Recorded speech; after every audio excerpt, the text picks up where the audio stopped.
Need to find more hours in the day to breathe. Need to find more power in the way I be. And when my mind turns sour with the painful scenes, I need to scream out loud, I can't stop me. I wanna be the greatest like Rocky. You know I leave them all hating like a hobby. I'm out here making moves like a lobby. And if you ain't with me, it's your loss. See, I got my mind on the facts, I'm a python, grab what I like real fast. Stroke until I have everything I attack, everything that I lack, everything that I want, and I see, matter of fact.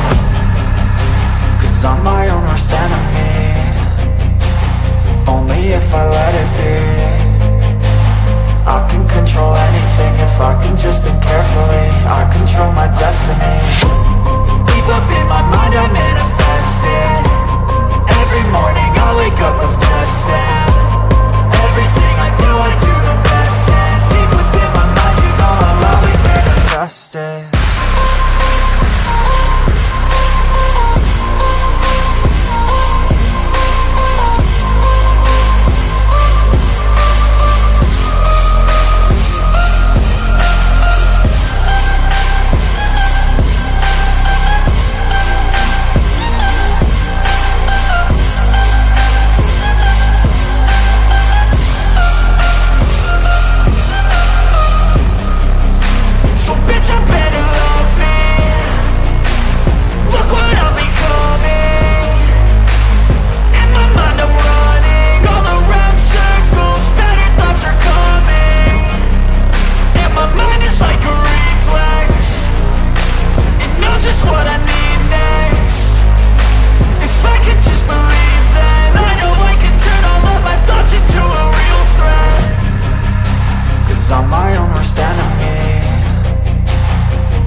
I see Matthew Seedorf, our reporter, looks like he's ready to go. Matthew, I don't know if you can hear us. Where are you at as we check in with you for the first time today? We can't hear you yet. Hopefully we can get that mic turned on somehow. Check, 1, 2. There we go. Talk about check, 1, 2, 1, 2. Haha, mic check, right? My mind over your matter here.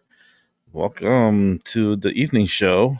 Oh, need a good little stretch. I gotta take my medicine before I forget. I hope everyone had a good day today.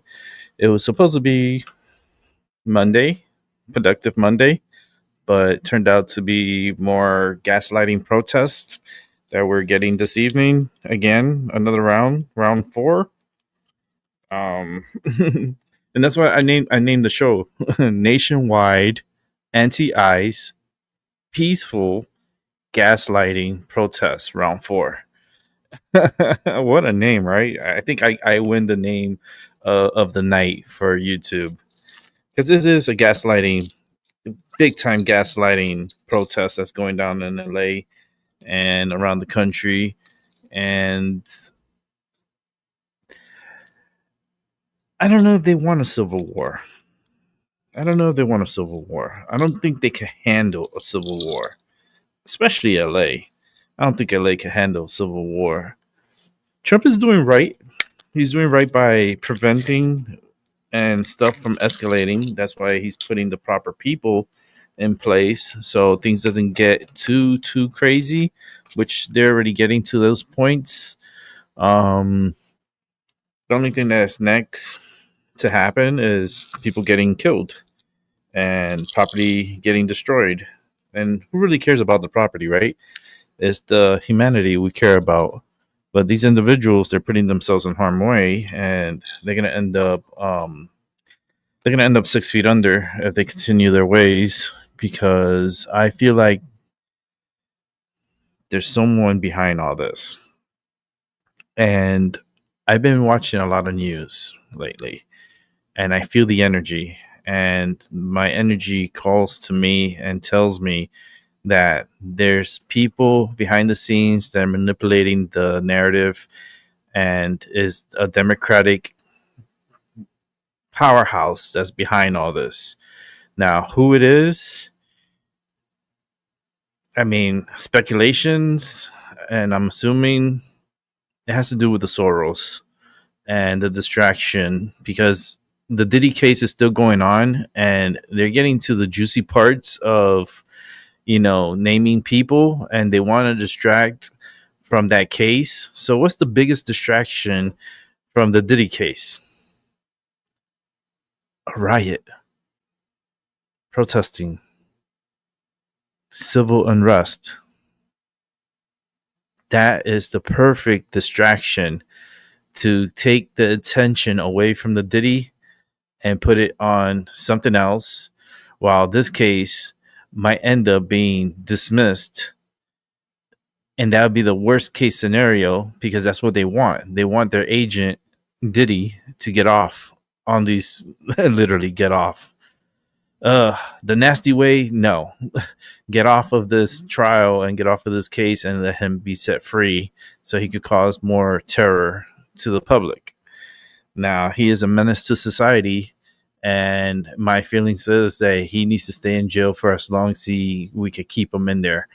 Because if he gets a slight chance of freedom, there's a good chance we're not may ever get him back ever again. He's going to be one that's not going to want to go back to jail. So I just believe that this is one big peaceful gaslighting protest event that's happening nationwide. Now let's go back to the video, the report that I was going to just put on. But the mic, they wanted to do a mic check. So I was like, all right, well, I had to do a little mic check. I was having a little issues earlier. System was going a little crazy. I feel like maybe the gremlins are attacking the system, because everything started going wild. And I was like, safe bet, turn the shit off. And that's what I did. So the last show ended a little wild, the beginning of this show started a little wild. But I'm trying to maneuver with what I got here, and let's go ahead and check this report out, and then we're going to go to some live feed of what's going on in LA. So check this out. Yeah, Now we got you. We hear you. Yes. You got us? Yes. Yeah. So we're at Los Angeles and Temple, also outside the federal building, where I believe Christina Gonzalez is live. You can see the crowds just coming in and almost feel the energy building. We've been seeing people up here at Los Angeles and Temple doing donuts in the street. And then if you look out here, this is the federal building right now. The National Guard is protecting the steps with, it looks like, federal police next to them. I don't know if you can not so see, many but American further flags, down a lot of Mexican off flags. of Los Angeles Street I don't see no towards American the 101, flags. there's a Where's the line American flag? of local police. It looks like trying to prevent people from going towards the Don't they know what 101 country this they're in? afternoon, like what we saw yesterday. But again, you have this what massive country are crowd you in? outside the federal building. We've been seeing people getting dropped Last off. time I Lots of checked, this is people the United States wearing of masks. fucking America. They're carrying milk jugs, prepping for whatever that they're prepping for, just in case there is more clashes with police tonight. But we see someone juggling right now. But again, this car, if you look at Los Angeles Street and Temple, this is the car we've been seeing doing donuts in the intersection here for the last 30 minutes or so. Actually, someone's climbing this light pole right now on Temple Street. So you can just feel an energy Look, in we the got air monkeys. of We got monkeys now. Look, uncertainty they're climbing up after the the last few nights of what we've experienced It's like he across belongs in the LA. jungle. As this person again climbing Wonder which a jungle this light pole person here, belongs. and there's no local police at this intersection where we're standing right now. Just climb up the So pole like it was Well, nothing. we do know on the other side. members are outside the federal building. I think his brain could use On the this other food. side, the other side from you. Is there anywhere we could find a cop nearby? Okay. The box right there on the left.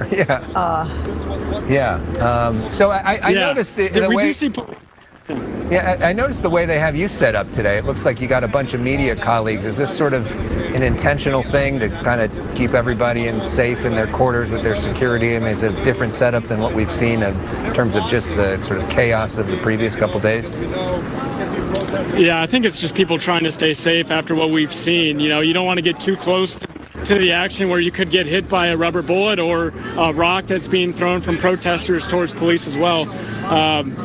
As it looks like, yeah, we have people right now. Look at this, dropping off food and water. I mean, look at this. Preparations are underway for what could be a long night right now. They're giving away To something. see that Christina Gonzalez was saying that this is not an organized rally like we saw earlier in the day. What where are you they have giving the away? Different organizations that are backing some of these What is protests. going on This is here? more, she said, organic, and maybe that's what you're seeing there. I'm hoping that is. What are those boxes? Are those masks of some sort? Oh, Yeah, shit, they're gas That doesn't masks. look like food. Yeah, and those water. are. Looks like masks. Yeah, no, those are masks. Yeah, so people are prepping for some sort of altercation with police as we speak. Yeah, yeah. This is a different scene than what This we intersection, like I s- Yeah.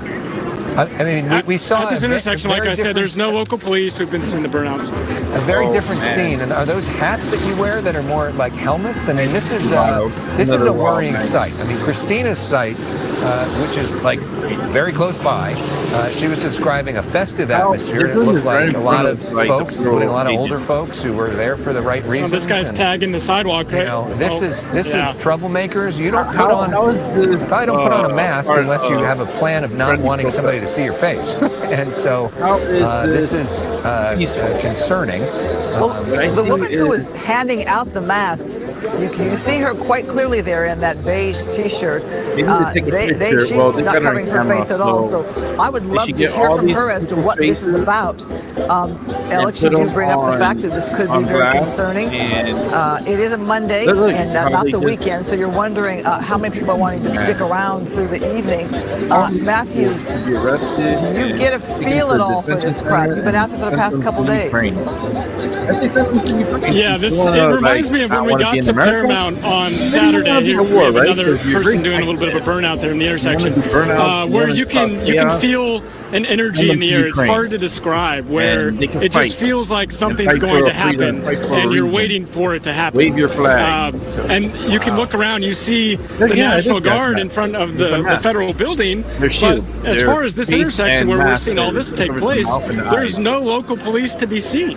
Yeah. And we have people handing out masks and gas masks. Oh And, my God. we just saw people graffitiing the sidewalk right in front of this truck, and we've seen people doing burnouts in the street. There's no local law enforcement around. Let us clarify, because we've been showing a wide shot and from a different angle. A whole lot of officers on the other side of the federal building, almost behind you, and perhaps the visuals obstructed from your point of view.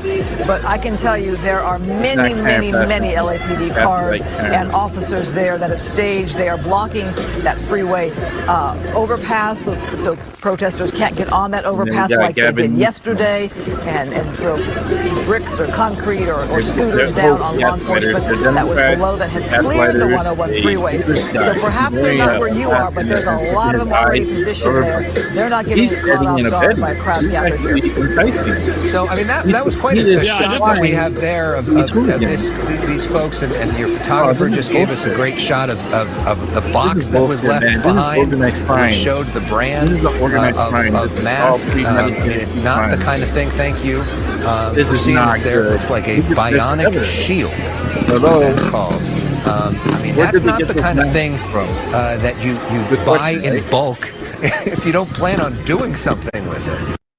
That is very dangerous. Let's go ahead and go to a feed here off of the same news station, Fox 11 in LA. What we saw was law enforcement stood around and stood around and stood around until they made the decision, we're not taking this anymore.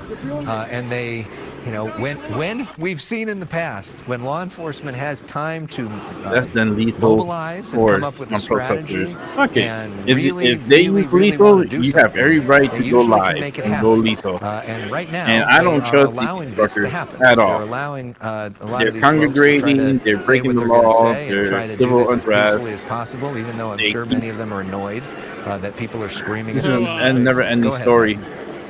unless the military right gets now, in there crowd- and starts vetting all these individuals, start arresting all these individuals and questioning their, pretty much Police are rushing up questioning their over there. They're allegiance coming and up where we are. questioning their status. If they're illegal, I'll see.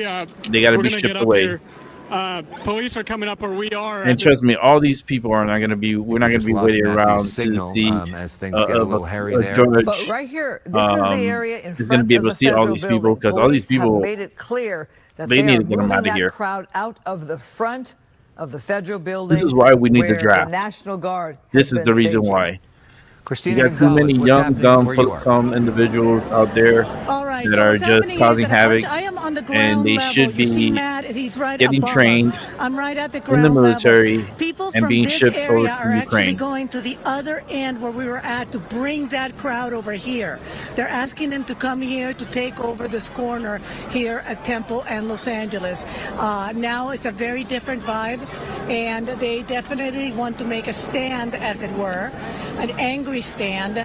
People are coming out. There's bottles. People Wait a minute, are she putting said on angry? masks. And I thought this was a peaceful. They're getting ready for whatever it is How that is we going to got happen. too angry? On the ground here, Wait, this what is the breaking officers news. are trying to do We're is to angry, get this crowd gaslighting to back protest off. now. And you see that it has an effect. Some people do move back. Others do not. These are Careful, opportunistic kids, as man. you- This is part as of. people This run is at all us. the invasion. This is the invasion. Police Department is on We're tactical going to have a alert civil and in war. state of partial All right, We're Christina, definitely going to have a thank civil you. war. We now take They've been you to a wanting live this. press The conference Democrats with, been the contemplating LAPD and waiting for the chief. moment to have a civil and war. I respond think it's effectively about to to any begin. unrest or unlawful activity. These people Let me are not explain going to for go the down public what all these softly or mean, these easily or means in quietly. practical terms. When we declare a tactical alert, we're activating a department-wide operational posture that enables us to reallocate officers rapidly, hold over shifts as needed, and prioritize major incidents. Officers assigned to the field remain in their areas unless they're reassigned. Is that Gaslight Karen Activities back are there? narrowed Yeah, it is to Gaslight Karen. police work of significance or major importance, and officers who are able to return to the field in their areas of assignment. 700 Marines activated. I think We it should be also notify 1,000. all I relevant don't think command it should staff, be including 700. my I think it office, the should be Office of 1,000. Operations, Emergency Operations Minimum. Division, in order to ensure seamless communication and coordination. In response to current events, we've also implemented partial mobilization of the department, which means we've extended watch hours, deferred days off for some personnel, and alerted off-duty officers to be ready for deployment. Our ability to scale up quickly is essential during this kind of fluid and unpredictable situation. We're deeply appreciative of the assistance we've received through the California Mutual Aid System, with officers and deputies from across Southern California already on the ground in Los Angeles supporting our efforts. We're also aware of reports that the President intends or has deployed U.S. Marines to Los Angeles. The introduction of federal military personnel without direct coordination creates logistical challenges and risks confusion during critical incidents. Los Angeles Police Department, alongside our mutual aid partners, have decades of experience managing large-scale public demonstrations, and we remain confident in our ability to be able to do so professionally and effectively. I guess that will work We urge now. full transparency and communication across all levels of government. Our priority is simple: keep both the public and law enforcement officers safe and to maintain order. To the public, we fully support your right to peacefully protest, but let me be absolutely clear. Those who choose to incite violence, engage in vandalism or graffiti, or attack officers will be arrested. There is no tolerance for criminal activity under the guise of protest. And many ask, not a lot of people, relatively speaking, have been arrested during this incident. Well, I would say that I wouldn't argue with you on that, but many more will be arrested as the investigation continues. There will be many more subsequent arrests. Finally, I want to offer my deep gratitude to the men and women of the LAPD and all of our partner agencies who are out there standing side by side. They're working long hours under intense pressure, and what I've seen as professionalism, courage, and commitment to this city has never been more evident than in the past couple of days. Thank you all very much. This is the reason why we need to remove these people from this country. This is the reason why. All right, so there you have the mayor standing by as the police chief just spoke. I think maybe 80% of the people that are here maybe are illegal immigrants. Officers are being carried over on their shifts Maybe to 20%. What you're seeing right there in downtown Maybe LA. 30% We also are talked about U.S. the citizens. Marines being sent to Southern California and a lack of coordination with that. And what really stands out to me, Alex, too, we talked about the LAPD has decades of experience in dealing with situations like this. Now, some around the nation or President Trump may say, well, we've seen what happens in LA when there is unrest. Yeah, look at this picture. Yeah. Right? I mean, that's the thing. And that's Bass's point that she's been making. Okay, the way that you can make the point to the president that you don't need the Marines and don't need the National Guard is not have a bunch of people out there throwing rocks and glass and bringing bionic shields and putting face masks and all the rest of it, you know, because this situation in this particular area right now is not entirely under control. But we know there's an element of that who don't care. They don't care. Right. They don't care. And so then the question is, when do you, he said people are going to be arrested eventually, but should some of those people be arrested now? Yeah, exactly. I think that his point is members of the LAPD know the streets of LA. Right. They know the community. They've covered riots. I mean, I've covered 2 riots myself in my decades being here in Los Angeles. So they do maybe the best that they can with the knowledge of knowing the city compared to Marines who have never been here before. They may be from Kentucky. Never been here before and have no experience doing this sort of thing. And that's not why most people sign up to be a Marine, is to do that kind of work either. And we've never seen something like that. Yeah, but they're needed. They have to follow what the president orders. My point is that just from an optics perspective, and this is something that the mayor admitted last night to us, you respect that it is harder to make the argument that we got everything under control when this is happening at the very same time. Oh, no doubt. You have people watching around the Whoever's country the and saying president they see this and they think LA. So if the president orders you here, right. you have to go there and you have to do your Thank job. you, President Trump, for restoring law and order when LA's, you know, they would say Democratic politicians are not able to do that. And they see a lawlessness that is they feel is allowed to perhaps Aaron Basshole. And she's an asshole. Yeah, exactly. And this isn't the first day, this is the fourth day of this sort of situation. Speak in but a moment. This is the get ready National to be Guard agitated and annoyed. Sort of, This is what's going to happen. Not seen damage to the federal building, but I they're get not annoyed every actively time I hear engaging, her. with the folks there either. There's quite a presence there at the It's front the of the American federal flag building. there. You have the National Hope they don't Guard burn it. and Homeland Security. That's and the what they were darker doing last uniforms night. there. They were And they've burning been the out American there flag. all day with that presence that was quite significant with a lot And black of people LAPD too. to Black the people were burning backside the of American that, but Now flag. they've moved in and Yeah, cleared I'm the so crowd disappointed in down them. away from the front of it. So it was Yeah, an and the intimidating person who presence. did that, You have to that admit in front of the person- federal building. Yeah, they're horrible, man. You burned the you don't American see flag? anybody Are you kidding getting me? in there that's not supposed to, and so they have protected that. That's the question crazy. is, will that stop everything else? Let's listen back to the chief. This is the chief again. Joined by Commander Ryan Whiteman, who usually works Operations South Bureau, but during this incident is the day watch incident commander. So I'll take any questions you have. If they're detailed questions, Commander Whiteman would probably be better able to answer those. How does the mobilization that might be coming affect what you guys are trying to do on the ground, and what is your biggest concern with that? Yeah, the mobilization is what we do internally to be able to get more officers out there. We had declared that earlier, and now we'll have the ability to have roughly 400 additional officers deployed to the field. Are you concerned with the federal mobilization? I mean, the National Guard and the Marines possibly coming this way? Yeah, when I look at this, and my assessment may not be accurate based on this thing's continuously churning, but I see 2 parallel tracks that don't work together, if you will. We're dealing with the issues on the street that you see every day.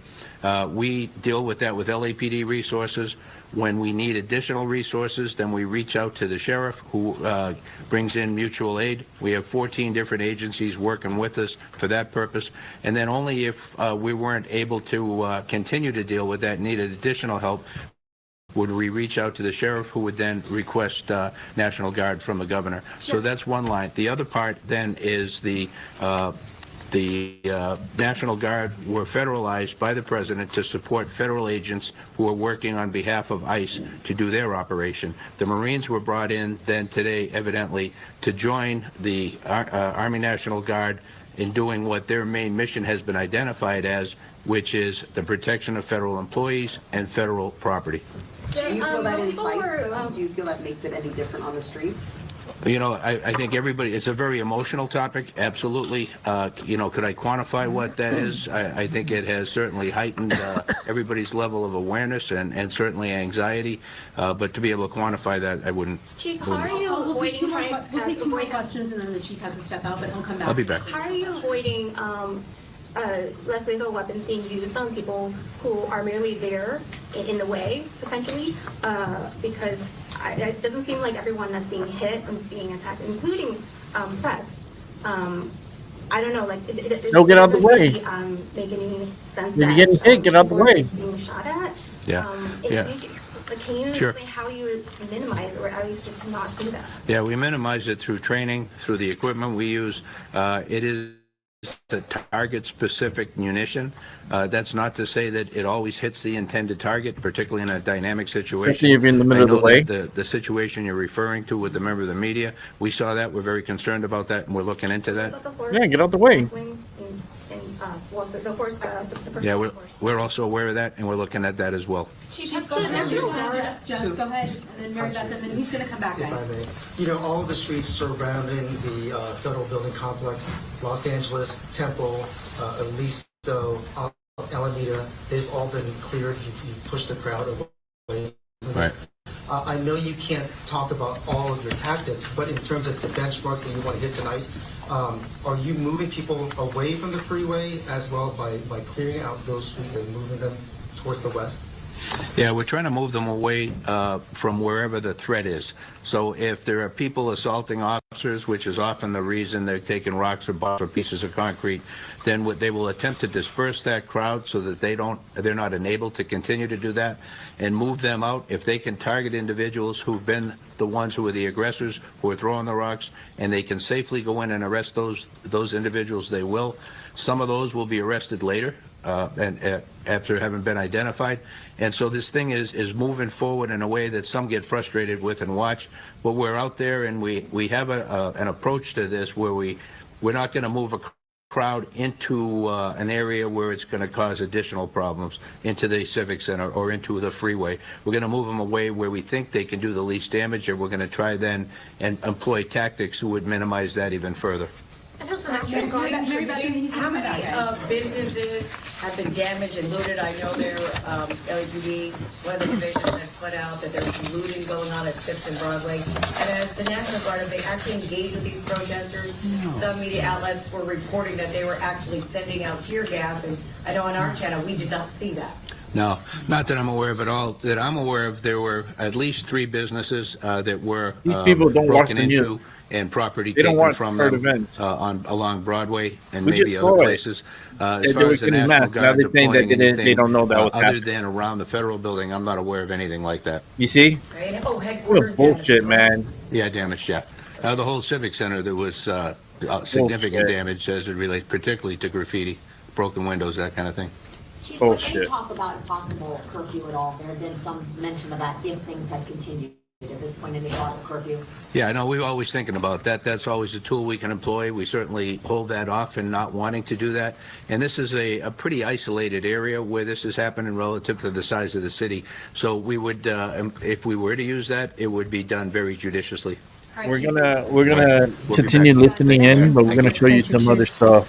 So we're gonna listen to Karen Bass as we're watching the civil unrest.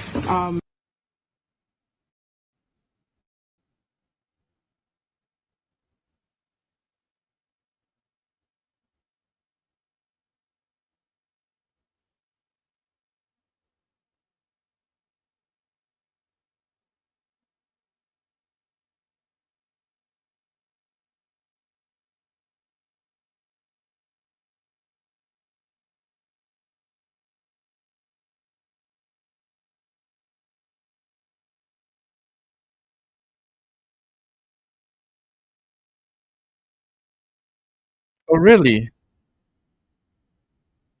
No vandalism? Are you kidding me?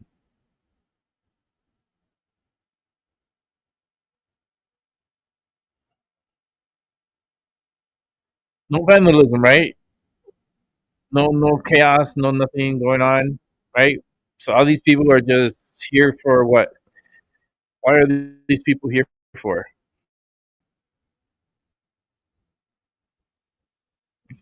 You sound stupid. Here you go. Look. A police vehicle, and they're throwing stuff at it.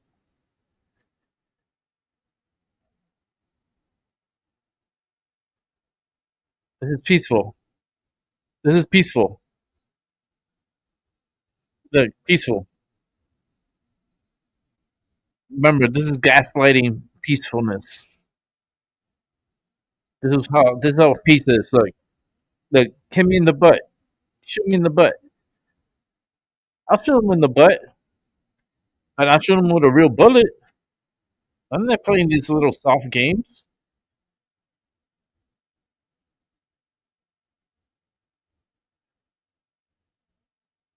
They should have at least like BB guns, like BB like type of ammunition that's non lethal, but it will give you some pain in the butt.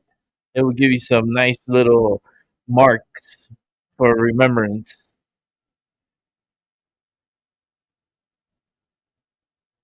Who's this yellow Ghostbuster? Is it a Ghostbuster shirt? Stupid. Look, they're throwing them some smoke. The orange.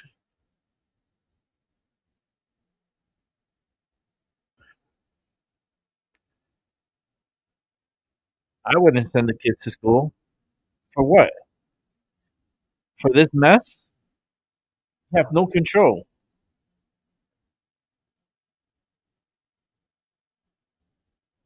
Listen to this crazy bitch.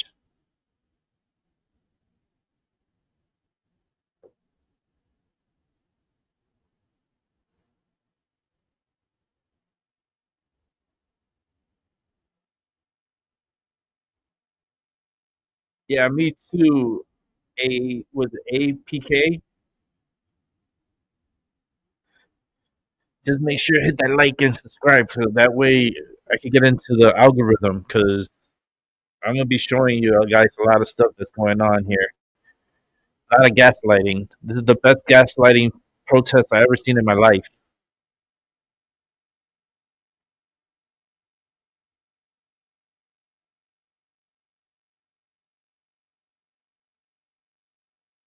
Nothing, right? Nothing. Okay, let me see what's happening. Hmm.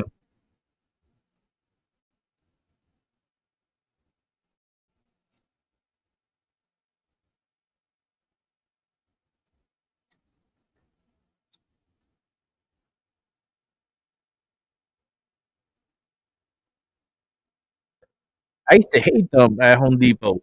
I used to hate them because they used to come up to you asking for fucking work, and you're like, I don't need nobody. Oh no, I could do everything. I go, listen, dude, get the fuck away from me. I used to hate going to Home Depot because of that shit. And then when I worked for Home Depot, it was always we had to kick them out the property because they would just hang around loitering. They were loitering all over the place, and we had to kick them out. But we had more Cubans. We had a lot more Cubans and Dominicans too. A lot of Cubans and Dominicans in South Florida, but over here in California, you got a lot of Mexicans.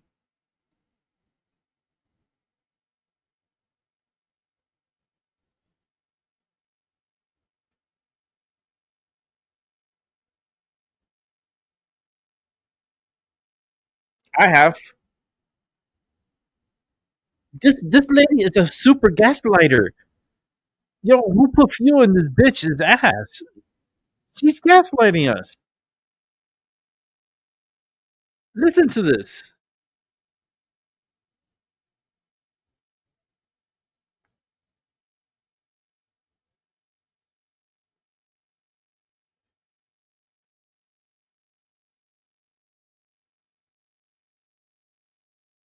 That's a perfect description.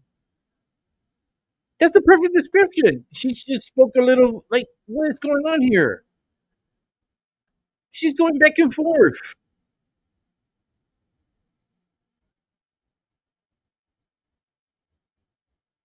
Listen to the shit. Listen to that. You hear that? She sounds crazy.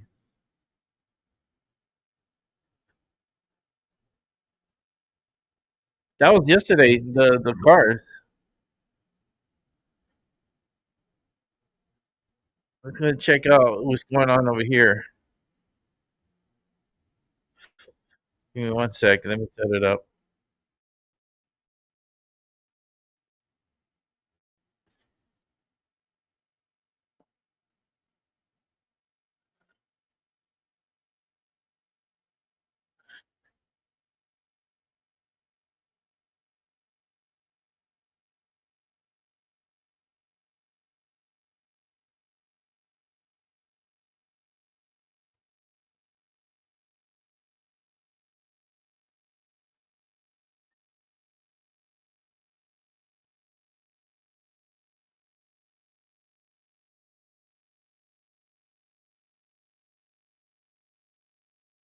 Immigrants and vandalize our city, and understand that if you do that and it is 100% unacceptable, you will be arrested, and it might not happen that day. So don't think because you went home that night that you She's are just free. all over the There's place. a lot of videotape. She's There's she's investigations she's that such will a take yo-yo place, right now. and you will be held Do I have to accountable. and rename frankly, her need to be Yo-Yo Karen separated Bass? from the people who are really fighting on I'm behalf adding some of names to our her. I'm immigrant adding community. like Yo-Yo And, Gaslighting Karen Bass. we need to stop the raids. This Now should she wants not the be raids happening to in our stop. city. It Who the is fuck not is she to say warranted, stop the and it raids? does any. You are the a only thing it mayor. does is contribute to Know chaos. your This was role and chaos shut your that was mouth. started at You're not Washington, in D.C. charge. On The Thursday, president the of the city was United States peaceful. is On Donald Friday, J. it was Trump. not You because are of the nobody. intervention of the federal You government. are And a it's, puppet. again, I don't think our city A should solid be a test Democrat case, puppet. a laboratory. With You that, have I'm happy to no open up say the here, lady. Whoa, You are whoa, such whoa, a whoa. gaslighter and you are a piece of shit.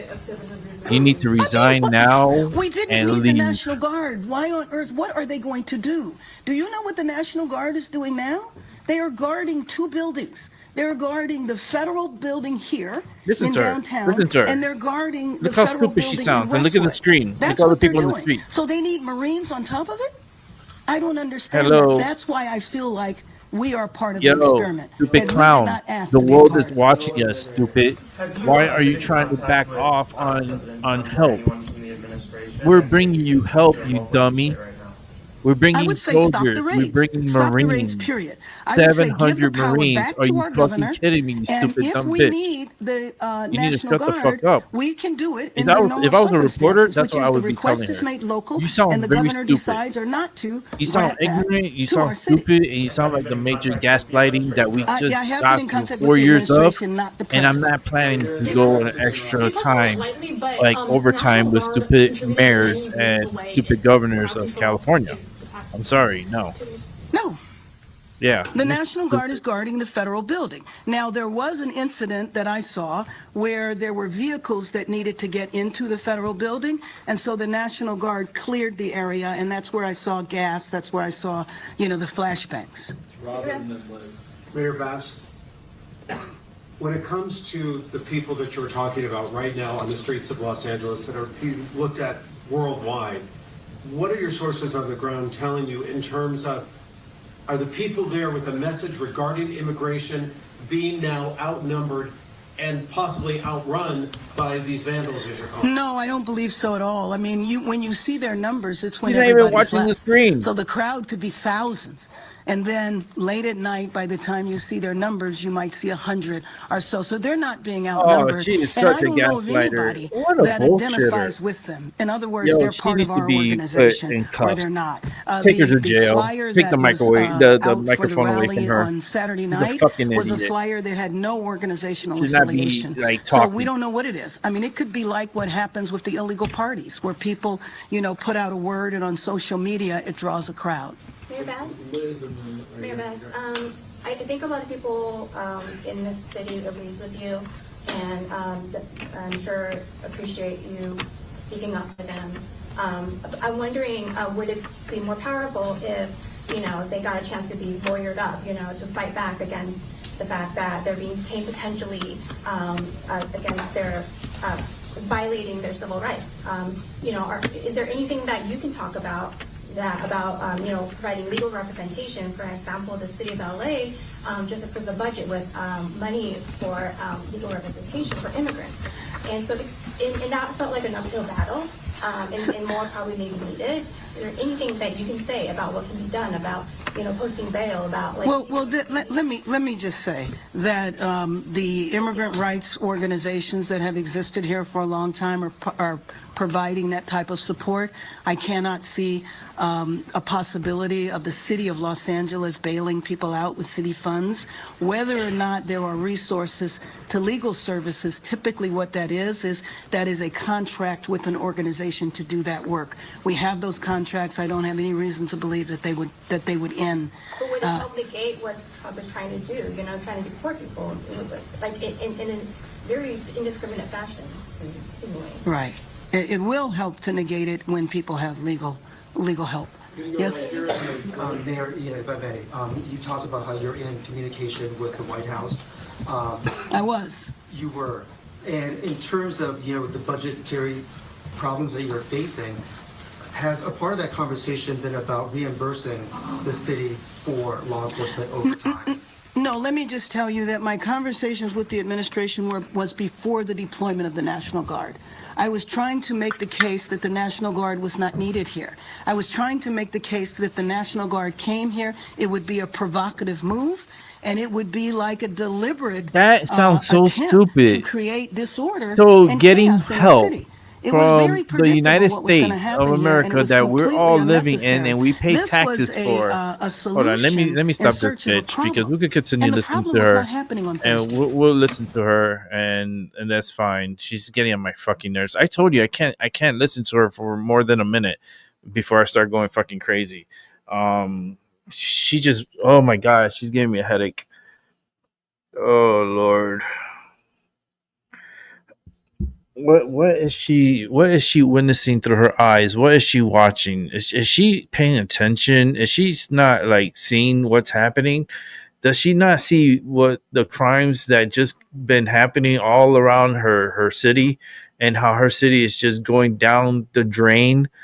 Like you're first you had the northern part with the fucking fires, and then now you have the southern part with the fucking immigration riots. Like, and then you gaslight the people like we're stupid and we have to not believe what we see because everything that we see is cheap fakes. Like that doesn't sit well with me. I'm this bitch is just delusional. How the hell did she become mayor? How like how did she become mayor? There's no way. I don't know. I always felt like elections are rigged anyways. I got in trouble before on YouTube for saying some stuff like that, but YouTube, you could go fuck yourself, pretty much. I'm tired of this gaslighting, all the hiding of comments, all the censorship. Like, no. Like, that needs to stop. You need to get with the program and let us speak freely and let us communicate with others around the world freely, because we need to share the messages that we witness here and be non-biased and tell you how you feel, how I feel, and what I'm feeling here. And this is my reactions, my show, my channel, and I'm feeling that the Democrats are instigating this.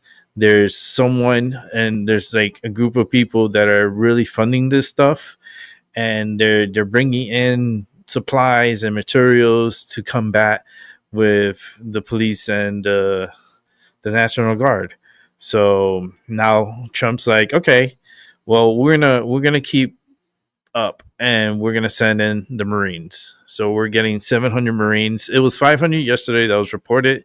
They were on call. They put them on the ready. They were ready since yesterday, and now they're being deployed it out. And Trump decided to add an extra 200 to the 500, so now it's 700. I said they should have sent 1,000. So Trump, you need to catch up to Rick, because Rick is saying, look, we're gonna need a little bit more people. 300 more soldiers makes a huge difference. Strength with numbers, right? You can see how they're overrunning the system with the amount of demonstrators and protesters and the gaslighting protesters of peacefulness. This is the most peaceful like protest I've seen in my life since '92. I mean, I remember the Rodney King riots. I was young. I was what, 12, 13 years old when Rodney King riots broke out. I was probably 12 turning 13, probably a few months after. But yeah, I remember when it happened in Los Angeles and the chaos that went wild. So far, this one is more activity where humans, there's a lot more, there's like people lingering, and they're like young. There's a lot of younglings and a lot of opportunistics, and they're causing chaos, and yet there's mayhem other parts of the city they're not telling you about. There's people that are getting robbed, there's people they're breaking into, there's a lot of crime that is going on right now throughout LA. And this is the reason why Trump is sending in the military, because he knows that California is a land of shit wetbags that are back there, and they plan these things because these people came from the border. There's a lot of like a lot of people came through the border. I talked about this before, and I've seen it before. I've seen there's like agents. There's so many individuals that are here, and we don't know where they're at. There's over 20 million people all around this country that we don't even know who the hell they are and what they've done, and what, because a lot of prisons from a lot of countries were releasing their prisoners. They're releasing their prisoners and send them on the road to come to America, and they tell them don't come back, and they send them, and they're here in America. That's why they're doing these ICE raids, going after the killers, like child traffickers. They're going after everybody. And if so happens that you're around this person that they're trying to go after, they're going to question your status. They're not going to just see that you look like pure Mexican, like super Mexican, and they're just going to walk by and not ask you anything. That's super reckless. Yes, they're going to question, what's your name? Oh, mi nombre Juanito. Oh, Juanito. You American? You citizen? Oh, no, señor. Yo vine de Mexico. Oh, okay. Come on. That's what's happening.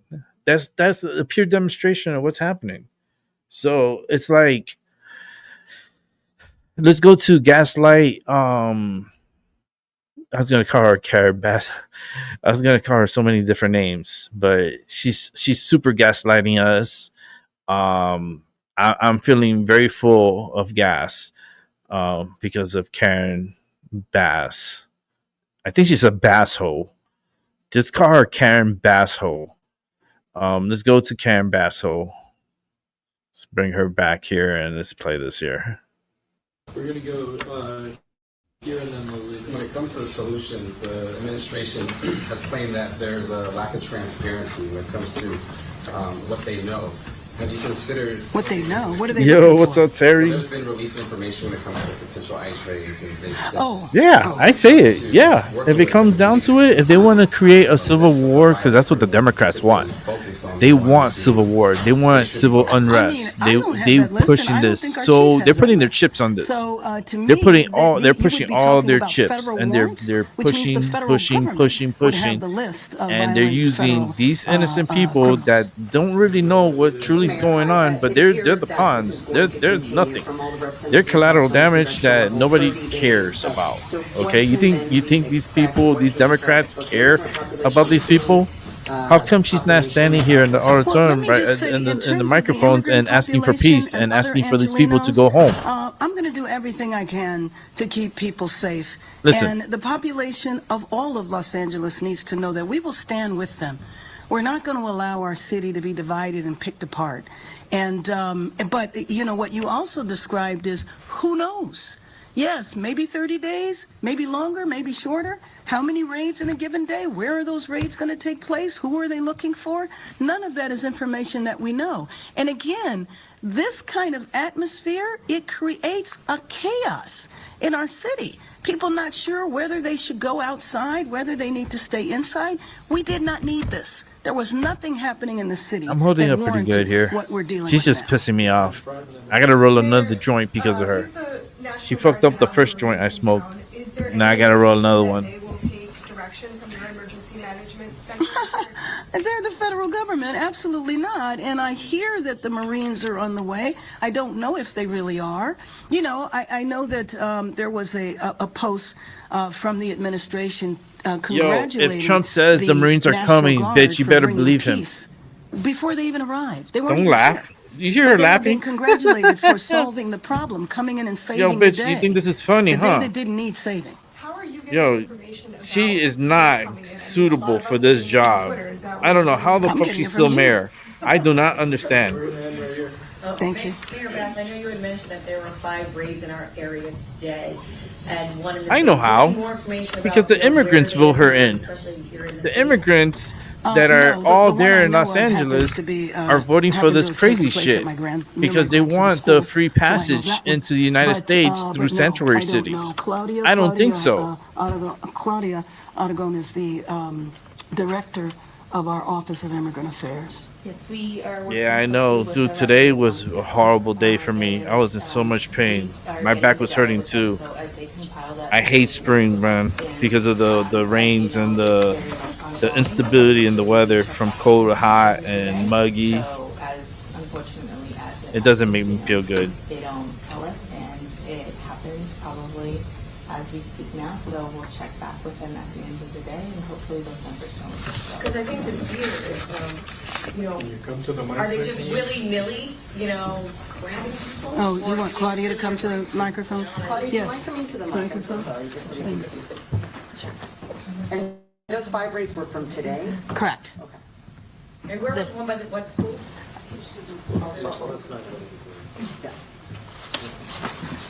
She said that one of them was near her grandson's school. Like what part of that? I don't think we were. LA. But I think there was a question that I guess the question is, so there's 5 raids today. Where, you know, if you're not being able to pinpoint ahead of time, how do you then respond and or set up or get people prepared if there's going to be more? Well, it's not necessarily about preparing them, you know, per se, you know, now. It's you know, our office, along with our community partners, have been unfortunately preparing for this moment, you know, previously, you know, for decades, you know, through the Know Your Rights campaign, as you all know, with the red cards. And Premeditated. doing those campaigns. It sounds You premeditated. all have been working with these community partners for decades, and this is the moment Oh, that, man, that shit you know, a sucks. lot The of them pancreas. have been working I with. know. This is the second time that this administration comes around. So unfortunately, a lot of these partners really just activated, you know, this portfolio. And, you know, this is what they know how to do pretty well. And it's not really about preparing them. It's about bringing back that particular part of their portfolio and educating them about their rights and really having What the rights? element of the recently arrived part You know, of the you see, this immigrant is what's the problem with population sanctuary the cities. migrant This buses is it. in our region. Pure example. And really, This is the problem. You know, you know, with that integrated part of the community and letting them know what the sanctuaries, you know, region really means, and you know, letting them All know these people what should their be rights jailed. are, and you know, and letting them know that we don't know when the raids are going to happen, and that's why it is important for them to know their rights and for them to understand What rights? you know, what their rights are. If you're here and to be illegal, prepared, and what education are your is rights? key. And Explain to me. That's really the only I'm way waiting. they can, you know, air quote, arm themselves. I don't have all unfortunately. night. What fucking rights? All right, we've been listening to LA Mayor Karen Bass, and we are seeing a lot of activity on the ground right now. We've got reporters, including on this bottom right-hand corner. You're seeing lots of activity right now. That's wild. Is that Matthew Seedorf's picture? That's Laura Diaz, who's joining our coverage She's for there the first talking time. mad Laura, I don't shit, know if you can hear me and she's yet. not even looking at a Laura, television what's happening? screen. It seems like there's. It's like, we'll give you a moment. I don't understand. I don't It understand. appears that there's a lot of activity happening right there, and people are on the move as we get that mic ready to go. Laura, what's happening from your perspective? Yes, can you hear me? Yes, we got you. Can you hear me? Okay, so what's been happening is that the crowd is being moved down Los Angeles Street. There was a standoff here earlier, a large crowd swelled. There might have been about 400 people here at one time, and then they started approaching the LAPD, who were lined up on the very intersection of LA Street and Temple Street. And at that point, they were trying to get the crowd to go back. There was sort of a back and forth movement. At one point, we did see that there was, smoke bomb released and just an effort to try to get people to move. They don't want to be overwhelmed by the crowd. So at this point now, they are moving down LA Street. I would say the temperature's coming down a little bit from where it was earlier, but it's been that push and pull for about the last hour that we've been standing here. So this is an effort to try to get the crowd moved out. We see the LAPD. We also see the National Guard. I'm told that there are police departments from various parts of Southern California. Some 10 police departments have come in to assist the LAPD. But right now, this is sort of the calm after the crescendo as people are being pushed back away from the federal building, headed down towards First Street.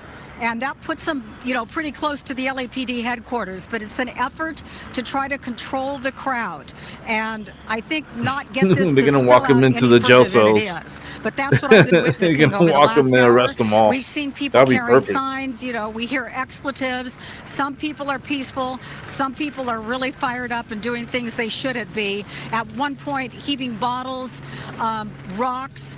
And then they kind of back off and they kind of go back on their haunches and wait to see what's happening next. So that's what's happening here at this hour, Alex and Christine. So that the bottles and rocks, that to you is the crescendo that you're talking about.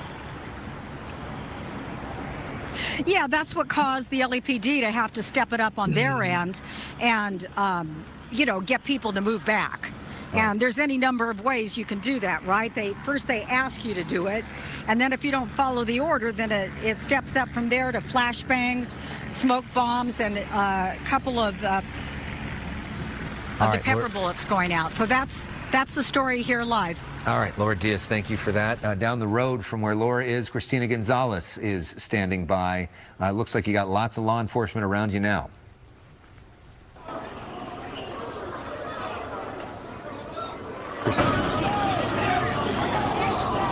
Over here on the right, can you see me? Okay, so on the right, if you can see, we are behind the officers that Laura is in front of. And what is happening is like this gentleman who did not move when they asked him to. They're trying to get everybody out of the way. He kind of fell back and they did not arrest him. They're shaking hands. You can see that They give him his bike back. Look.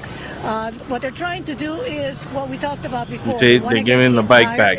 Oh, you see? They're not bad guys. And as they move forward, The police are very helpful. What this looks like behind us, because They this is could have really arrested impressive. him. Remember that area we came They could have from? arrested them, both of them. Check it out. But So they these- didn't. all the way, that's the federal building across the street. You see Wow, look at all the personnel police cars. vehicles, the armored vehicles. It goes all the armored way vehicles. back. And that is where we were standing a little while ago that you saw that big crowd. So now what they're going to try to do is try to disperse this crowd as we move back, as we come back. Every one of these vehicles is full of personnel, and they're ready and waiting. They're hoping this crowd, which is, when we counted it last time, and Laura might have a better number now, or the helicopter, it's about 100 people. What I call the hardcore people. They got to do it, man, because the Marines are coming. They know the Marines are coming. You need to move back. So the police need to do their job. They need to which is very control specific. this. Right now, they're trying to move them back to get them out of the way, to clear this area. And by default, they're losing people as they move away. The crowd is definitely smaller than it was before, but definitely a show of Not force really, not by from LAPD. above. It might look smaller to And you on the trying ground, to but get not people out of above. the way. We did see a little Because while I ago got a views couple from of arrests. above. I couldn't tell you how many altogether. I've seen maybe 3 or 4. Yeah. No more than that at this point. The crowd is moving back, but I'm sure we'll get numbers later. All right. But again, they're pushing the back. Back to you guys. All right, Christina, thank you. We want to bring into the conversation right now Congressmember Laura Friedman, who joins us now from Washington, D.C.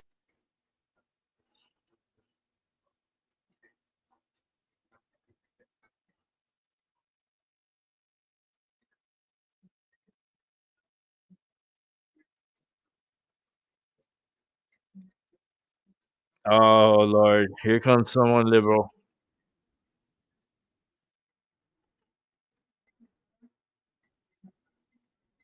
That sounds yummy.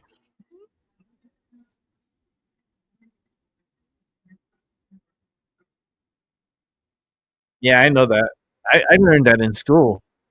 Upside down flag is the country in distress. I know that. But we're not in distress. They're the ones in distress. Yes.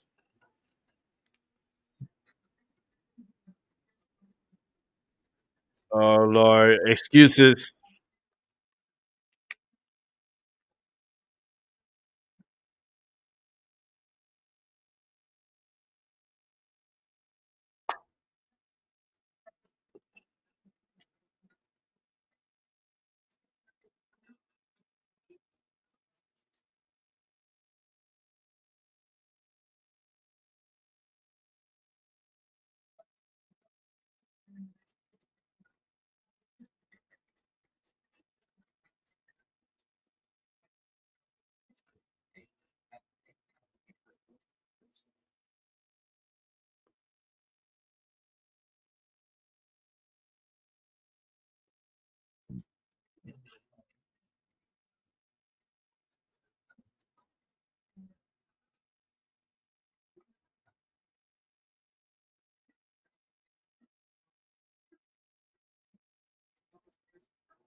Yeah, we don't know. We don't have sound of the ground.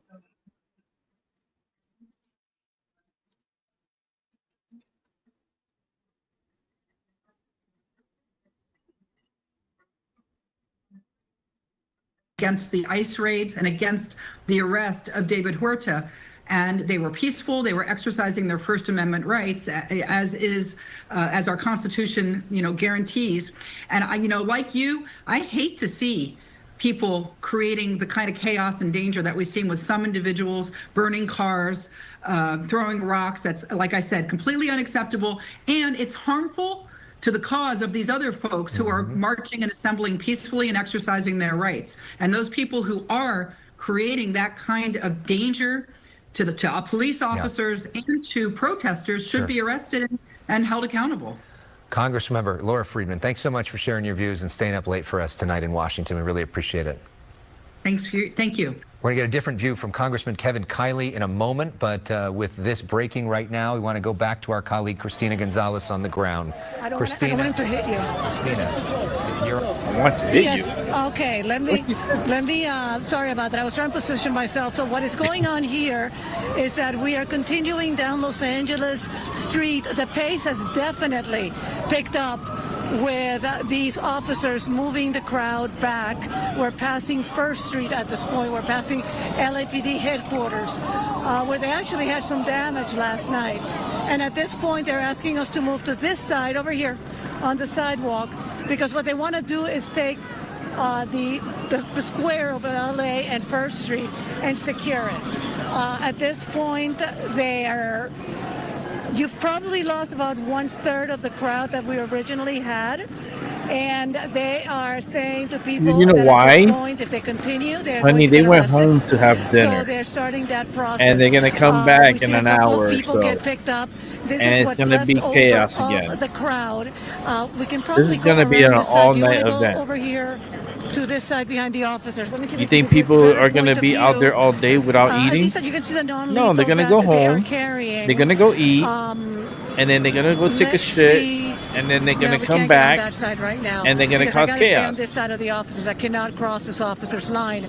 But you see behind them, there's about maybe 30 people. And on this side, on the right, there's a few more. We can move back, sir. Yes, sir. But you get a sense that what's happened is they've cut the crowd into 4 different sections, 3 sections. It's for their actually. safety. They're telling And them by to that, move to in this that area. way, diminishing the number they have to deal with in one particular front. So they now have 3 fronts, one along Los Angeles, one along First Street, and then on the other side of Los Angeles, they got the guys with the motorcycles doing wheelies back here, not leaving. Can you see them from my side? Yeah, I think you can. That's very peaceful. And then on the other side, you says have what, black ice? people with flags and so forth, and they're kind of trying to push them back. Now, what is also interesting, and I don't know if, as they were moving the crowd back, let's see if you can see there's vehicles going down the street there. Those were people who were kind of driving into this without knowing. So what they're doing now is we're moving past this area. Let's go back here to the side. This is just kids. They don't go play basketball. They don't have nothing to do. You know, it's summertime basically. And securing an intersection. That way, they don't have. They got too much everybody energy. just on one side. As I say, send them to Ukraine. Here comes the second line. We may be asked to move back. Which way, sir?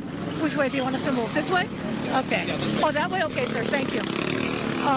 So. Yeah, this is day 4. They're now putting us with the people, which This is may day be 4. But now you have a formation. What they will do is this is a formation that's going to deal with the guys. I remember reporting it when it first started. Sometimes they want us I reported behind, on sometimes it. they want us in front. You Yeah, see I on the talked other about side it. of First And Street, it that's just the got group crazier, with the flags. crazier, And that's and the I group just that you had over there. I've been covering So, it. If you can hear me, we've got now a crowd diminished to about 50 people or so. And that's what's going on at Los Angeles and First Street, which is right next to the headquarters of Los Angeles Police Station. Gonzalez, thank you for that. And you are seeing a lot of these tactics. Jim McDonald talked about the years and if you're years trying of to talk to me, practicing I this. cannot. All right, we will get back to Christina when we can get our listen, we don't even signal want to talk to you. established again. We want to check in quickly with Laura Diaz as well. Yes, Alex and Christine, I'm standing here on the corner of Main Street He said, "Fuck Trump." That wasn't Temple. nice. And so we're right across from LAPD headquarters. What you've seen happen is that the crowd has moved south. Great. They've The all bus now driver's like, gravitated "Fuck, to this man, corner. I gotta Some people are go still around this driving shit." around in vehicles going in circles. Others are on foot. Some are on bicycles, but there's Are just the buses kind of a are for sense the of milling about the people city, that you guys if are you gonna will. arrest? So this is what we're finding at this hour, that people are just kind Yeah, of there's some walking buses, yeah. around, taking in the But scene. I don't think that's gonna be Some for are the taking time people. to express their opinions. I see another bus over there. Others, seem very angry, but it's really a mix of people out here. Some people are actually, selling stuff to drink and like that. We just heard, I think, a flash bomb go off. So Yeah, it's just a little they're concussion trying bomb. to control the crowd. If they Hey, they get have too Puerto Rican close to the flags. police, then they're I put in a thought position Puerto Rico was where part they of have to get the the U.S. crowd anyways. It's a to walk Commonwealth. back. So Usually I don't what understand happens the is Puerto they Rican ask flags. them to do that first. And if repeatedly Last though time I don't checked, you guys respond are to that legal. command, You then guys are okay. eventually You law don't enforcement need is put in a to position to have have a get passport people to come into to the walk United States or back anything so like that that. they You can don't just get go to Puerto Rico freely. overcome Oh, you see someone say "fuck by Trump." the crowd. I apologize for that bad language. Some people walk by. I can't control what they say. But so that's the scene right now. But we are standing in front of So LAPD this is what it is. It's the I remember when it Democrats was Bill that are Bill acting a Bratton telling ruckus. me how So proud this of is it the he these was are the because sore of losers the glass. He said it that was the are people's causing the police ruckus. and that it would be transparent. That's all it And he is. thought it would be a place of hope for people. That is all it is. I'm sure if former Chief Bratton is watching now, what he's seeing is all of the law Yeah, it's a enforcement here and the Commonwealth. people Yeah, sorry. demonstrating in front of I know police because I'm Puerto headquarters. Rican. We're I'm half not Puerto Rican. far I was from born in City Miami, Hall but East. my We mom are is basically from at Puerto the Rico. seat of government where we are right And now. We just walked down from where the my birth federal building certificate is. is We're now from by City Miami. Hall. It's the United Not too States, far from and here my birth is the, certificate, is the county seat. my social security is from Puerto Rico. What we are seeing is we're seeing the assembly of people here, and they're all expressing themselves. Someone's some in a just very talking shit animated there. way, others in a more dignified way. Laura Diaz reporting live as. See, they need to bring these buses in and start arresting people and start putting it in the bus and start taking them away. Our thanks to Laura and hopefully her. That's what needs to happen. Yeah. All right. I'm not going to get myself in trouble. We'll just move on from that and that guy.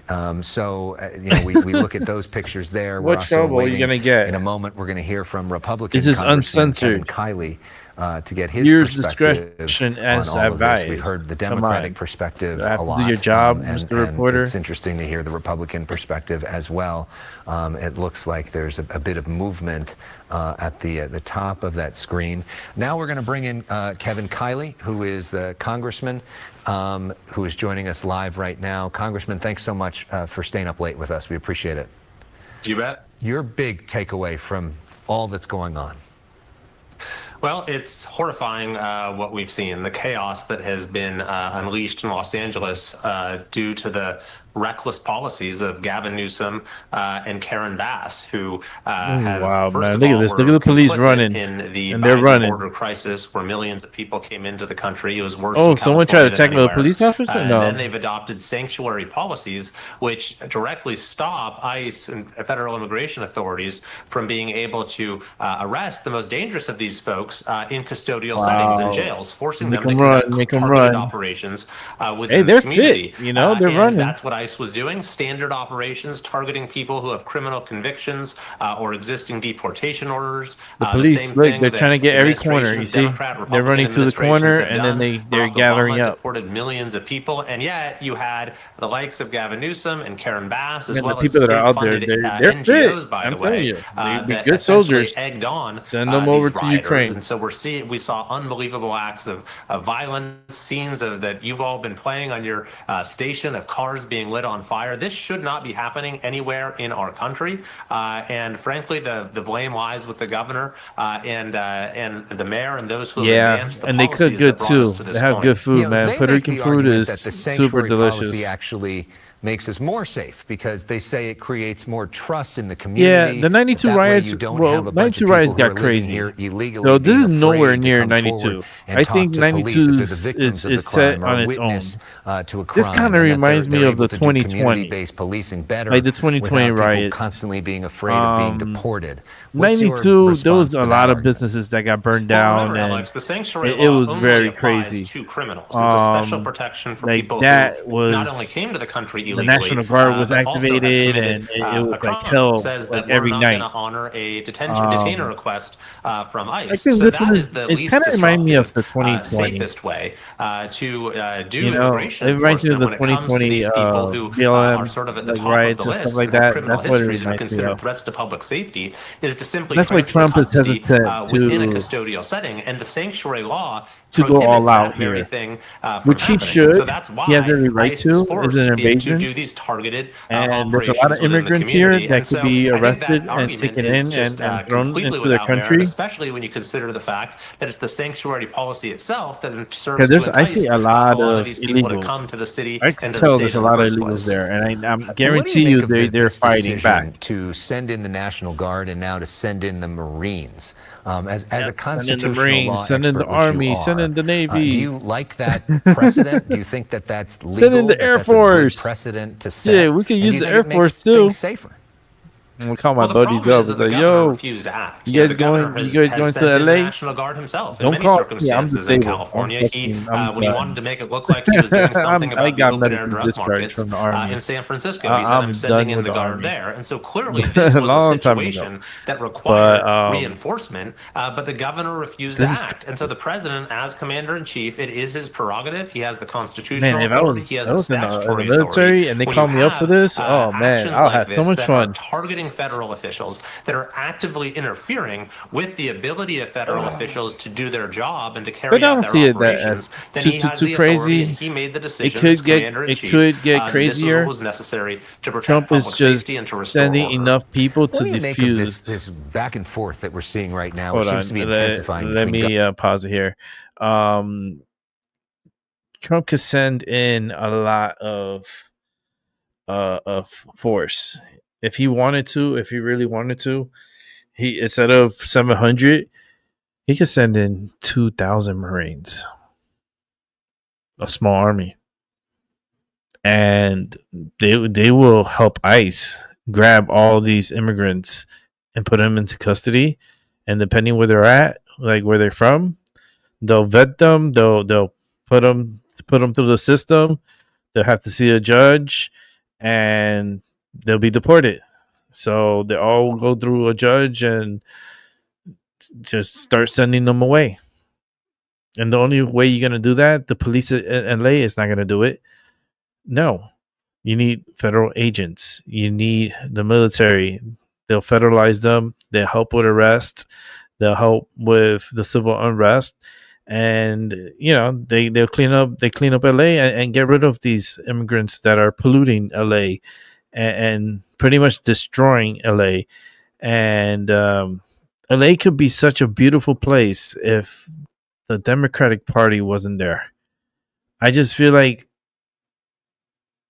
the gaslighting is just way overboard, and the taxes there is ridiculously high. Gas is always ridiculously high. Everything's always expensive. Housing is expensive. There's no space because there's immigrants everywhere. It's not good. So let's go back to the report here and let them play out. I'm gonna go grab something to drink and then I'll be right back. Governor Newsom and President Trump. Governor Newsom saying, arrest me, to Tom Homan. President Trump suggesting maybe we should arrest him. He kind of did that with a smile. Governor Newsom saying that President Trump is a stone cold liar about a lot of different things. The president calling Newsom new scum, saying it's a horrible incompetent. I mean, is this bad for the state of California, for the people of California, the two of them going at it? Well, it's certainly bad for Newsom to be trying to create this conflict. And I watched your interview with him, or at least some of it earlier, Alex, and he just came across as totally unhinged to me. It's like he understands that now everyone is seeing what we in California have been experiencing for a long time, granted at a much larger scale. But the sort of lawlessness that we see in Los Angeles, actually people have to live with some version of that in their daily lives all too often with the out of control crime that we've had in places like LA and San Francisco. But when it comes to Newsom and his antics, I mean, he's spending more time on social media trying to, troll other politicians than he seems to be spending managing the situation. Like, I'll give you one example.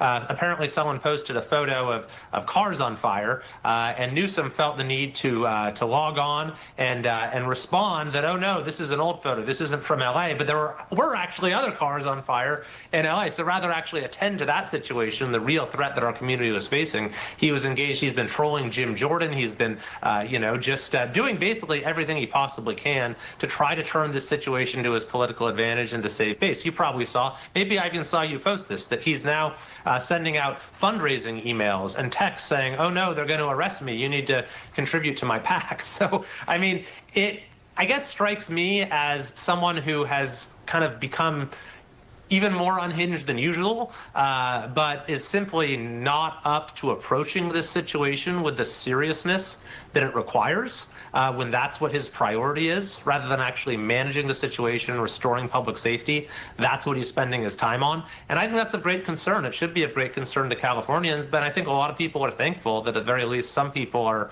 willing to step in and try to do the right thing here. And of course, he does have a team that I think manages a lot of his social media. I don't know how much of that he's doing himself, but so I understand the point in terms of the priorities. So in terms of where do we go from here?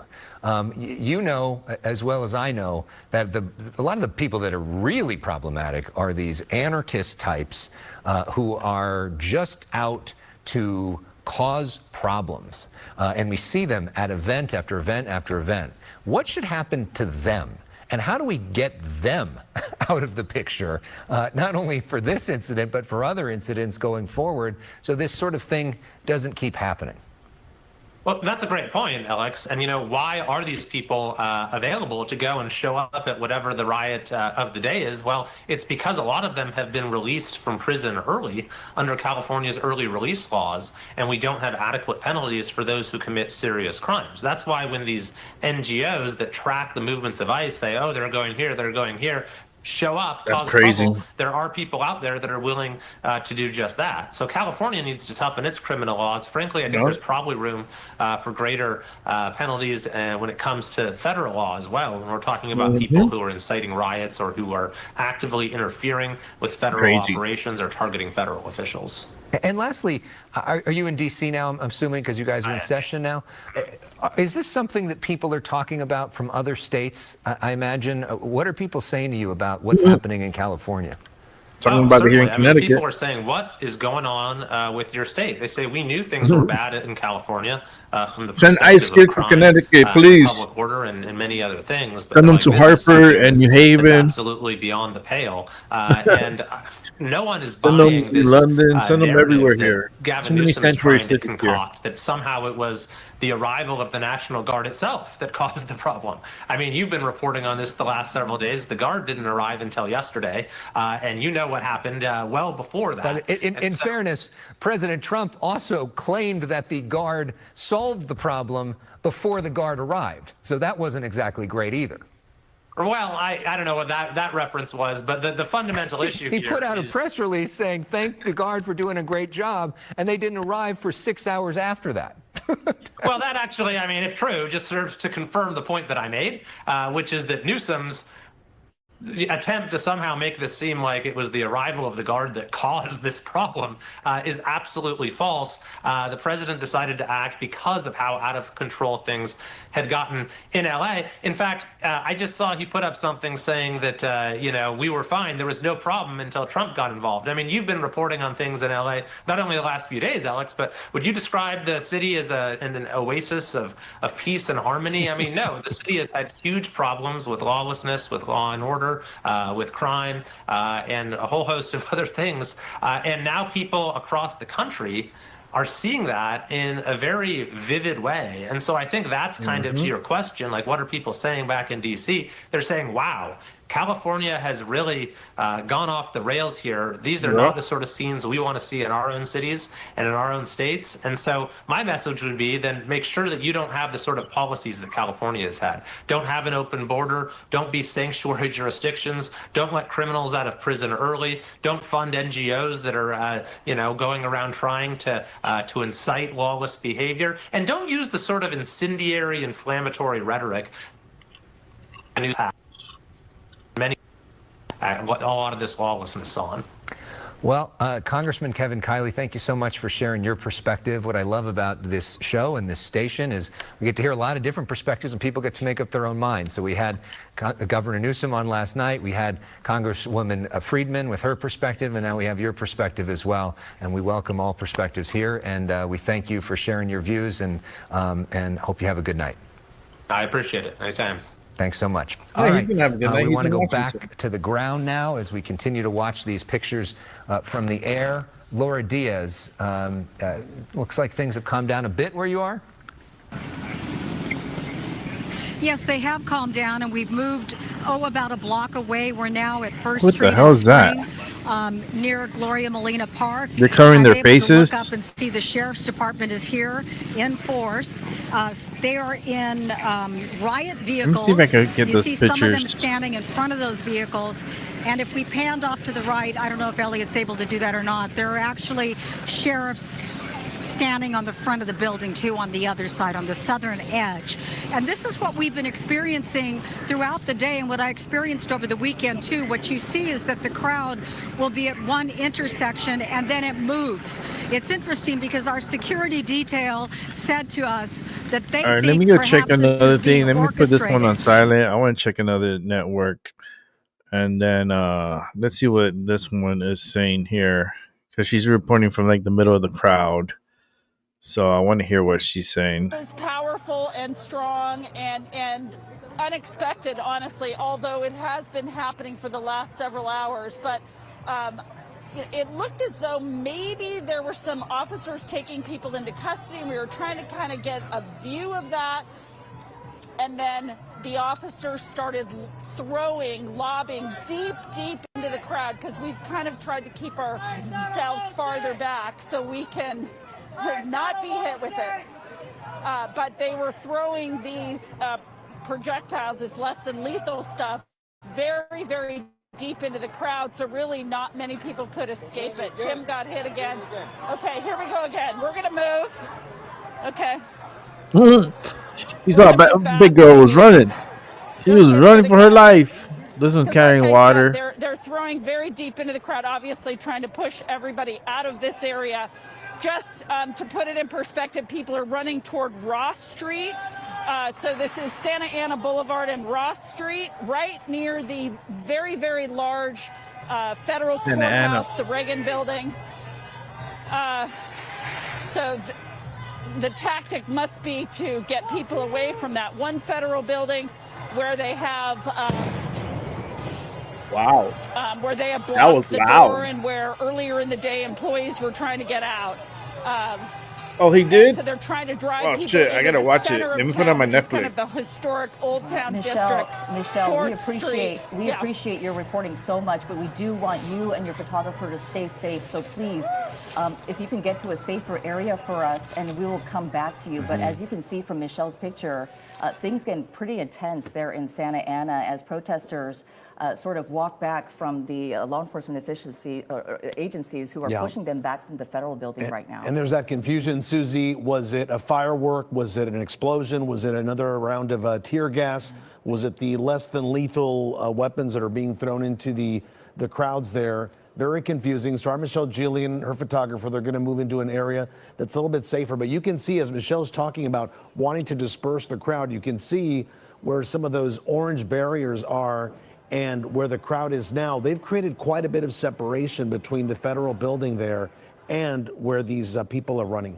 All right, we have another reporter on the ground. Let's go to our Tom Waite now, who joins us live. Tom, where are you?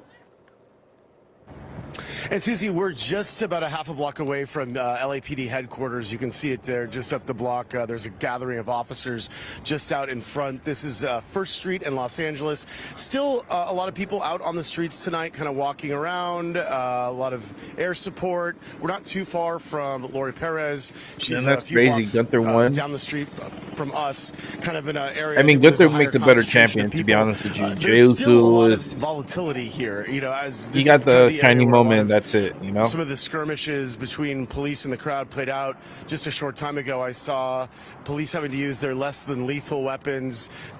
They fired some of those. Yeah, I'm watching it now. I put it on my phone hit with so I can objects, watch either it. water bottles. I saw the first or person other that's coming objects that were out being is John thrown, Cena. Sometimes plastic. I didn't get to sometimes watch it glass because I've been bottles were doing being this. thrown. In fact, I was just standing next to a group of officers a few minutes ago. Busy with the when a news, you glass know, bottle was but I need to hurled at catch up. them, I usually and catch very up close to hitting all of us.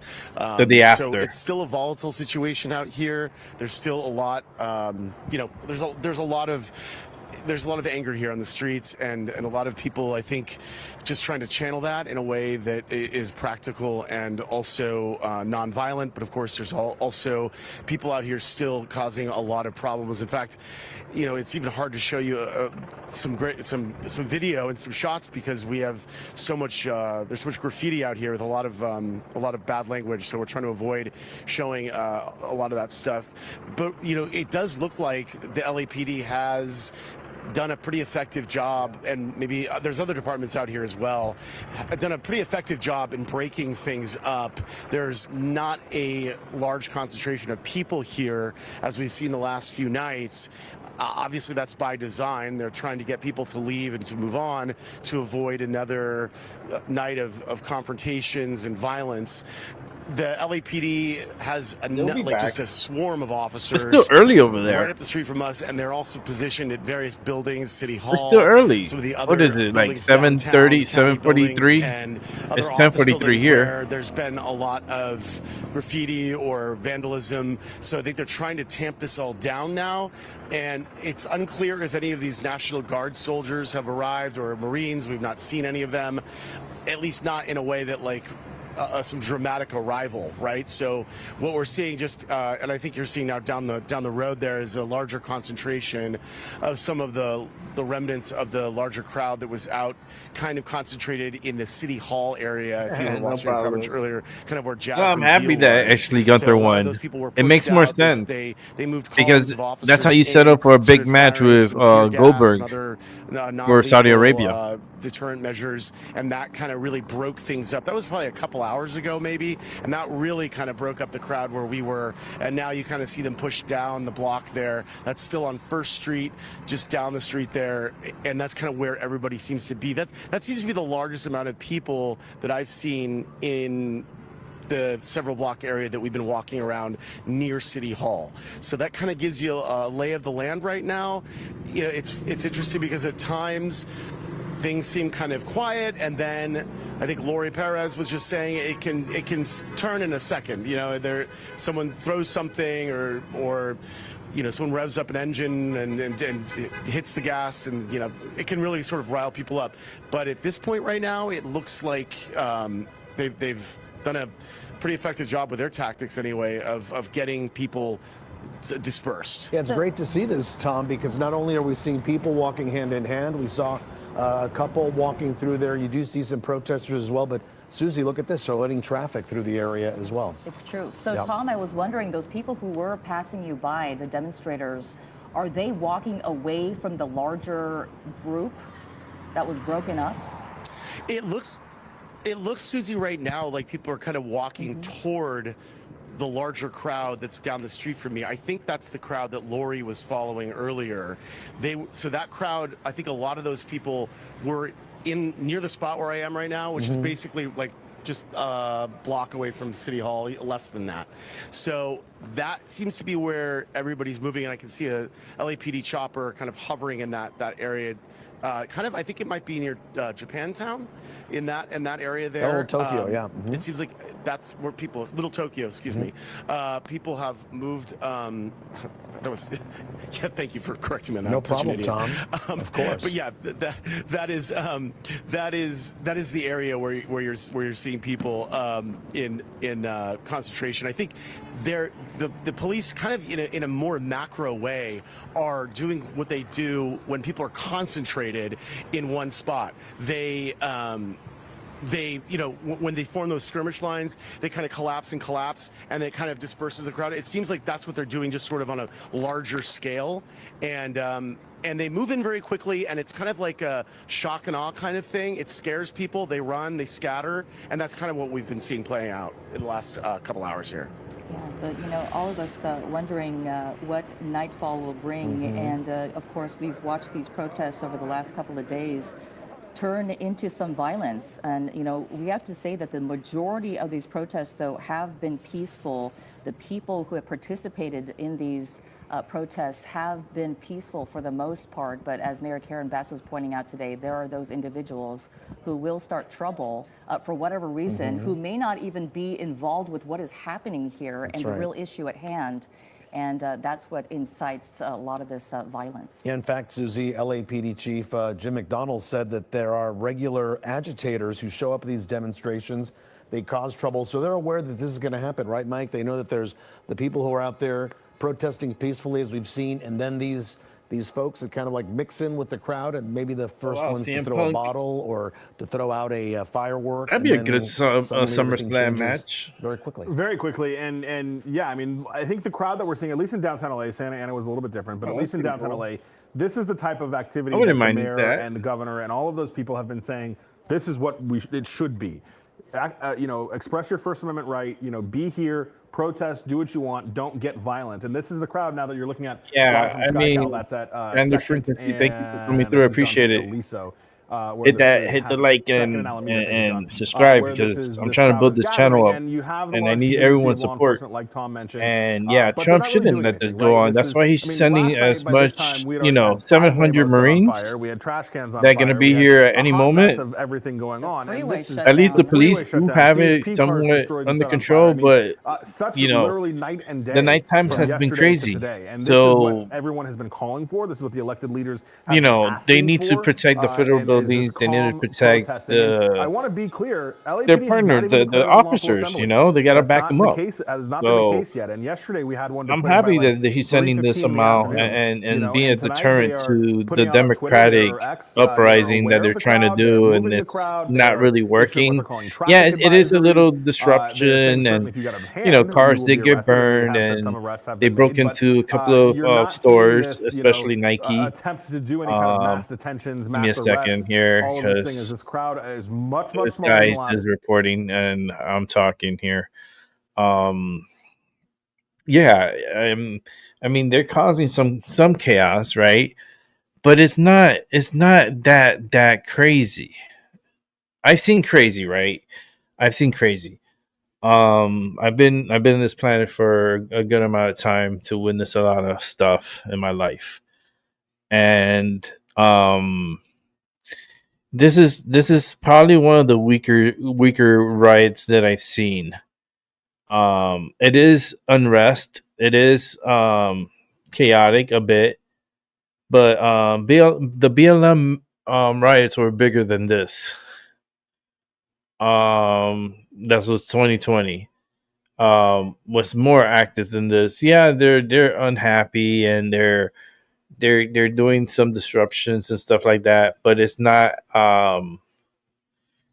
to that like chaotic holy shit moment, because I think they know that the Marines are coming, so you're better off just going home. You're better off going home. You're better off take a shower, kick back, drink a beer, smoke a joint. I don't care, I smoke a joint. But yeah, just kick back and relax, man. I don't understand. Like, okay, we get your point. we got it in pretty much the second and third day. We got your point, but now beyond 4, 5, 6 days, 7 days, no, ICE is going to continue doing their job. This is why the Marines are going to come, because now they're going to really go after them, and they're going to clean house. And Tom Homan was not playing when he said that in Los Angeles, you're in for a rude awakening. We're coming, and we're coming with backup, and we're going to get you, and we're going to go through this little process, and you're going to be deported. End of story. And I'm hoping that it's a civil. I hope it becomes more civil and more peaceful. I want it to be peaceful, and I don't want the gaslighting. You know, the mayor should have diffused this. The governor should step up and diffuse this and tell the people back down. Like this is a losing battle. This is a federal thing. Like they have the right. The ICE agents have the right to come and get whoever is on the list on their court ordered, to be detained. So I don't understand the uprising. Like these are all court ordered removals. Now there's casualties, collateral casualties I call them, the ones that are like Pepito. Hey Pepito, óyele, que la vaina. Like what the hell is going on here? Like Pepito, you from America? No, señor. I told you I come from Peru. It's different. But I like it here. I like it here. I get paid. I get money. They give me EBT. EBT. They give me housing. Oh, okay, Pepito, you're doing pretty good here. Guess what, Pepito? Those days are gone. You're going back. Your vacation's over, Pepito. Oh no! Don't tell me that. Oh, I don't get that much money this month. They cut the EBT. The Donald Trump, he caught it. I don't get no money. Oh, Pepito, you got a problem because you're being deported. So I'm sorry, Pepito. You got to go. There you go. Gave you a story of Pepito. You know, he's from Peru and he needs to go back home. And it's just listen, it was going to happen one way or another. It had to happen. It so happens that Trump, he is a man of his word, and he said he was going to take care of this immigration problem. And open borders really destroyed our country. It's like 20 million individuals. Think about it. I say it every single time on my show. Think about having $20 million in your pocket. How would you feel? You will be fucking excited, right? $20 million. You could buy yourself a new car. If you go fishing, you could get yourself some gear and a boat and have a beautiful house and a beautiful like whatever you want, you can have. But now imagine 20 million immigrants and your pockets are empty because you have to pay $3,000 of rent for just a 2-bedroom, 2-bath. You have to buy groceries that's inflated. You have to go pay car insurance, your car, your credit cards, your, cost of living pretty much. You have to go to Walmart and buy your tissues and all your personal items. And, they don't give you anything for that. You don't get like extra money for that. That comes out of your own damn pocket. And it's like, the system is screwed and the housing is screwed because paying $3,000 for a fucking 2-bedroom, 2-bath, that's fucking ridiculous. And somehow they're able to get it. They're able to afford it. And it's like, wait a minute, they just got here to this country. How are they living in a $3,000 apartment? Bidenomics. It was always about Biden and his open borders and took advantage of the system and let all these people try to bleed us, bleed our money, bleed the hard working taxpayers' money and they were just leeching on it. It was like the locusts came to eat, and they were harvesting on our funds and our food, our water, our public resources. They just came in, and they came in like a rainbow, and now it's turning into a nightmare. And now we're having riots, we're having all this craziness going on. We have police all lined up, pushing these individuals back. Um, how's the night's gonna be? It might be a little crazy. It's gonna be pretty wild. Let me see if I could go to another look, and maybe we could show this one right here. We got the Mexicans here waving their flags and proud of being Mexico, but you live in America. I don't know how smart is that, right? You don't you're waving another country's flag, right? Okay, so Mexico. Okay, so why are you here? Why are you in America?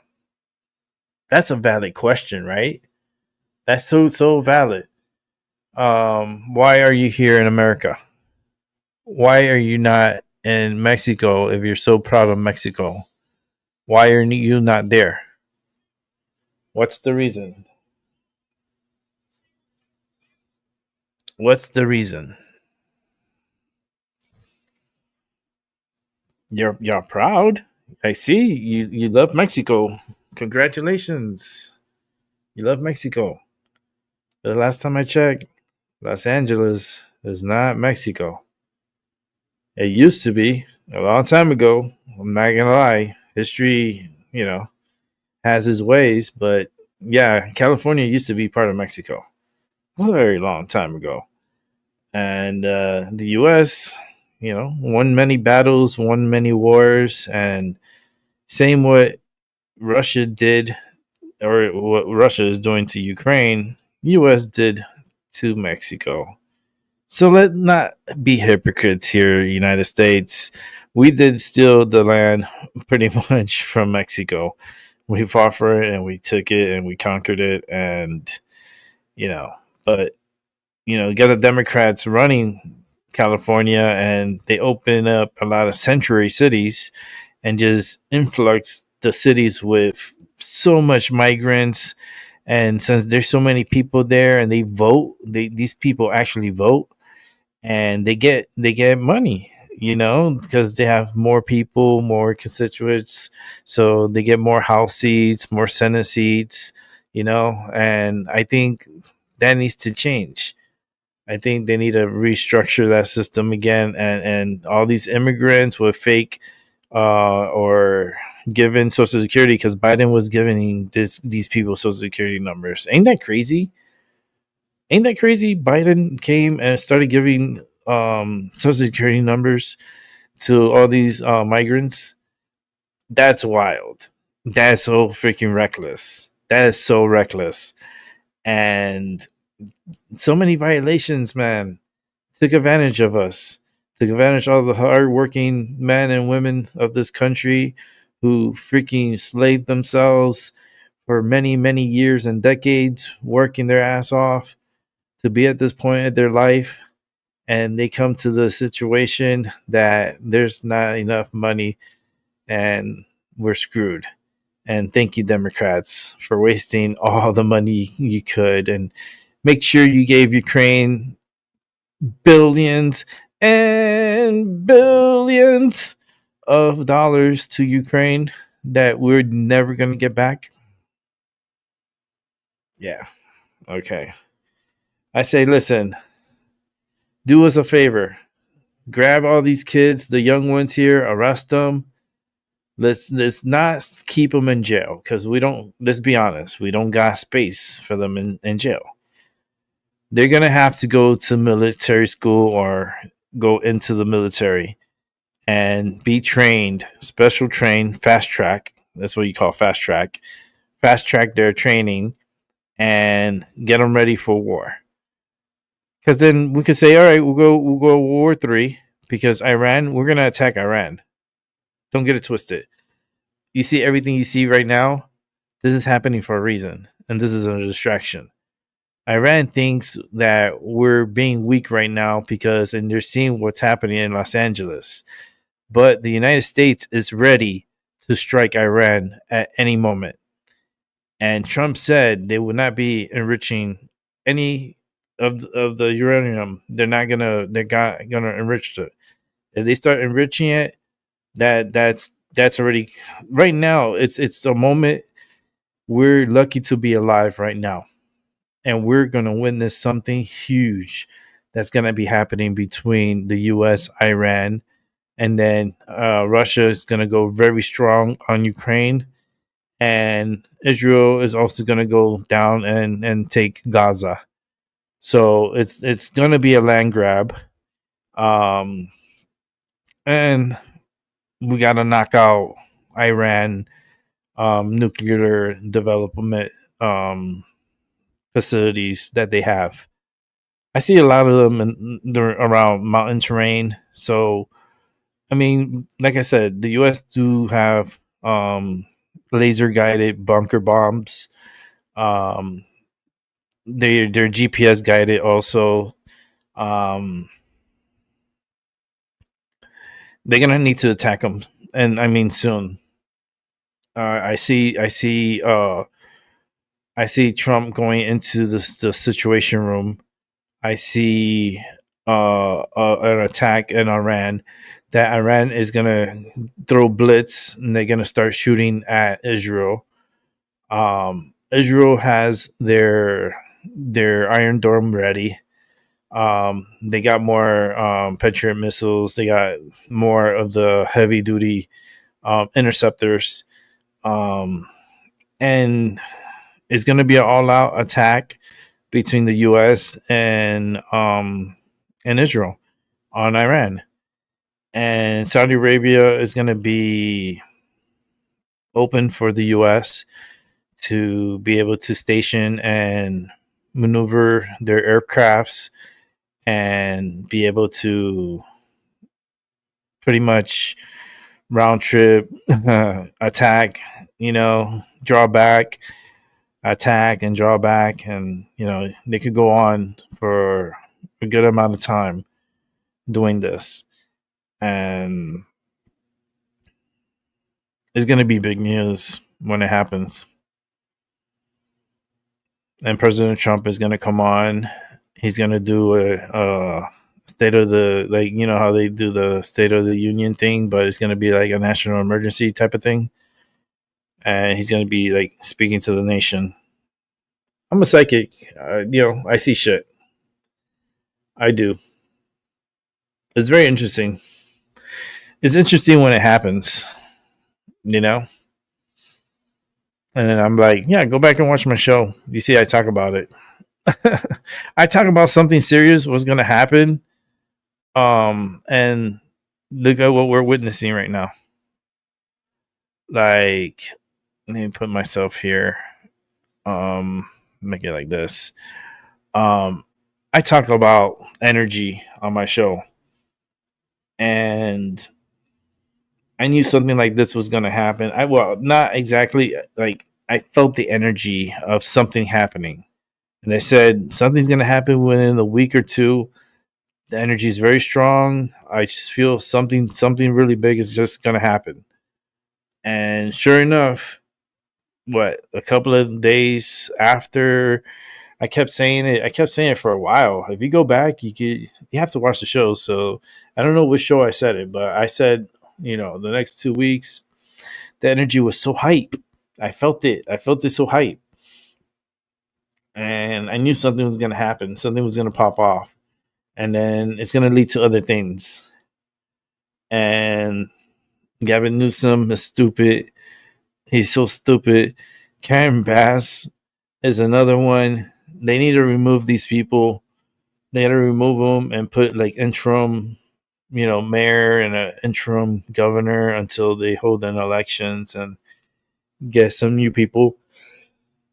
But right now, it's like a free for all, because you see, Karen Bass could have said, please go home. We got the point. We got the person who we wanted out from the detention center, and we we'll continue, from our homes, and we got your point, and diffuse the situation, not antagonize it more, saying that we're on your side and continue doing what you're doing, and like nothing's like, there's no, I didn't see no violence, I didn't see no vandalism, I didn't see nothing. Like, I'm like, girl, what are you watching? Who are you watching? What channel are you watching? Because you're surely not watching my channel, because I see a lot of stuff, and I'm watching multiple channels, and every single channel is showing something. Like, I can move it around, and I could go to a different channel here. Let's see what they're showing.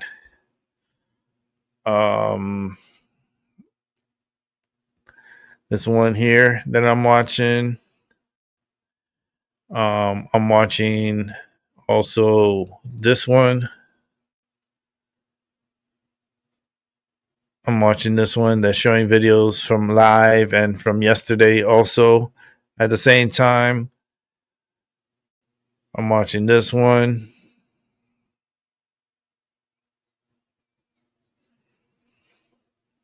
So I'm watching and monitoring all different like sites and different feeds to see what's going on, and there's a lot of things happening, man. There's just a lot of things. The sheriffs and the police are pretty much ready for tonight. Who knows what time? I just witnessed something here that's looks pretty ridiculous. Oh Lord, we gotta come here and watch this. Let me tap this. This is gonna show you the type of people that we're dealing with. Okay, I'm gonna show you something, and I want to see your comments. Okay, I'm gonna make it bigger so we can see it bigger.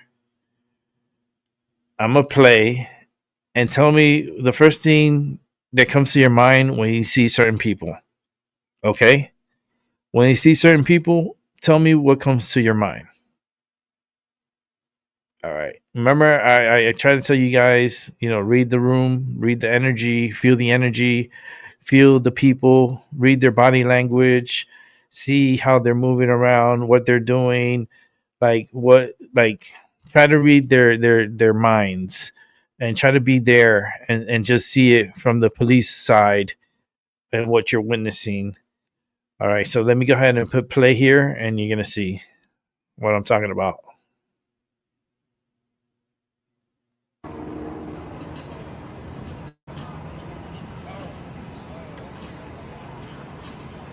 Hey, Albie, how you doing, brother?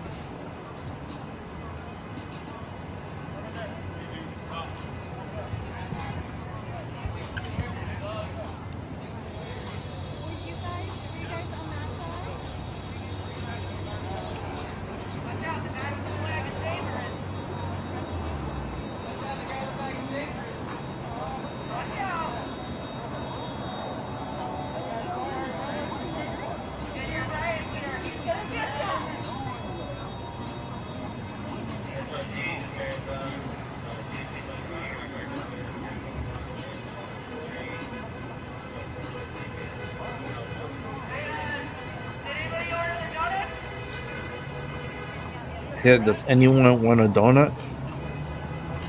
That's what I heard. Does anyone want a donut?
Very small group.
They're just walking right through the middle of these people.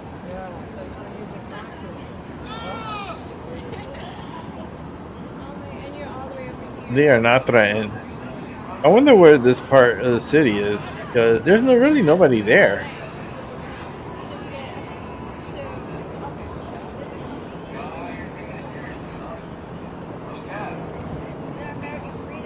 You know, the Marines are coming.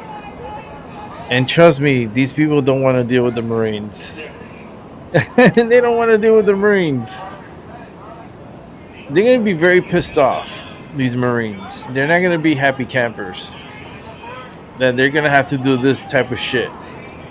You know? So...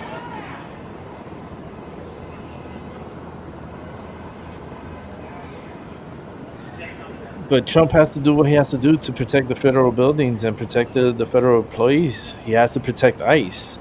You know, this is going to take military enforcements to start the operations again and start taking people out and deporting them. You know, if they have to see the judge. But you know, I think that's just a waste of time and money. If these people need to be deported, they have to go. If they're court ordered and they already have judge approval for removal, these people should not even be out in the streets at all. If that's the case. But if there's collateral, damage or collateral people gonna be sucked up, then you're in the wrong time, wrong place. Especially if you're with an illegal, and if you're illegal too, then you're gonna be caught up in it. Yeah, you're going to be deported too. Because all illegals are illegals and they got to go out. They have to leave. You got a time frame Trump gave you to leave, and that time was up. And now you're overstaying your stay here. And the longer it takes to get you out of here, the worse it's going to be for you.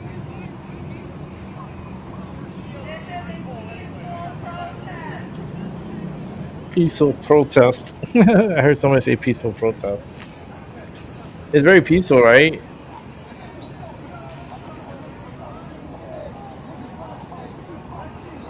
Let's see if I can move it up a little bit.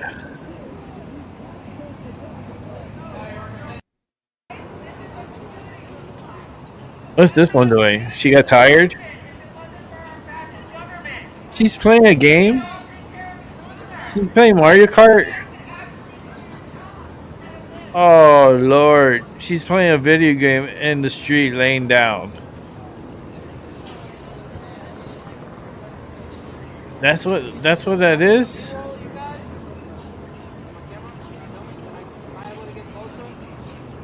That's stupid. She's stupid. Wow. You see what I'm seeing? She's playing a video game. She's playing the one of those Nintendo Switch.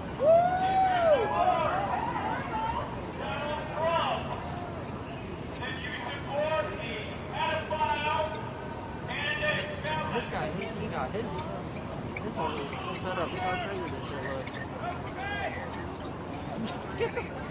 Are you with the news? Oh, it says press. Oh, yeah, it's fire, bro. Like that shit's heavy, isn't it? You look at when I like get close on the shoulder. Look, he got like a Sony XB cam. I don't know. It's probably some like cinematic shit. That one's probably, bro. That's like $20,000. They got like all of stuff. We can't go back over there. They're really stepping it up. Yeah, they better do their job. The military's coming. And Trump is watching. So you better do your best. You need to do your best. The world is watching. And if you can have a group of people, kids, that could cause a ruckus and destroy your city, it would be easy for a foreign individual to come in here and cause chaos. So they need to remove these people. Everyone there needs to be vetted. They needs to go through a system, a process where they're going to have to prove that they're an American citizen, or if they have their green card or whatever. If they do have their green card and they have permission to stay here and be here, then that's okay. You can stay here, no problems. It's the ones that are here that pass their visa. Those are the ones, and also the ones that came in through the border, through the Biden's open border, that all these immigrants just rushed into the United States. I mean, by the thousands each day. It was like thousands and thousands and thousands of people coming, where it's up to like 20 million people came into this country illegally. And you have a lot of people also that have overstayed their visas by like decades, that they're still living here. They're gonna catch those also and take those people out, because those are court ordered to be removed. They're not supposed to be in the country. So that's why the families are getting involved and getting all mad, and I'm pretty sure they're fussing and bitching and fighting, and they question their status, and they're not from here too. So the whole family gets to be deported together, like Tom Homan said. He said, listen, we're not in the business of separating people and their families from their children. We're sending them all together, and they'll be going back to their country together. What a great guy, right? But the Democrats are like, oh no, and they're jumping, fighting, bitching, and moaning, and causing a ruckus for no damn reason. Maxine Waters this morning, I did a show showing Maxine Waters and her stupidity, and what she said was she was such an idiot, telling the National Guard, shoot me, but you better shoot straight. Bitch, it's Pride Month.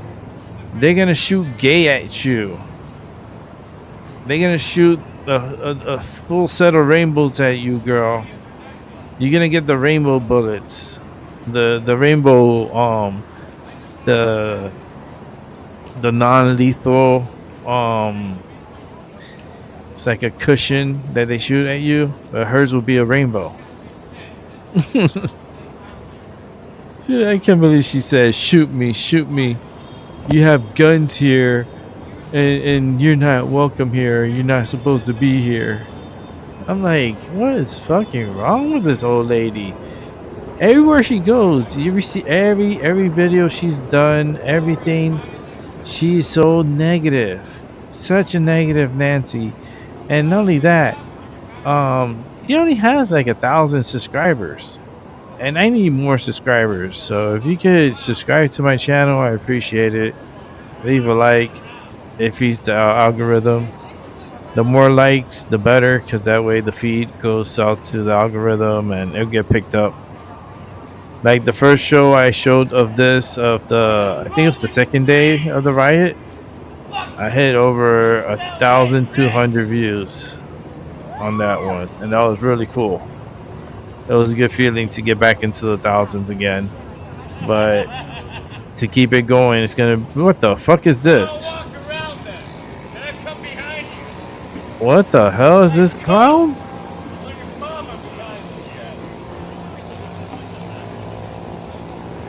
What's wrong with this guy? He has a guitar. Huh. All right.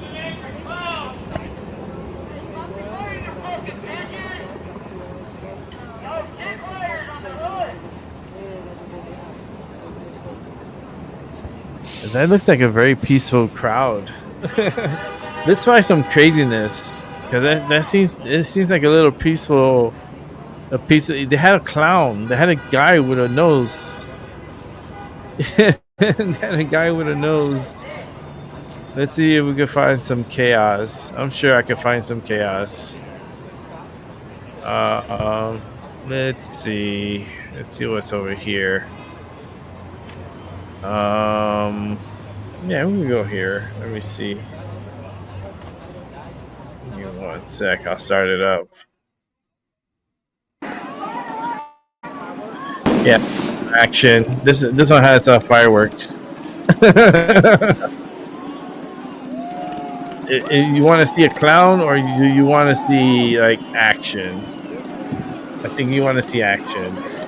This is the action. The other side was a little too soft. Look at a guy that's an American with a red nose talking shit. Wow, look at that fireworks. That's illegal fireworks. You know that, right? They're throwing stuff at the police. Oh shit, look, they're beating somebody up. Look, Rodney King. They got him, look. Oh shit. This is what you want. This is the action you're looking for. 2 people are being under arrest right now. They're getting 2 people right now. They grabbed them. They're arresting them. They are arresting. Police are arresting the protesters. Breaking. You guys see it here first. Fuck that shit. I got this shit. I got it. We got it.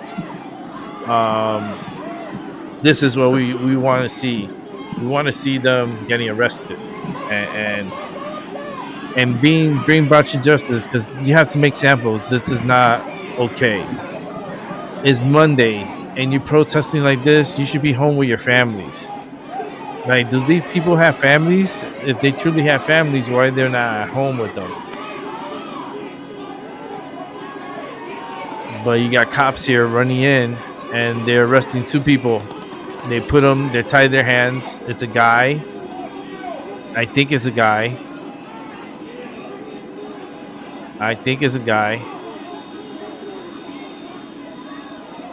I don't know the other one. They're arresting 2 there.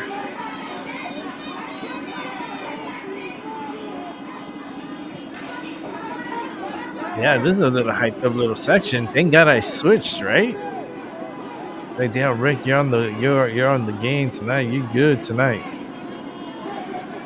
Yeah, I feel the energy. I do. A lot of people are gonna get arrested tonight. You gonna say fuck the police?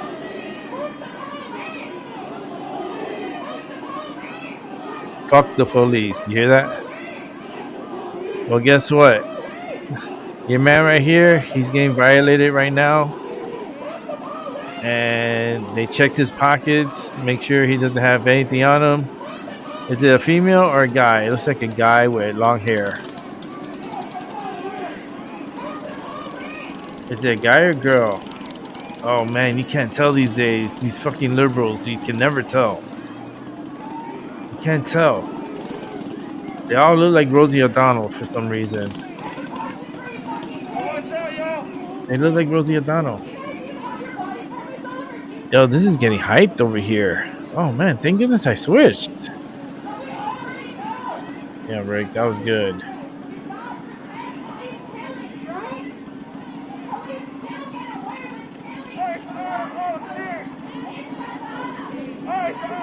The clown over there. I don't understand the clown.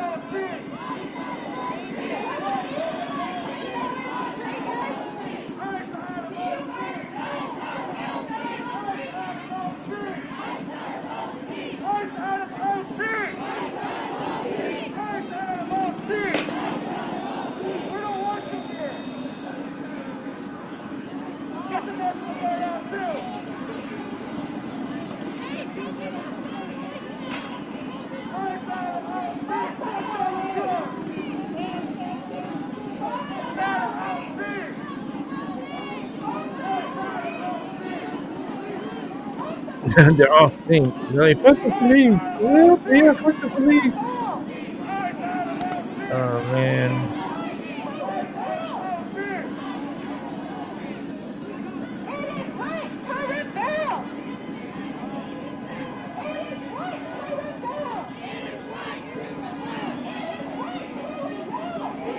They even got some lines together. Well, it says, no fear. What does it say? It says rants. Is it Democrats? What does it say? Immigrants? Immigrants are welcome. Immigrants are welcome here? That's what it wrote? That's what it says in that sign? Immigrants are welcome here? Who said that? Yeah, immigrants are welcome here and they're vetted and they go through a process and they get their green cards and they become citizens and yeah, there's the process of going through that. Yes, if you come the right way, if you do it the right way. But if you're coming illegal and you're coming through an open border and then now you're trying to like, no, it's like no. You came illegal. You came through the open borders. That's a no-no. And yeah, you stayed here the 4 years because Biden let you in, like open doors, like, and you guys got used to staying here for 3-4 years. Yeah, you develop a relationship here and you love it here now. But guess what? You didn't come here legally. And now you got to go back to your country. And I'm sorry. I truly am. But you have to go back. Now, if you want to come back here, you could get into the system. It would be like a lottery system, and if you're one of the winners and stuff, then you can come back to the country. But it's through a process that you have to be vetted. And if you're a good person, you're outstanding citizen, and you're coming to the country for right reasons and so forth, and but you have to come the right way. You can't just come through an open border and then think that you got rights. You're illegal. You don't have rights. You don't have rights here. Know your rights. Like, what rights do they have to know? They're not citizens. So what rights?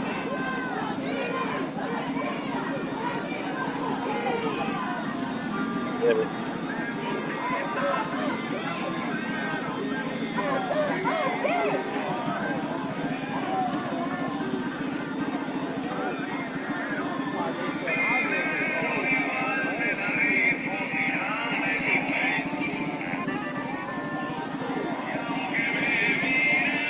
we'll watch a little bit more.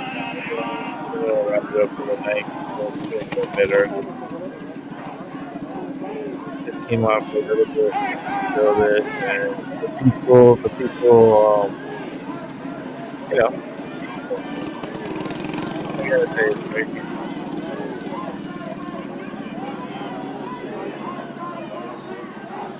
I mean, this side over here is not too bad. They did arrest 2 people, so.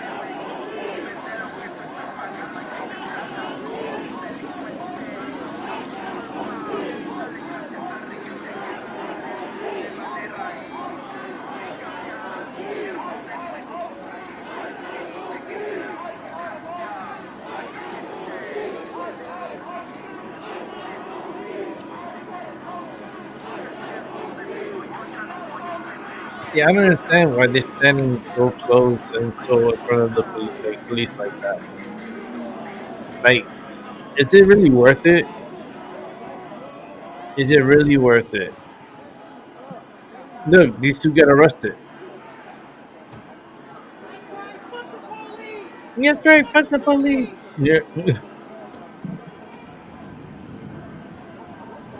So now it's fuck the police.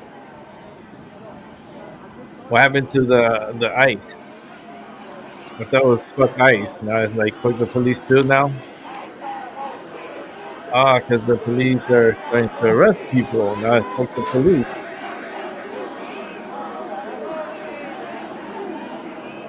Deport Trump? Deport him to where? That's a stupid sign. I'm trying to look at the signs, right? A lot of them don't make fucking sense. Like the one back there says fuck ICE. I can't really see this one right here unless they zoom in. Because right now it's like a whiteout. Can't really see it. I know the sign back there says fuck ICE. I can see that back there.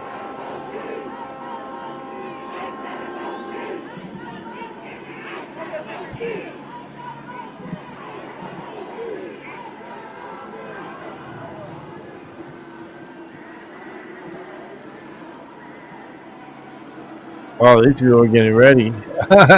Tactical team.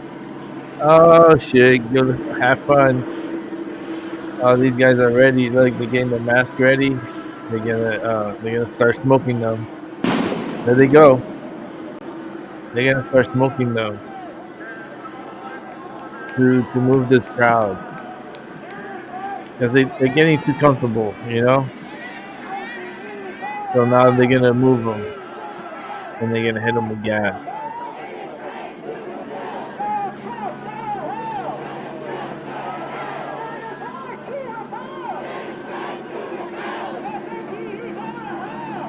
All these look like immigrants, man. I'm sorry. A lot of them look like immigrants. There you go.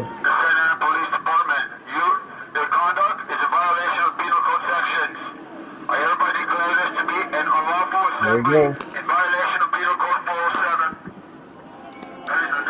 There you go. They're running. They're running.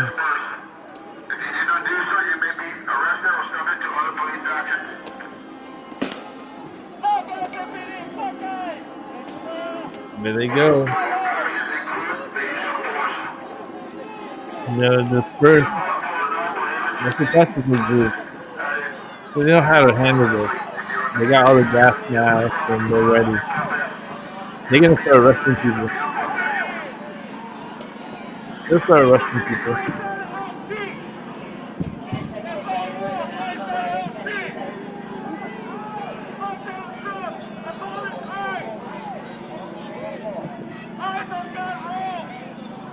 You know, I think a lot of people realize that the Marines are coming. And they know the time is running out. So, you know, they could cause a little ruckus, but they know this is not a winning battle. You're not going to win against the Marines. I'm sorry. Many countries wish they had our Marines. I have a really good friend who's in the Marines, who's a best friend of mine. His name is Miguel. And he's badass, man. Very athletic, very, very good.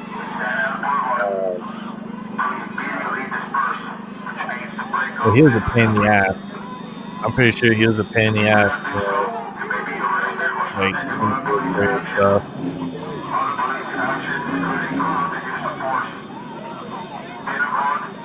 I'm pretty sure he's ashamed of this and what's going on here.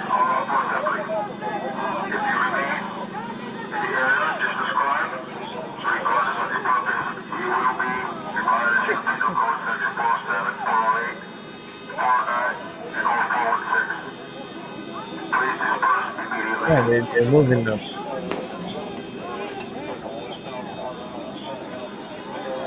They're planning already. They already know what to do.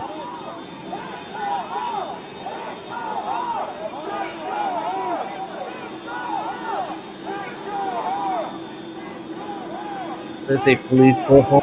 Police go home.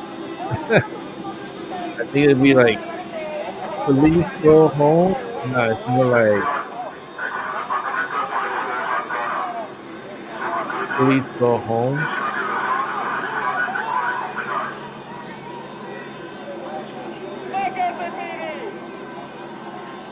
They threw something at them.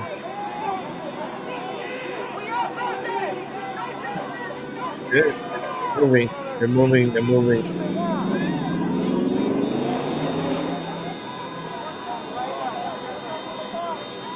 Yeah, they're moving the line. Look.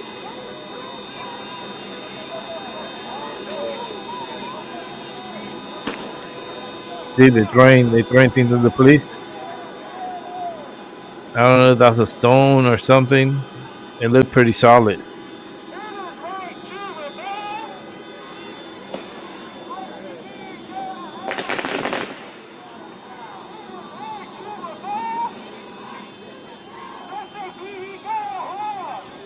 You know, this sounds familiar. You know, these chants and stuff. It kind of reminds me of the kids that took over these universities. You know, like Yale, and that was like a little explosion there. Like Columbia and Harvard, like all these schools, these pristine schools, like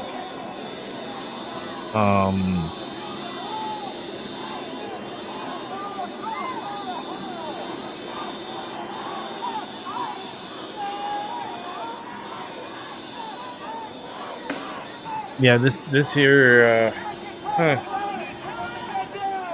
Interesting. Yeah, that's it. Yeah, they're flashing the lights. They gotta get out. Cops are coming in with more reinforcements.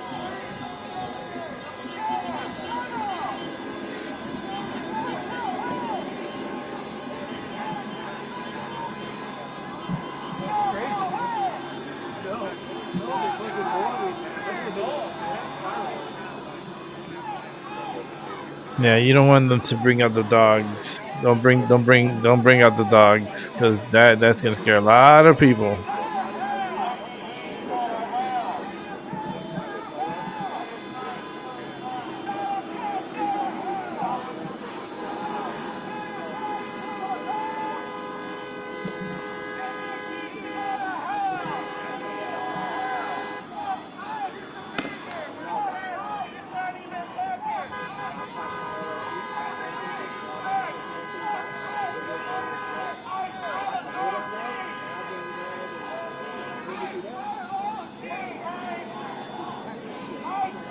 We'll watch for another 5 more minutes, and I'm out of here.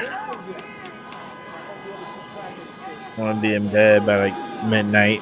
I want to be asleep by midnight. But it's gonna be a little wild night. Hopefully, it's not as bad as the night before. Hopefully, it dies down. A lot of people, they need to go home, take a shower, eat something, smoke a joint, just chill out. Like, is this really worth it? Their operations are gonna continue going. You know why? They got the backup from the Marines that are coming, and they're gonna have an operation where they're gonna sweep and detain all these people that were here, the illegals. They're gonna sweep them up, and they're gonna take them, and they're gonna find out where the country of origins is, and they're gonna get deported back home. Yeah, come the right way next time. That's all.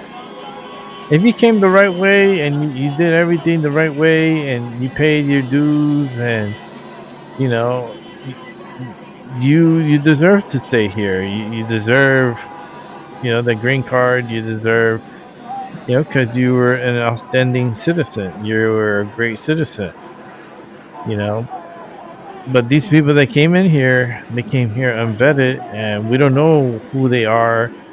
A lot of these people, all these cops and stuff, the ICE agents, they know the individuals who they're going after, and they know their past. They know the crimes they committed and what they're wanted for and what they've done. And they're arresting these people and they're sending them out. They're deporting them. They're sending them to El Salvador. They're sending them to the Supermax prison. Because a lot of these criminals, they released them from other countries and they sent them here. You understand?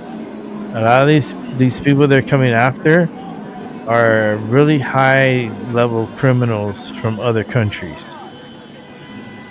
That is what's happening. And ICE is going after the scum of the scum.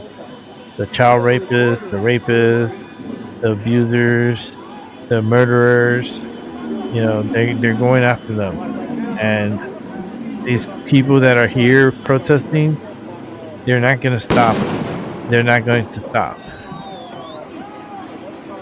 ICE is going to continue going after its individuals, and they are going to sweep and grab them and make them go through the system and then deport them and send them to their country of origin and let their prison system handle them. But I'm out of here. I got 2 minutes to go. I'm tired. A good show. If you want to continue watching it,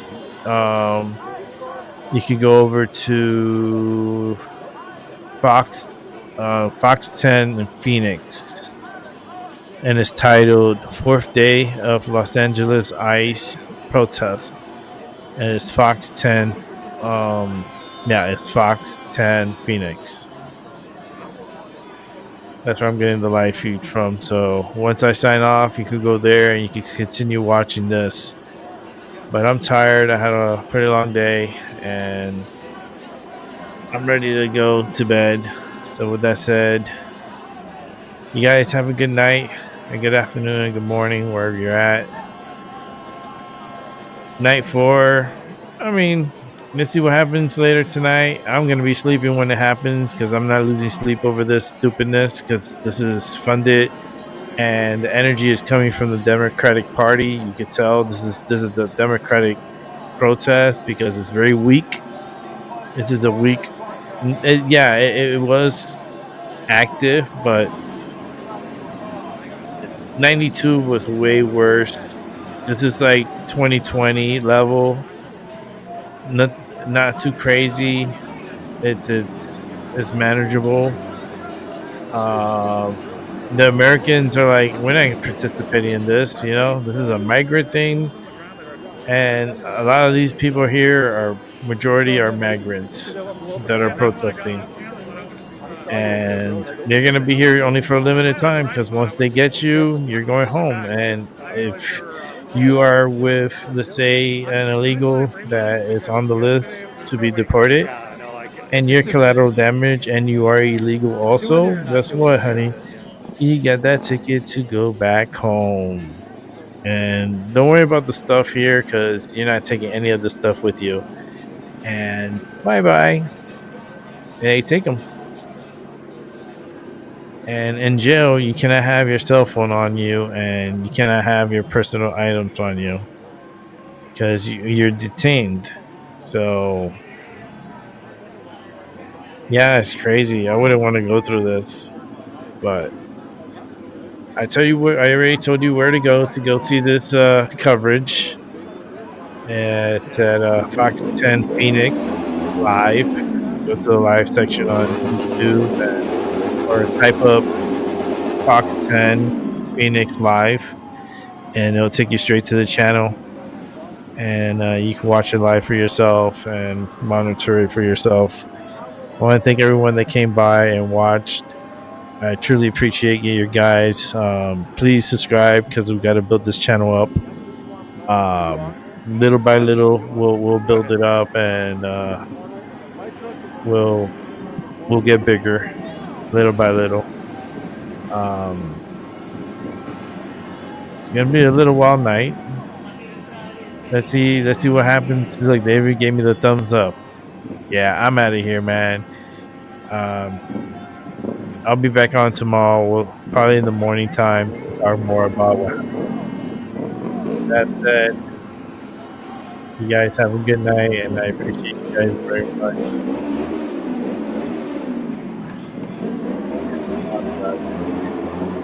Peace.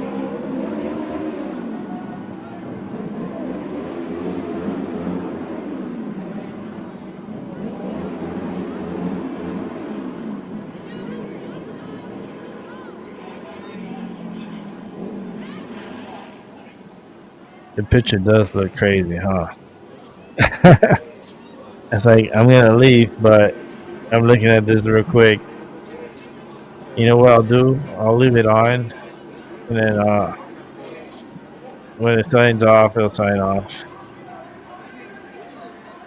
See how long you can stay on by itself. You guys have a good night. I'm gonna leave it right here in this channel, and let it play on its own. And if it turns off on its own, that's because the internet gets a little wonky at night, and it'll turn off on its own. So let me just set it up for the late show. I'll just keep it live, and I'll see my way out. Have a good night, everyone. I truly appreciate it.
See you later, Mikey. I'm gonna go send this back. Are you out of here?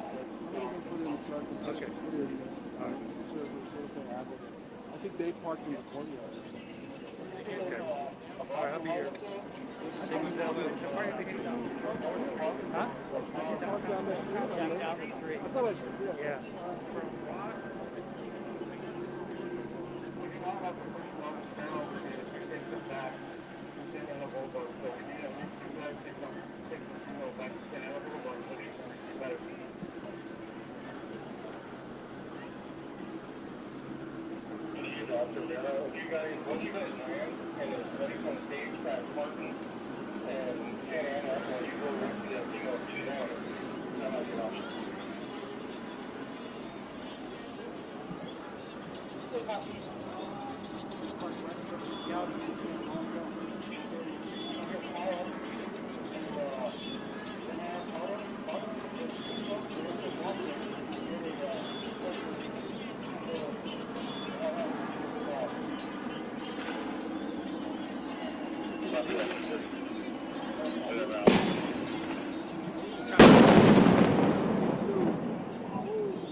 Yeah. From the building? Wow. We have a fire alarm. Ese es el saludo. Ayo.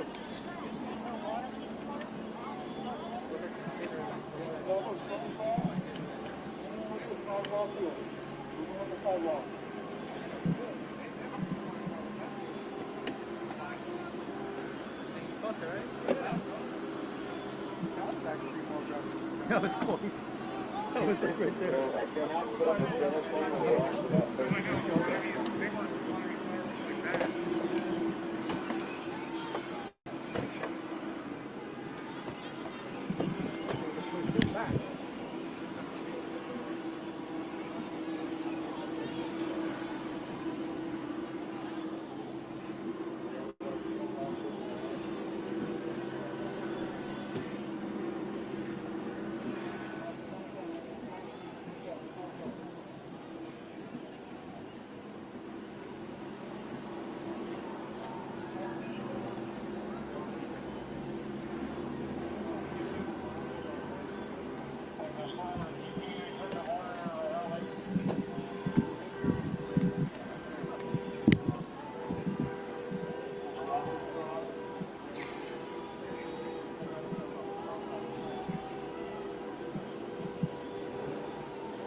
Okay.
Hey, Carlos.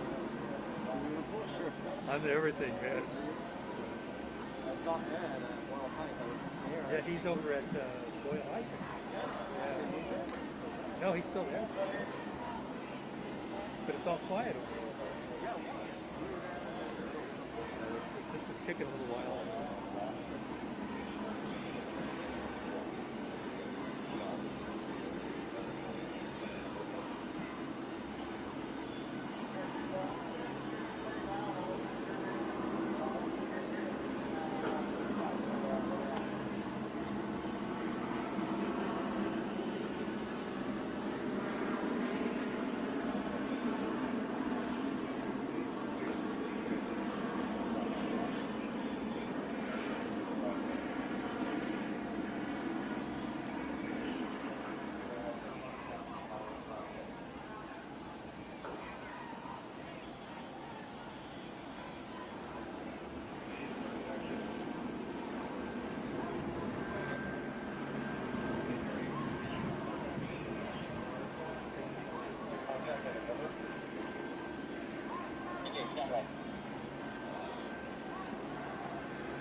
quiet.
worried about the media. Wow.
Go.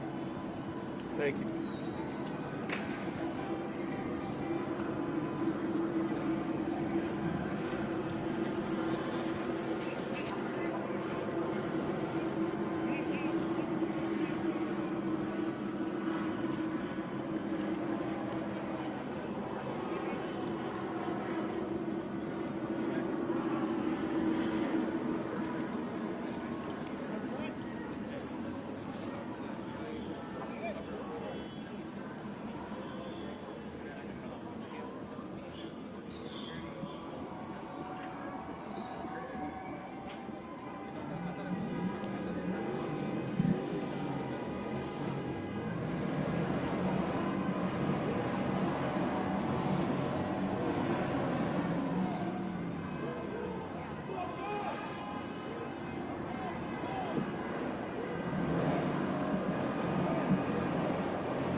Coming this way.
We're gonna stay with these guys.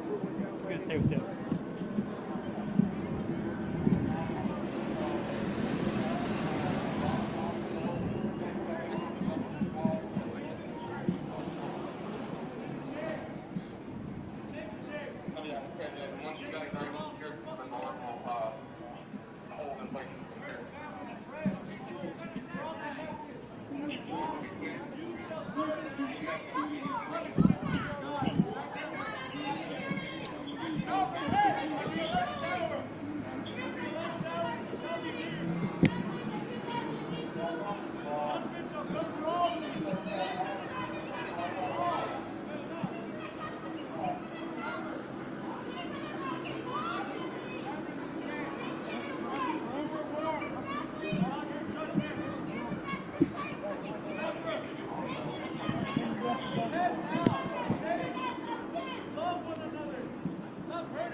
Telling them to take us.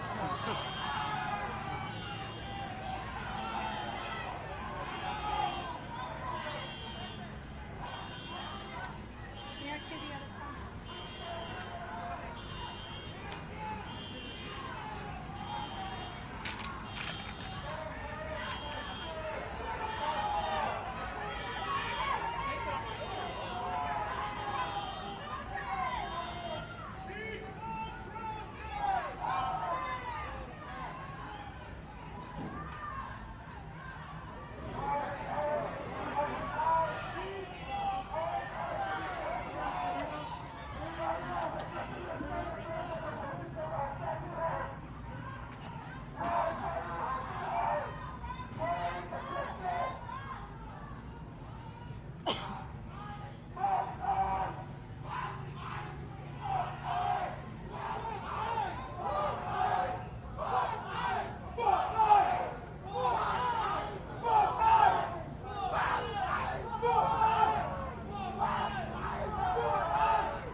Yeah.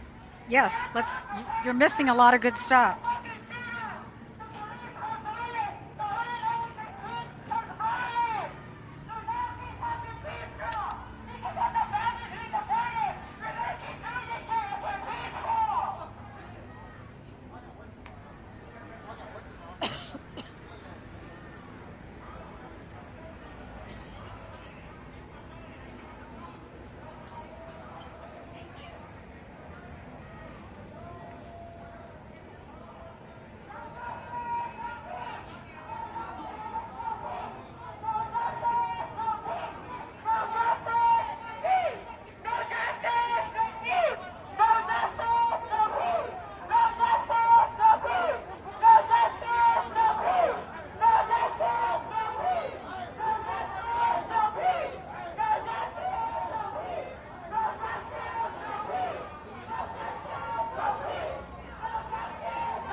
Yeah, we're basically second in San Pedro.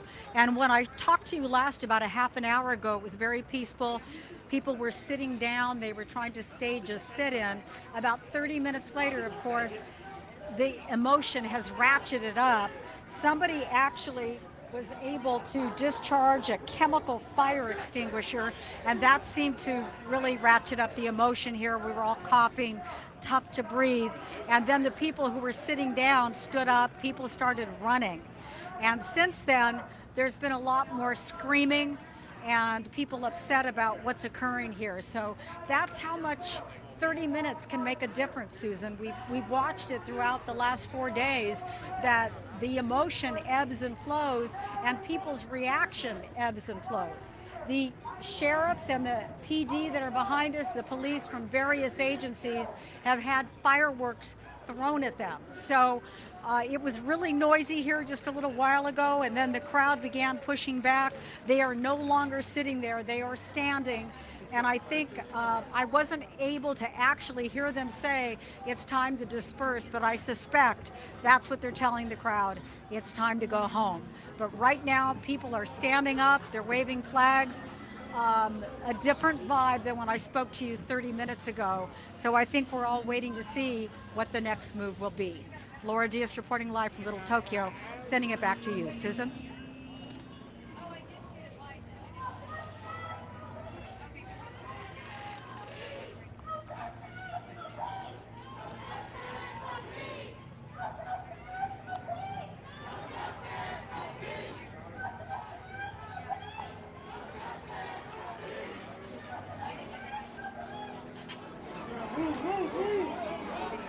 People are running. People are running. People are running, Susan. There's something going on. All of a sudden, people are running. It looks as though the skirmish line is moving forward. And, you know, when those fireworks are let go, they're very dangerous. So it's trying to control the crowd and to do it in a safe manner. The police have hung back. I think they're telling people it's time to go home. Certainly time to move off of this corridor. So we are off to this. Moving us now. Yeah.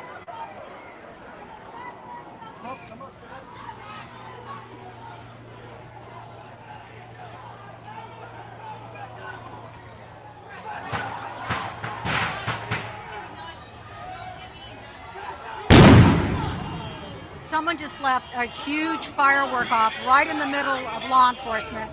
Now the police are moving us back too. We are part of the crowd, we're on the move. You can see that it's definitely gone a different direction. It's completely turned around from when I spoke to you 40 minutes ago. The anxiety level is high. We're walking right in front of law enforcement.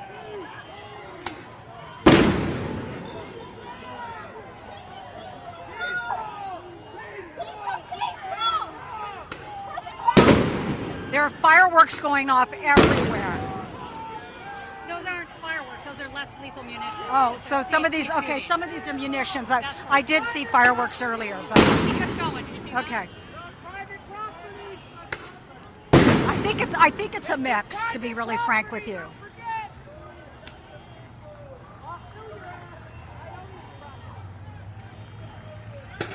Yeah, if you have a mask, put your mask on now. You won't be able to breathe.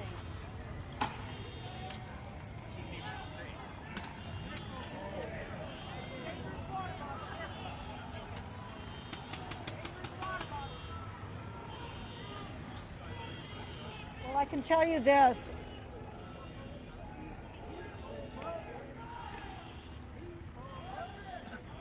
And that's what I've been trying to say in my live reports. 1 minute it can be fine.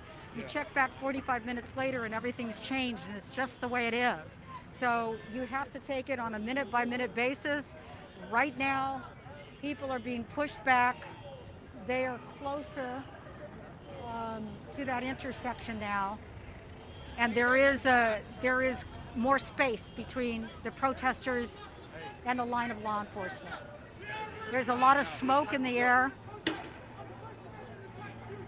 and security thinks it's time for us to go. Security doesn't want us this close to the action.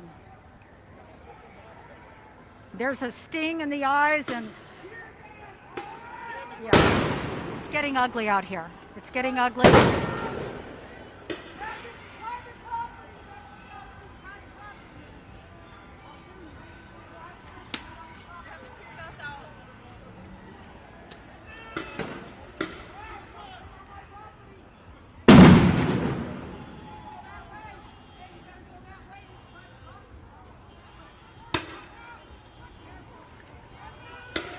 Okay.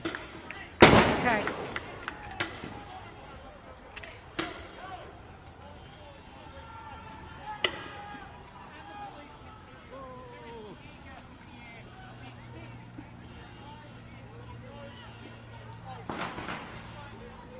They want us to go, Elliot.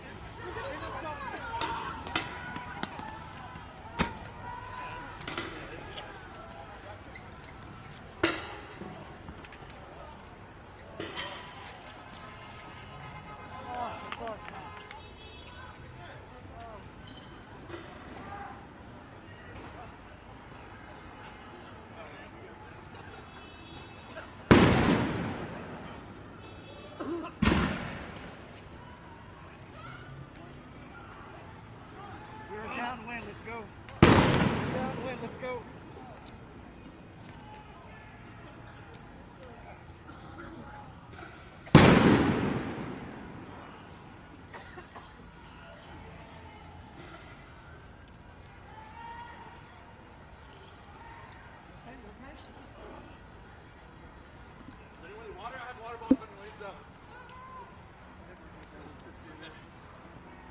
Okay.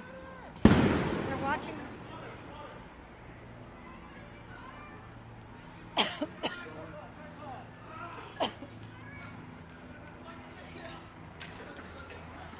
We have our masks on.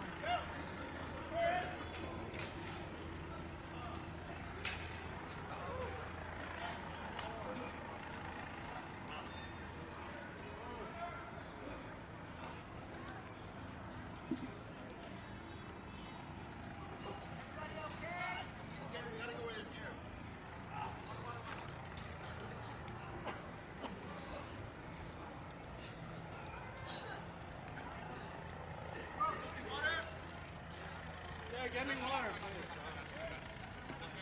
Guys, wash it out, guys. You have to pour it in.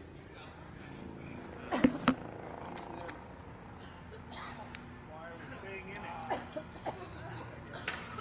gotta get out. You guys okay? You need some water? Oh, yeah, need more water? It's open, but you can. Thanks. Let's keep going, let's keep going.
You mean when we got out? That stuff is ugly. Whew.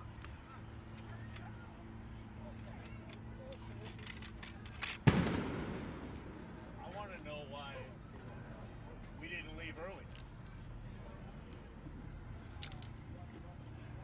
I saw the mast come on. I told you guys we got to get out of here. Stay in there for the pepper spray. That was just dumb. That's what we signed up for. We're the first line of history. We'll live. Good stuff.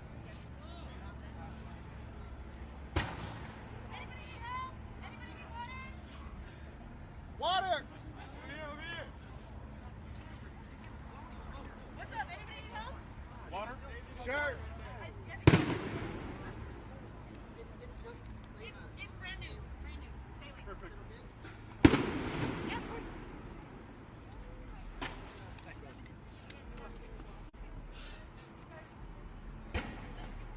All right, so that's the second time since the police.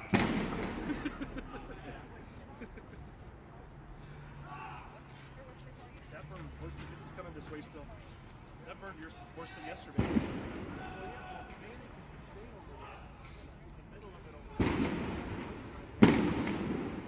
I guess the siege PSRT is around. Somebody put the mask on if you don't have a mask. Everybody doing? You guys doing it? You're wrong. I do have a mask. It's just in my backpack. I said once they started discharging the fireworks. Well, because they were throwing them at them. I would have done the same thing.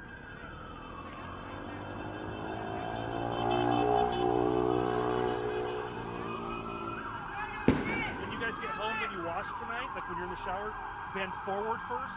Wash your face really good a couple times. Yeah, Don't let the water run down your body. You have baby shampoo, use that. Don't use regular shampoo.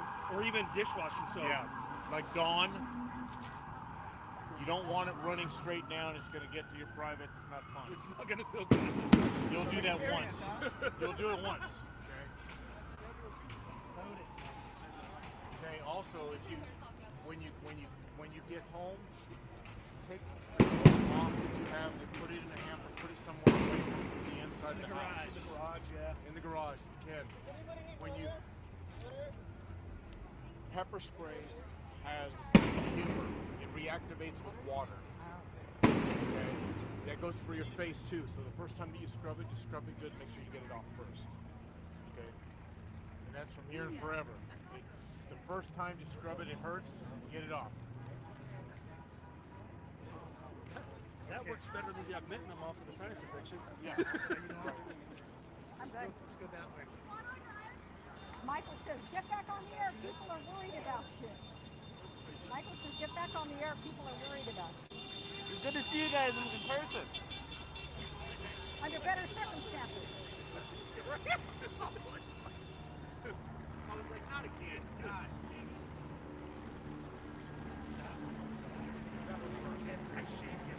Once the fireworks came out, they had a problem. And I don't blame them. I mean, what are those just in your eyes?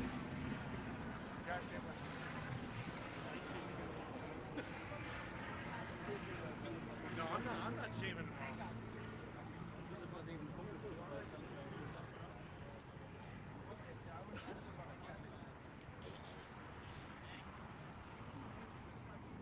You know, just a few people. Where do I build myself?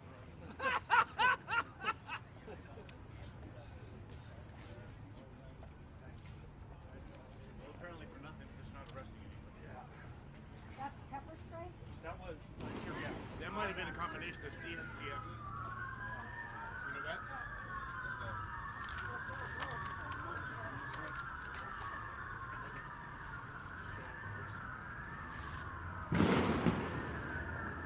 They're still firing.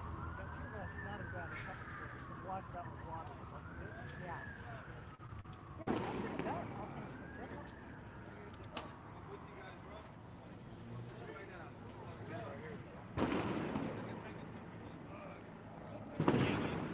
I took my mask off the one time. What do you think?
them, and I don't see them landing. I did see one. Oh wait, I think I see where one of them hit, but we're like directly in front of them. I mean, obviously down the street. So I'm wondering which direction are they firing it toward, like on to San Pedro? Yeah, they're standing in the or intersection are and they they're landing on shooting second? it towards San Pedro. So there's a couple of officers right there on the corner got it, of the yeah. intersection and then shooting it down San Pedro. Okay. Yeah, and it looks like some of the folks that are here still are kind of moving back toward the intersection now. It definitely feels like, that like they're not ready to give up this confrontation.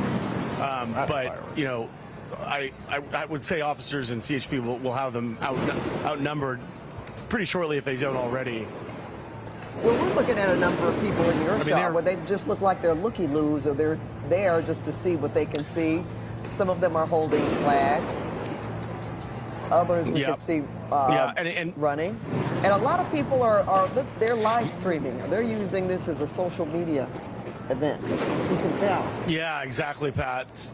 Yeah, that's so true. Now everyone's running again, so that must mean they fired some sort of pepper spray or some sort of pepper ball in this direction because everybody's surging back.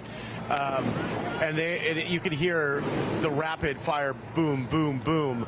They are being more aggressive, meaning the CHP or the officers, and it's in succession. And it's there's a woman I can hear just to my left. She's offering people eye washing if they've been affected by the pepper spray. I actually can't feel any of it yet or taste it. What I can smell and sort of taste is the smell of paint, because people are tagging the buildings, and the smell is so strong. At first I thought it was pepper spray, and I just saw the guy next to me, he's moved. He had a huge can of red spray paint in his back pocket, and I don't know if it was him or someone else who has red spray paint, but the building to my right, this federal something building, has got a bunch of red tagged spray paint stuff all over the walls. So there you go. But yeah, I mean, I think I'm seeing more officers now, and I'm seeing fewer in the crowd. You can tell that these tactics are having the desired effect for LAPD officers. There's much fewer people here, and I think that the just sort of shock and awe of the boom boom and then of course of the tear gas, it's enough to, I mean, that stuff is very effective. There are people here that have gas masks on, though. There's a lot of people, and sort of face masks as well, but I think there are people here with goggles and all kinds of things to try to stop the spray paint from or not spray paint, from the pepper spray from affecting them. And Tom, are you on 2nd Street, or you're on 2nd Street, right? Yeah, I'm on 2nd Street. I'm looking at the San Pedro sign. Yeah, I'm looking at from my vantage point, so I can see the San Pedro street sign like from the traffic light from where I'm standing, and we're like a half block back. We were right on top of it, for a bit, but then it was just getting too tense and too volatile.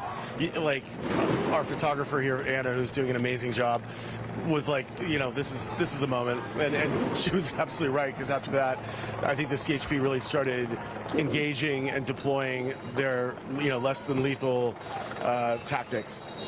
Well, it's I don't think you can see from our vantage point, Tom, but where those officers have apparently, CHP, a lot of them have moved from that front line position further into the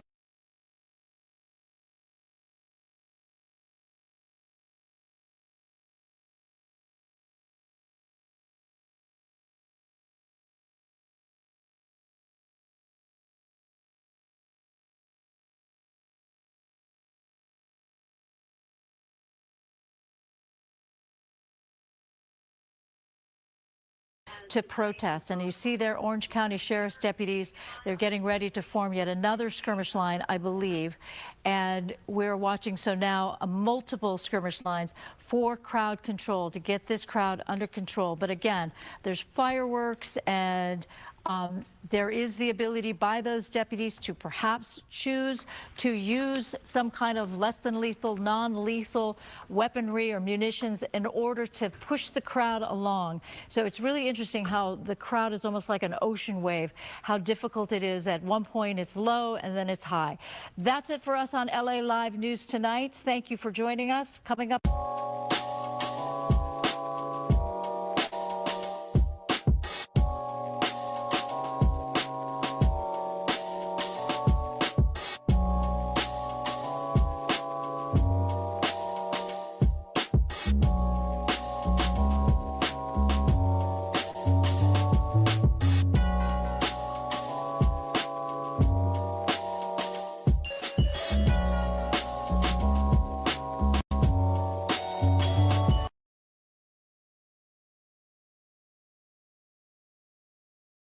So where Tom is on 2nd Street. Where SkyCal is San Pedro Street.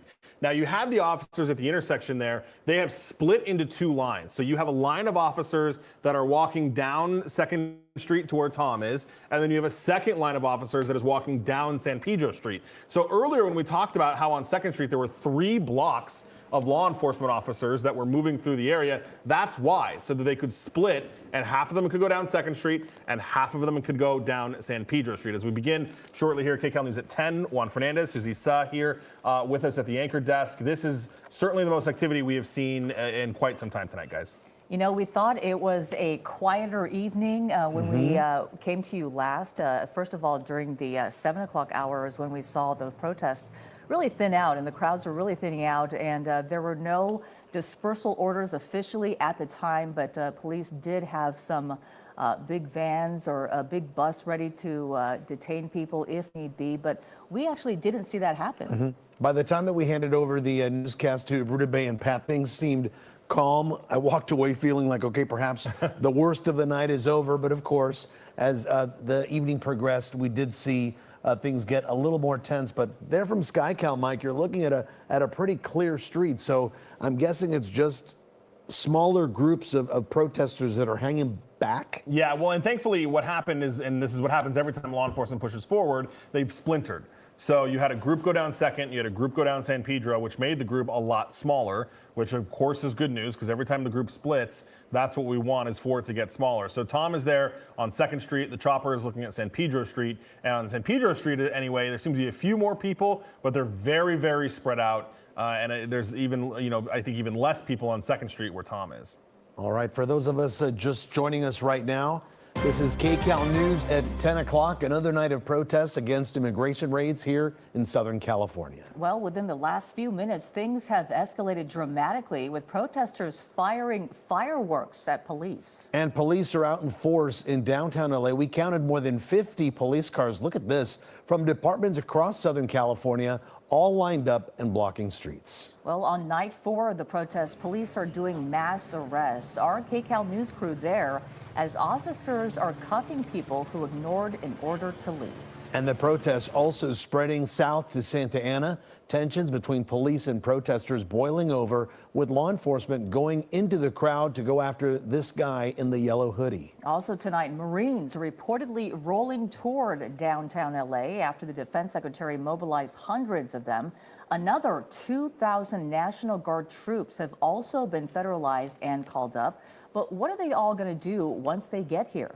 All right, let's go back to our Tom Waite, also in downtown Los Angeles for us tonight, giving us an idea of how things are on the ground for us right now. Tom? You know what, Juan, right now it just feels a bit tense in the sense that I think there's a lot of anger here out on the street. There's a lot of people who are very, they're frustrated. They feel like some of the tactics out here have been heavy-handed. Again, I'm not saying whether they all have or have not been. I'm just saying I think that there's definitely a sense of, the volatility, the sort of like any moment, tempers could explode. It just feels like that kind of that level of kind of uncertainty, and I think it's been now days and days of people of anger and rage, and what we just saw just play out a few minutes ago was it appeared protesters or people here in the crowd firing fireworks into the line where CHP and LAPD officers were standing, over and over and over again, and CHP then responding by using their less than lethal devices, which included anything from I think it was some sort of pepper spray, pepper bomb. They were firing these canisters, doing whatever they could to kind of get the crowd to disperse, and to a certain extent it is. And I mean, look at the contrast here. We have a food truck right here, just beyond where you have a massive police column. Of kind of where we have all the way down at the end of the block here. So it just gives you a sense of the two different things going on in LA tonight. You have this corner of the city where basically I think the reason why people ended up back in this area is because they were flushed out of the main part of where they were protesting earlier, which was right by the detention center and right by City Hall. Now, of course, police kind of blocked off a lot of those areas starting earlier, and I think that the idea was to not let this go and escalate the way it has in other evenings, just the past few days. So, but I think what happened was the impact was that people moved to this area, but even though it's much further away from where they were, it still was an area with like a sort of tinderbox kind of feel to it, where I think police realized they had to move in, and they did. And there was, obviously some moments where it was pretty tense, where they were firing the fireworks and then the other countermeasures. And so now you have got a number of choppers from police and other agencies. They are in the air, and they are really sort of locking down the intersection. They have already dispersed this crowd. There's still people here standing around kind of watching what's going on, but not engaging the police like they were. They are very much sort of like hanging back and kind of watching now. And we'll see if more people end up leaving, but right now things have calmed down quite a bit. And Tom, it just goes to show you how quickly things change, right? One moment things are very agitated, the next suddenly, as we're looking here, as you said, the crowd is thinned out. Maybe you have some stragglers there, but it's looking pretty good right now. Yeah, Tom, any idea what may have incited that escalation earlier, though? I mean, you've been there all night for hours, and then suddenly this escalation. Yeah. Susie, I think it's just the continuing crescendo of emotions and anger. There are activists in the crowd, but also there are agitators. I saw a couple of guys with spray paint in their back pockets tagging buildings. That obviously has nothing to do with what's going on, the issue at hand, right? So there are people taking advantage of this. There are people who come here just to cause problems and incite. Whereas, and that, when you have a crowd of people who are already kind of on the edge, can then create an explosive environment. Now we see a lot more police officers, and they're probably going to rush down the street. And let's move back. They're probably going to charge down here, so we're going to move back a little bit. But they're there forming a line. But Susie, I think just basically what's happening is it's just a culmination and a gradual building. A simmer that comes to a boil of anger about the ICE issues, and then obviously a lot of these protesters were forced back by police to this area. They were forced away from where they were. So I think there's just, it's just one of those things where the emotions boil over, and, you get a bunch of people who are fired up into one tight space and angry and frustrated. And so then you see the volatility kind of unravel from there.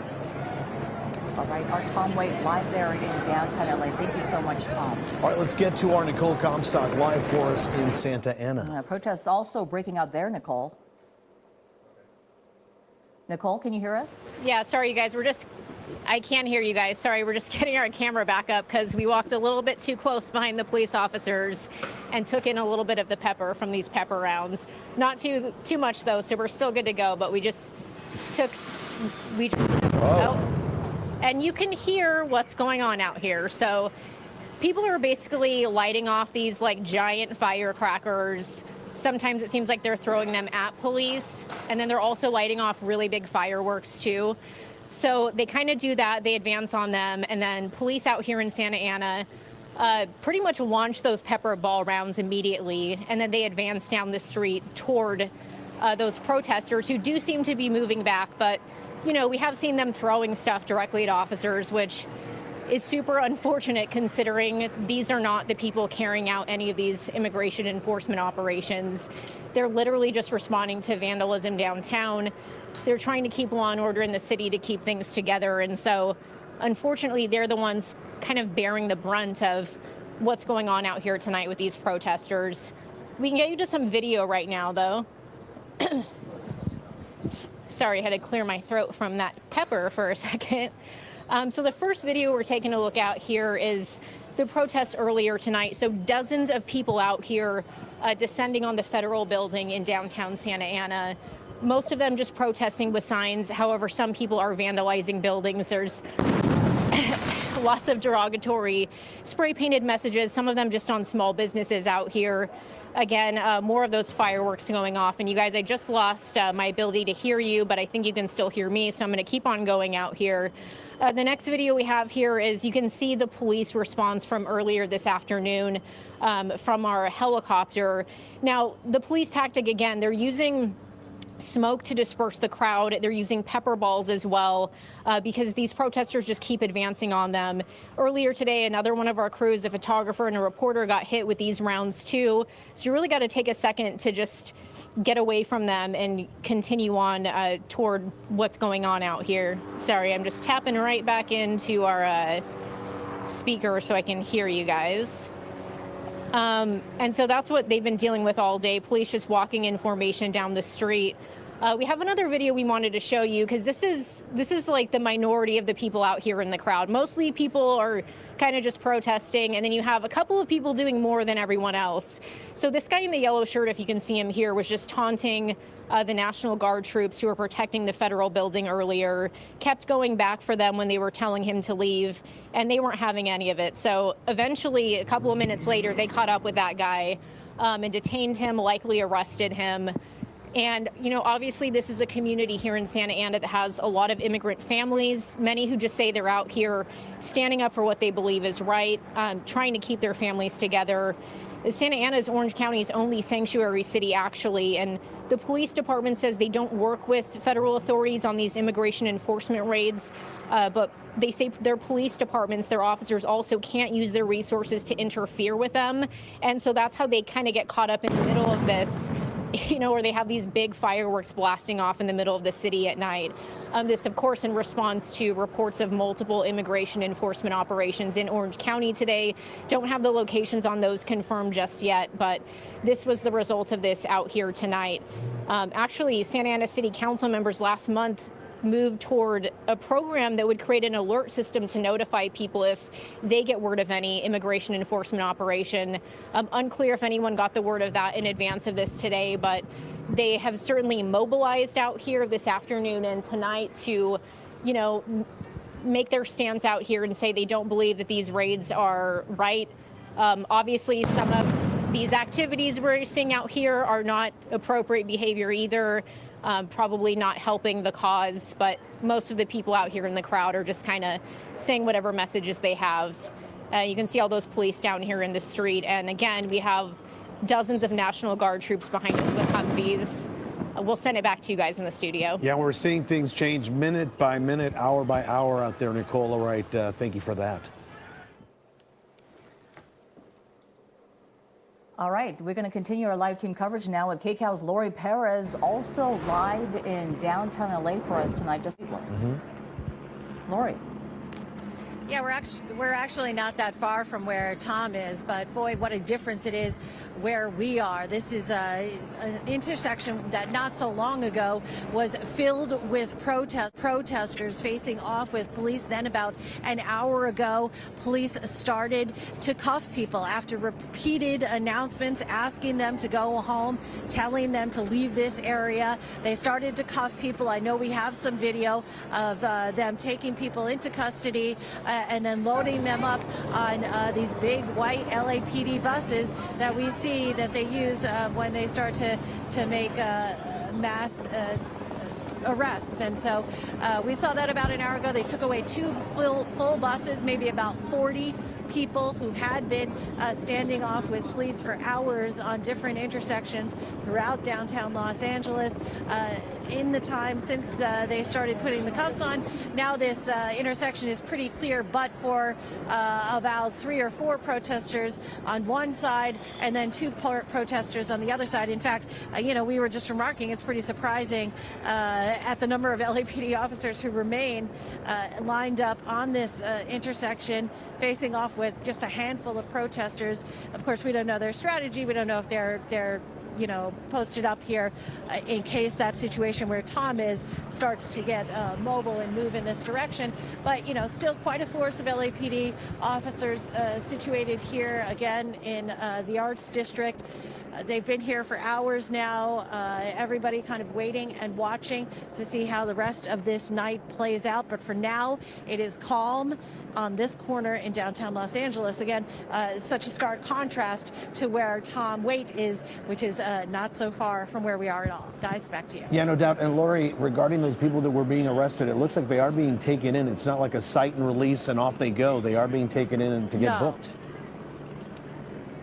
Yes, that's right. We saw them loaded up on the buses. Again, 2 full buses, probably about 40 people. Yeah, they were loaded up and they were taken away from here. So they have a long night ahead. Yeah, clear message that they're not playing around with these protests. If they catch you vandalizing or breaking the law, they're going to take you in. Absolutely. Well, as we watch these crowds thin out in downtown LA, we want to show you these pictures of protesters still in the streets of downtown LA tonight, still making their presence known, and the LAPD still doing so as well. Mike was telling us earlier that many more officers are actually possibly on shift tonight if they were needed, as a citywide tactical alert was issued earlier tonight, right, Mike? Yeah, citywide tactical alert was issued tonight. It was in effect last night, the nights before that. As we watch this group, there's bars over those windows, but you've got the, So now we're starting to swipe it. Skateboarder, see that, Mike? Yeah. Hopefully they don't, it didn't look like a real hard effort. So hopefully it doesn't actually get into anything there, because the last thing we want is to start seeing businesses being looted like we did see the last night. So this is the crowd as the chopper kind of moves around. We can show you some video here. This is the crowd that really got active with the Ventura County Sheriff's Office, the California Highway Patrol. We watched as they started to put on gas masks here as fireworks were being thrown at those officers. CHP responding very quickly after kind of being overwhelmed for a brief moment with those fireworks. But really, as soon as CHP started to do their thing, that crowd moved fast. And by do their thing, I mean lots of flashbangs, tear gas, all of those things that were put at those protesters that caused them to splinter off into 2 different groups, one down San Pedro and one down 2nd Street. Now, I also want to show you some more video, because we also saw a drone flying through this area. Now, it's more than likely just for recording purposes and for video. And, right there in the middle of the picture in the cloud below the traffic signal, you see it now flying to the left of the screen. What's unfortunate, though, Chief Jim McDonald said yesterday that they even encountered, or today rather, he said today that yesterday they encountered people with 2-way radios that were communicating with each other and being able to coordinate. So hopefully that drone was not a part of any of that effort and just a terrible social media kind of stunt that some people are trying to do. Now, I want to show you more here, because we saw this last night. We're seeing a little bit tonight where these protesters are trying to do makeshift barricades, essentially. We watched as this dumpster was given one good push and pushed into the line of the CHP officers. Thankfully, it didn't have that much momentum, and CHP was able to just get it to kind of stop where it was right there without it doing any more harm. We'll take you back out live now to the helicopter that is kind of monitoring the situation. You see that very large contingent of Ventura County Sheriff's Office, CHP, all of those different agencies that are now here trying to deal with this, guys. And Mike, they're going to stay here as long as needed, right? As long as needed. Mutual aid is in effect until it's not. The sheriff is in control of that here in LA County, and he has said that we will do this as long as we need to. And we've got the support, they say, of our partner agencies from CHP, Ventura County Sheriff, all of the San Gabriel Valley cities have been there. We've seen a lot going on, guys. So even if the street's clear of protesters, law enforcement's still going to stay out there, right? Yeah. And just in case as day breaks for Tuesday here. Exactly. Downtown LA. Yep. All right, Mike, thank you so much. Let's get live now to our Nicole Comstock live in Santa Ana. Nicole. Yeah, well, things are getting a little crazier out here now. So just about 20 seconds ago, we had someone launch another big one of those directly at police, and they do not like that. And the LA County Sheriff's deputies out here as well. So you can see them posted up now in the center of Broadway and 4th in Santa Ana, and they're still using those pepper ball rounds. I don't know if you can see the officer with these like pepper ball guns they're using to shoot them in the direction of protesters. But of course, right after they throw these big firecrackers and fireworks in the direction of law enforcement officers, then they kind of like run back down the street again. So it's basically a game of cat and mouse out here tonight, where they're trying to push them down the road as far as they can away from the federal building, which is where we have dozens of National Guard troops protecting that building tonight with a fleet of Humvees. They also have all the roads around that blocked off tonight. We see some more LA County Sheriff's deputies over here to the right of us. So I think we have, I'm not sure if you can see this, Ben, we have another group maybe of protesters down this street. So throughout the night, they've kind of been moving around, sort of staying in the same area, but they'll go down one street and then pop up around the corner. And so it takes a lot of coordination on the part of the sheriff's deputies and police departments to kind of stay ahead of the game and see where these people are coming from. Again, not everyone in the crowd is behaving this way. A lot of people are just kind of yelling at police. They have signs, and there's a couple people in the crowd who continue to throw these explosives in the direction of law enforcement officers. But again, you know, the president called in the National Guard, more of those troops today to help keep law and order in some of these communities dealing with these protests. But they are behind the police officers. So, you know, unfortunately, these police officers and local sheriff's deputies are not the ones that have anything to do with these immigration raids, and they're dealing with the brunt of what's going on out here tonight. Another thing we're seeing is just a ton of graffiti on a lot of the buildings downtown here, and some of them are just small businesses like coffee shops that have, you know, derogatory messages about ICE scrolled on the side of them now. So, you know, you wonder how much money it costs to clean up the graffiti, clean up the trash, whatever other things are vandalized, and just the amount of overtime all of these law enforcement officers, you know, are going to rack up being out here to make sure that businesses don't get broken into and people don't get hurt out here. I don't know if you can see in the center of the road here too, there's tire marks. So when the protesters come, there might be one of them on a motorcycle or in a car that's kind of doing donuts in the center of the road. But that's the most of what we are seeing out here tonight, and hopefully things settle down soon, but it doesn't seem like it. So we'll send it back to you in the studio. Yeah, Nicole, we have SkyCal over your location right now. We've seen the fireworks being set off there in your area. Earlier today, we saw that one guy in the yellow hoodie who was taunting officers. He was taken into custody. Have you seen anybody else in your area there being taken into custody, Nicole, and being taken away? Because as you said, this kind of game of cat and mouse eventually is going to get old. These officers are going to perhaps move in and arrest somebody. Yeah, I'm sure they're super tired of it at this point. Maybe at about 8:30ish, we saw them walking one person over to the back of a police car. So it seemed like they were detaining that person, but we didn't have eyes on what they were doing before that. So I don't know if that was somebody who was lighting off fireworks or just like getting up in the law enforcement officers' faces or going into an area they weren't supposed to be in. But we haven't seen any other arrests or detentions going on out here. We haven't seen police officers moving into an area with like any handcuffs or the little zip ties that they sometimes use at these things. So it doesn't seem to me like they have a big plan in place yet to start detaining people. It seems like they're just continuing down the street and hope that people eventually go home before things get to that point. But they are being successful in keeping people, you know, farther away from the federal building, which is what the National Guard is working on protecting tonight. Yeah, from SkyCal, you can see definitely the officers there in place, and it's hard to even pinpoint where the protesters are in this shot, right, Susie? Absolutely. Yeah. You can see that they're spread out just like they are in downtown LA. And speaking of downtown LA, we want to go back now to our Tom Waite, who's live there on the ground. He has a report for us. He's seen some people running just in the last minute. Tom? Yeah, we are running out of the area because it is being overrun. It's, I don't know if you can roll back our tape about our video from TOC for about 30 seconds ago. It was absolutely, it was, I've never seen anything like that or been that close to anything like that before. It was a rapid fire. I think there was less than lethal rounds being fired by police along with flashbangs. I'm not even sure what else they were shooting, but they were responding to the crowd, which was getting increasingly hostile. It was getting more confrontational. People were getting more and more angry and then throwing more and more things at the police and CHP. So we're trying to get back to our truck right now and avoid any sort of incident. We just ran through the shopping mall that was right next to where all this was unfolding near the intersection of San Pedro and yeah, we saw you just walk through the little Tokyo shopping plaza. there, Tom, walking away with some of the protesters as well. Some lovely shops in there, I will say. Unfortunately, not able to stop at them. But yeah, this was very a very scary situation that just played out there.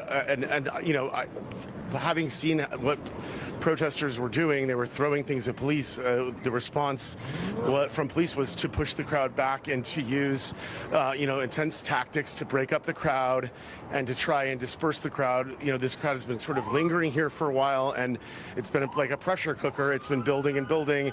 It's a lot of remnants from people who were down by City Hall earlier, and so what they were trying, I think what happened was as police were getting them to fall back, they ended up in this area, and look, we still see more of, I think that's the crowd over there that. Yeah, hey, Anna, let's go. Hey, we're gonna let you guys go. We gotta be safe here. We'll be back with you once we're clear. All right, Tom, thank you so much. We're going to keep SkyCal above the scene there where you see, and Susan, you can just see how quickly things change from being very calm to all of a sudden you have to find a safe place to Absolutely. go. And as Tom was talking about, this crescendo, of passions kind of, bubbling up, right? They're very calm.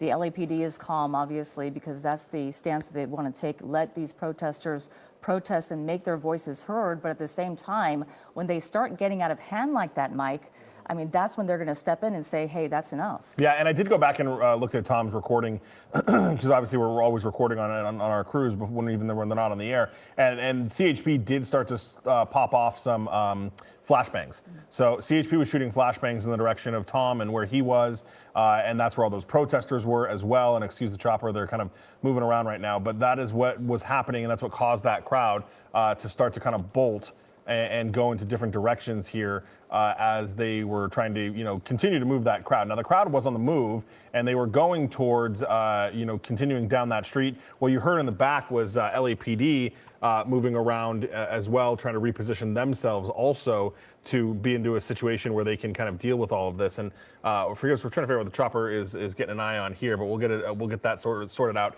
in just a second. But yeah, CHP, Ventura County Sheriffs, they were in control of that. Looked like LAPD was coming to join the party. They had been primarily dealing with that other crowd where Lori Perez was. They were taking into custody some of the other protesters that just, were kind of refusing to leave. We're following this ambulance here. We'll figure out in a second what's going on with it, but it's over near Boyle Heights area, Lincoln Heights rather, where the county general is. So that's what's going on right now. We know that they are trying to get that crowd in downtown LA under control and get them to move around and get them out of the area.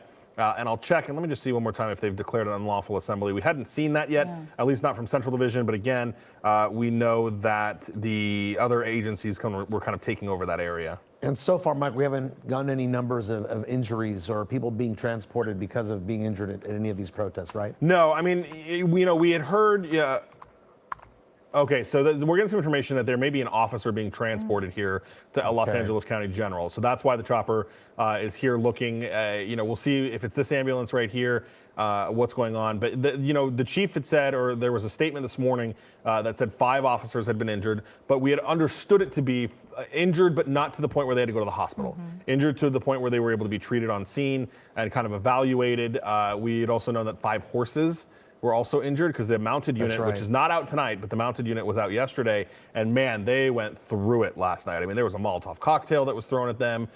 They were dealing with it. So we'll see. This ambulance is pulling up to Los Angeles County General Medical Center near the Boyle Heights, Lincoln Heights area. That's Rescue 1 from the LA City Fire Department. So we'll see if they end up pulling out an officer here. We're working on the details of figuring out how potentially that officer was injured, if that's the situation. Obviously, LA County General is the closest hospital to the downtown area where, they would be taking this person, should they be injured. We should know here in just a couple seconds. We'll see here in a second, Mike, but usually when an officer is injured, wouldn't he be escorted with another officer that would come in a black and white? Yeah, potentially. We just don't know the circumstances. There may be 2 officers back there that are escorting them, but yes, one, I agree with you that there would be usually a patrol car that would be following along here.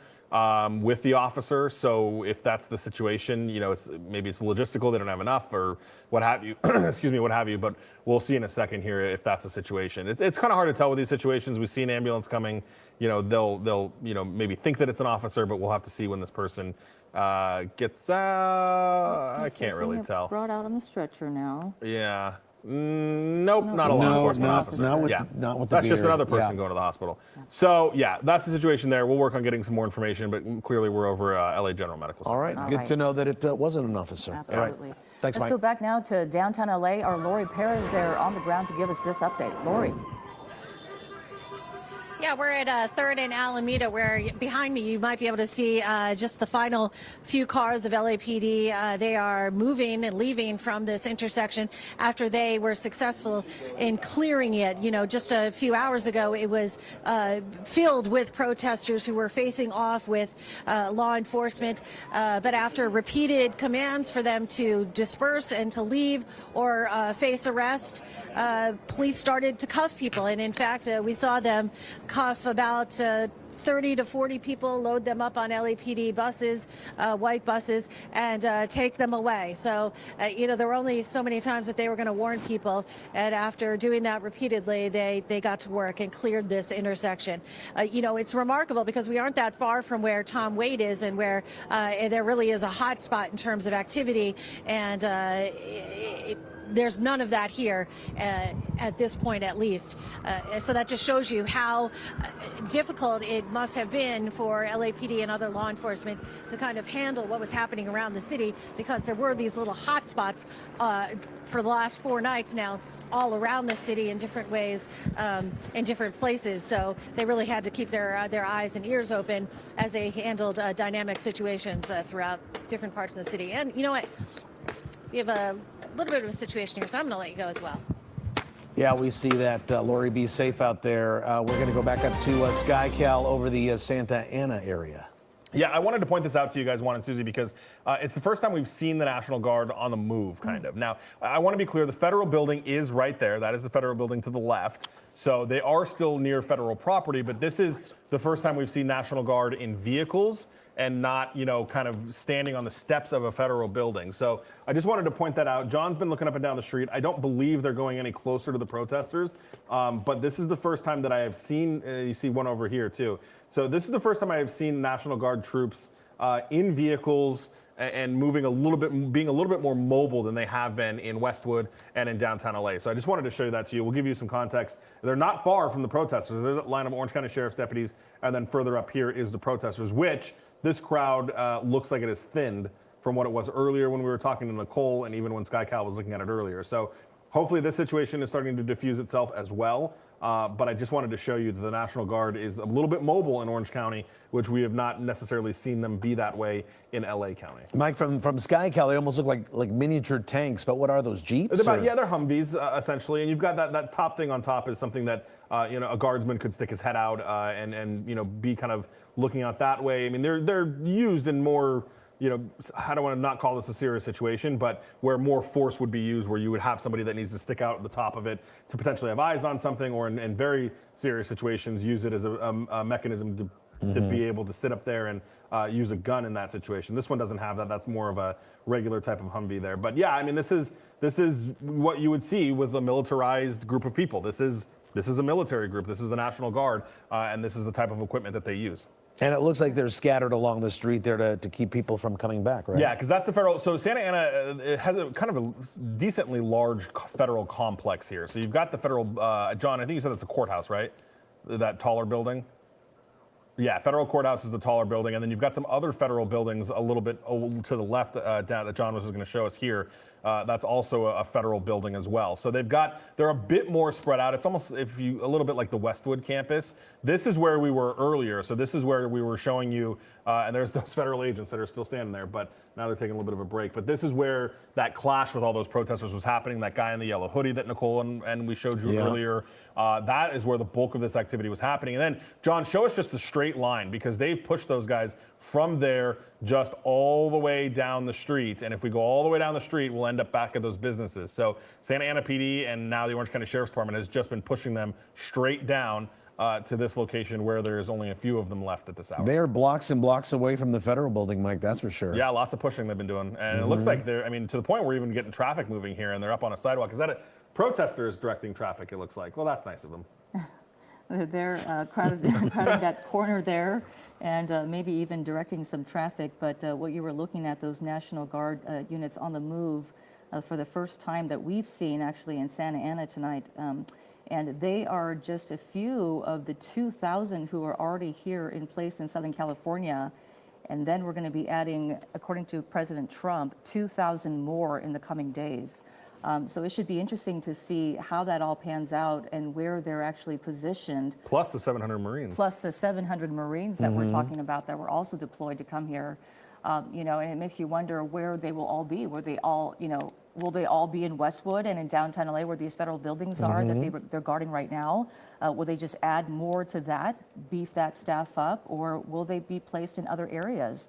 We've heard reports of more of these raids by ICE coming our way in the coming days, so that could also be support for that as well. Yeah, well, it hasn't been official. We've been hearing the number 30 days of possible raids happening in Southern California here, which of course, we've seen these raids started on Friday of last week, and you see what happened 4 nights later where we are tonight. So the uncertainty definitely has the community concerned. And as you see here from SkyCal in the Santa Ana area here, looks like a lot of the protesters have dispersed. They're further away from the federal building right now, but the National Guard is in place. And Mike, we could safely say that the ones that came, the Marines that came from 29 Palms should be in town already. Yeah, you know what? They should be. They've been moving down. We saw them come out of 29 Palms. Riverside Sheriff gave them an escort. San Bernardino Sheriff gave them an escort as well. But we've kind of lost track of them since then. I do have a camera on the 10 freeway in the El Monte area, and we've been trying to watch to see if that's where they'll, you know, come through. That's the most logical area because in theory they would come down from 29 Palms into the Palm Springs area, through Riverside into San Bernardino, and then into LA County. But it just depends on where they're going, right? We don't know if they're going to go sit at Westwood, where that would make the most sense. That's the largest like federal piece of property, because as we talked about earlier, there's not coordination with city and local officials. So where do they go, right? When we've seen them here in the past, they've used the Rose Bowl, they've used the LA Convention Center. It doesn't seem, as we're on the right side of your screen watching these people do a makeshift barricade and block off the street with a fence there, it's unclear where the Marines are actually going to be staged. Westwood would make the most sense just because of the amount of land that is over there. I mean, truthfully, if you wanted to, you've got the VA over there too, which has a ton of land as well. Yeah. So we'll have to see. We haven't seen them. I was just going through the feed. I have not seen them come across the 10 freeway yet. It doesn't mean that they'll come that way. They may go a different way, but you know, we're trying to sort that out. But yes, I mean, based on, you know, if you do the math the right way, they should be coming into the LA area fairly soon. There was, and we were trying to get some, you know, confirmation on it. There was a video that got posted in San Bernardino County where a guy actually blocked them while they were on the road, and San Bernardino Sheriff took that person into custody. That person, one of the reasons that I don't think I can get a hold of him is because he was arrested.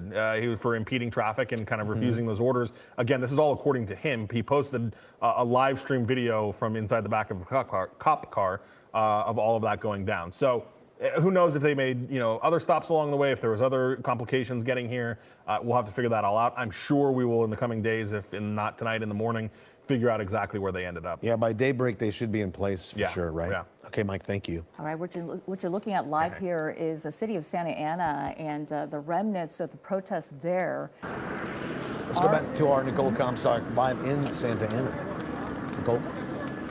Yeah, and you guys can see all these Santa Ana police officers, more of them filing in down the street here in response to, you know, these protesters that keep moving more into downtown Santa Ana. Most of them are not really doing that much. They're kind of yelling, they're swearing. There's some graffiti on some of the buildings here, but some of them are taking big firecrackers and fireworks and launching them directly at police and the LA County Sheriff's deputies who are out here, and they're landing like feet away from them and feet away from us. It's just startling when they go off because they're extremely loud. And you can see right down the road from us here, that line that police have, they're kind of trying to force these protesters more and more down the road. But basically when they line up again, there's another round of these fireworks. Someone will come in the center of the street and like take a motorcycle or a car and like do donuts. And then it, like I said earlier, it's that game of cat and mouse. Look at this guy over here, like accidentally pulled up a little too far. And you can see these police officers with their weapons trained on him for him to go down that way. So I don't even think that guy maybe has anything to do with this. He just went down the wrong road here. Important to note, too, that there are some people who are just kind of downtown, maybe didn't know this was going on or do know, and are continuing to eat dinner at least one of the restaurants we saw. There's like a Korean barbecue place 2 streets down this way, and while police are marching down the street and people are lighting off firecrackers and protesting, people are actually just eating in the restaurant like it's not going on outside. So it's definitely like not the whole downtown being taken over. It's concentrated to like 1 or 2 streets that these people are kind of moving around in a circle. Over this way too, if we can, sorry if you gotta turn around all the way, Ben, you can see the National Guard too. They're kind of moving down the street with police as well, starting at the Federal Building, and then if they call them in to give backup, they kind of move up the street and get a little bit closer to them. So we're definitely seeing them move in and seeing more of a police and law enforcement presence out here tonight. Like you guys mentioned, it does seem like the protesters, the size of the crowd here is dwindling a lot, but definitely a lot of shenanigans out here. You can hear cars kind of burning out down the road too. So still a couple people out here causing problems for police. Buddy there kind of like hanging out in the intersection with a giant patio umbrella, kind of taunting officers a little bit, or at least trying to get their attention. There it is right there. You see that patio umbrella and someone just right behind it there. So like you said, there's people out enjoying a dinner with somebody, and then you have the situation here with the umbrella. Yeah, I mean, it's definitely a mixed crowd, as we saw also in downtown LA as well. People who are there for the purpose of protesting the actual issue, people who are there to protest just to protest, not the specific issue, but sometimes just to incite violence and trouble. And others who are just going about their night and just thinking, hey, I'm just going to be, having dinner in the middle of all this, as Nicole was talking about. But, as you can see from the stance of the Santa Ana police officers here, they're still in the street. This is still a protest here on the streets of Santa Ana tonight, and it has been going on for hours since this afternoon, Juan, as we know. And it still really has a lot of people still there out on the streets, as we've been talking about, not only police officers. I mean, these police officers, as long as this crowd is out here, they have to be out here to protect people, to make sure people are safe, to make sure everything is being handled okay. They still have to be out there. Right, and everything is so fluid, Susie. Just a few moments ago, we saw them setting fireworks off in the middle of the street. The situation seemed very tense, and now there seems to be like a lull in the action there. But the difference is we've seen the National Guard move in. They've been scattered through the street there, and they have it looks like 4 officers per unit covering north, south, east, and west of those intersections. There they are right there, protecting not only the businesses that you see there, but also making sure that these protesters stay away. And not too long ago, we saw the National Guard troops on the move there with their Humvee. We don't know where they're going or why they were moving, but as Mike Rogers at the desk mentioned, he pointed out that was actually the first time we saw them moving or mobilizing in any way away from the Federal Building, where they have been all day long protecting that building. It looks like there's some sort of street blockage here. I don't know if police put that up or if perhaps someone else put that up, but a big sign and, blockage of the street there. And people are still here to protest at this hour. Nicole, have you noticed this crowd get thinner and thinner? Are you adding to the crowd tonight at all? Yeah, there are fewer people out here tonight. We noticed probably starting at about 8:30 and 9 o'clock. A lot of the younger people who look like students and, brothers and sisters and families and stuff started filtering down the streets with their signs. But I feel like when some of the people that are out here with good intentions and they're truly just here to stand with a sign and try to get honks from people, when they leave and it gets laid out, that's when some of the people who just want to mess around come out and start doing the stuff like lighting off firecrackers, doing donuts in the streets, tagging all the buildings.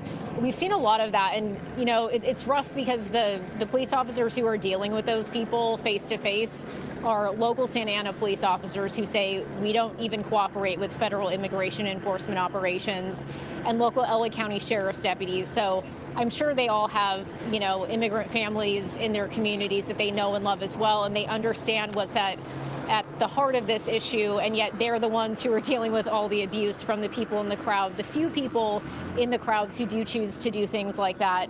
And when these guys are taking firecrackers and mortars all night long, the only thing they can do is fire these pepper ball rounds back to push people back, to disperse them, so they just get a little bit of that, that fragrance, and they can't continue coming close to them. But you can imagine if you're one of these law enforcement officers and you have to be out here all night, and this is the reason why. That there are families who are just worried that they're going to be torn apart by this. Mm-hmm. But then you have people that come out, some of them who have nothing to do with the real issue, or at least are taking it to a level that it doesn't necessarily need to go to. Yeah, tough job and some for of those those people are still out here. Yeah. You can hear them. Yeah, and a tough job for those officers, Nicole, not only dealing with these protesters, but as LAPD Chief Jim McDonald said, also dealing with regular agitators who show up to demonstrations to cause trouble. These are people well known to the LAPD. They're familiar with them, and they travel around the country. They travel from city to city, causing problems with what normally would be a peaceful protest. Our Nicole Comstock live there in Santa Ana tonight. Thank you, Nicole. Well, hundreds more military troops, as we've been talking about all night, are deployed to LA tonight at the direction of the president. This as the state is filing a lawsuit to out. KCAL's Leslie Maring live in our newsroom with all the details that we're learning tonight. Les? Yeah, you're seeing them there on the ground in Santa Ana.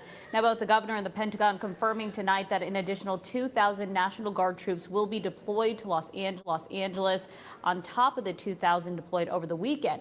Shortly before that announcement, the White House confirming that 700 Marines will land in Los Angeles in the next 24 hours, and we believe they're already on their way. The governor claims many of the troops already here are sitting unused in federal buildings and called the move reckless and pointless. City Attorney Rob Bonta confirmed the troops are activated for 60 days, and right now state officials do not know when they will stand down. The National Guard and the Marines' mission is to protect and help federal personnel and federal property. Now, the last time the National Guard and Marines were federalized and sent to LA was back in 1992 during the LA riots. Political experts that I spoke to tonight say it was a very different situation then. The governor and mayor had both requested it.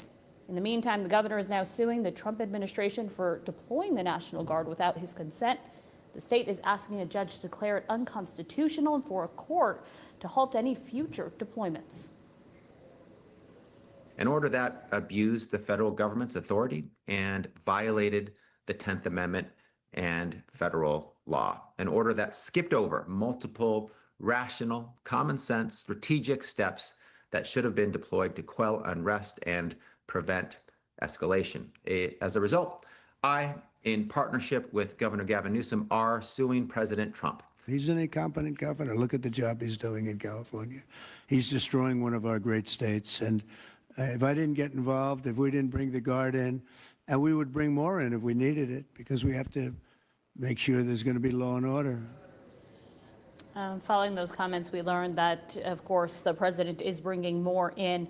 Tonight, the war of words do continue between President Trump and Governor Gavin Newsom, the president even backing an idea to arrest the governor. Now, the president's border czar, Tom Homan, has suggested that elected officials could be arrested if they impede ICE. The president said he would support that arrest of Governor Newsom, but tonight, Homan speaking with CBS News, clarifying his comments. The president said it would be fine if you arrested Gavin Newsom. On what grounds would you arrest Gavin Newsom? Well, that whole thing's been taken out of context. They haven't crossed the line yet, but like any other U.S. citizen, if you cross that line, I don't care who they are, the governor, the mayor, wherever, when you commit a crime against ICE officers, we will seek prosecution. So this whole thing is just a bunch of noise, basically, because you're not claiming that Gavin Newsom has done anything to impede ICE officers. Well, I'll leave that up to DOJ, but what I'm saying right now is when someone commits a crime, we'll ask the Department of Justice to investigate and prosecute. So I'm not a prosecutor, so we'll hand that over to DOJ, but right now, there's no intention to arrest the governor right now. I don't know if he crossed that line. You heard there was no intention to arrest the governor, but to help out local law enforcement, the governor announcing tonight that he is calling an additional 800 state and local law enforcement to help out here in Los Angeles. Susie, Juan. All right, Leslie, thank you so much. All right, we want to go back now out to Tom Waite live in downtown LA. Tom, the last we spoke with you, there was some escalation. Have things calmed down since? They have. I'm just giggling because the last time you saw me, I think I was running. But yeah, things are better. So take a look at this right now. This is a DoorDash bike. I don't know if you can see. It's pretty mangled. So what happened here is this bike was put in the middle of the road, and an LAPD cruiser ran over it. We'll show you that video in just a second. Before we get to that, I just want to get you kind of give you a sense of what's going on now. This is not far from where we were at 2nd and San Pedro, where we saw police move in and really intensify their. Sorry, I have a man sticking a microphone in my mouth. So there is. So we saw them. We saw them using the operation to get the crowd cleared and to break up the crowd, and everyone kind of moved out of the way. Let's take you back though just a few minutes so you can see exactly what happened when all this unfolded.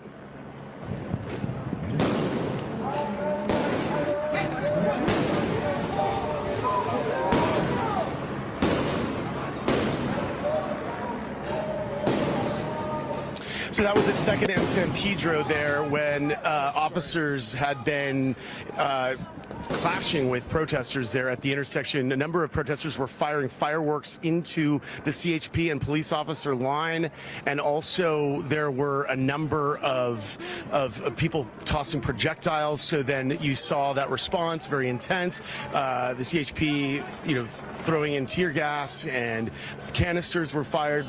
It was very rapid response. It did play out though over several hours, and then they sort of broke up that crowd and people flushed out and kind of moved to different areas. Very intense pepper spray and yeah, it was very escalating situation that became very tense, and it appears now once again we may have another situation where police will have to respond to this area. We are on Central right now, and the other, we're right at Central, and this is kind of where we're seeing now some more people gathering, kind of reconstituting the crowd. You probably also saw, we talked to a protester who was saying he was hit by a rubber bullet and described some of his frustration about how this is all unfolding. So all we were doing is just trying to express our concerns, and then they start shooting at us. So I don't even know where we can go and be safe, where we can express ourselves without feeling intimidation of the police. I want to be able to, be here at least to express that this is not okay. At the same time, I know that there's laws that's being broken, but I can't control that. All I can control is my feelings and express that this is not right. They should not be coming into our city and shooting us with rubber bullets while we're trying just to express our concerns, just to get them to do things a different way. Now, to be fair, I witnessed, a number of these activists who were chucking things into and throwing things into the police line. Right now, it looks like once again we're going to have some police activity, so we're going to push back here.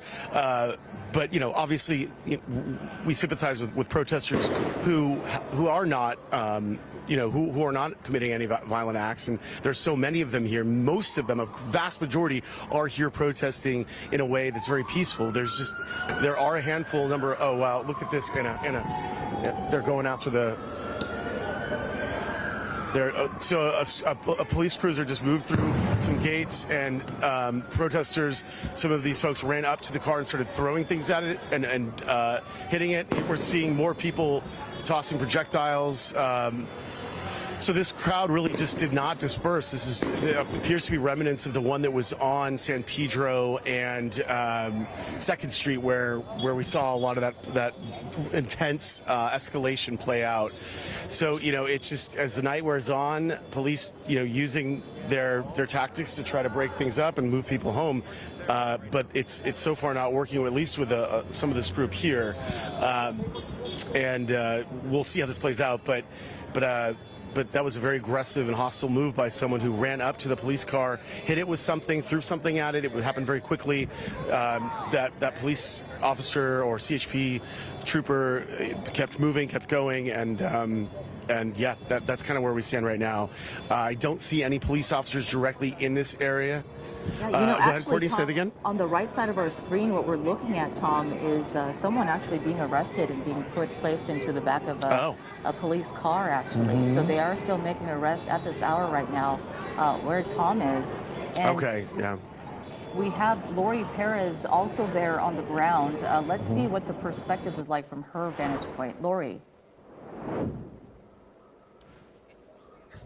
Well, our perspective is we are sheltering in this little alley, this little front way of this store, because as we were making our way down First Street and heading towards San Pedro, all of a sudden, I mean, it was sheer chaos. On one side, you had protesters launching all sorts of projectiles, glass bottles and rocks, and then coming at us from the police officers, they were shooting less lethal weaponry, including pepper bullets that sorry, I'm getting all flustered here because it's just happened.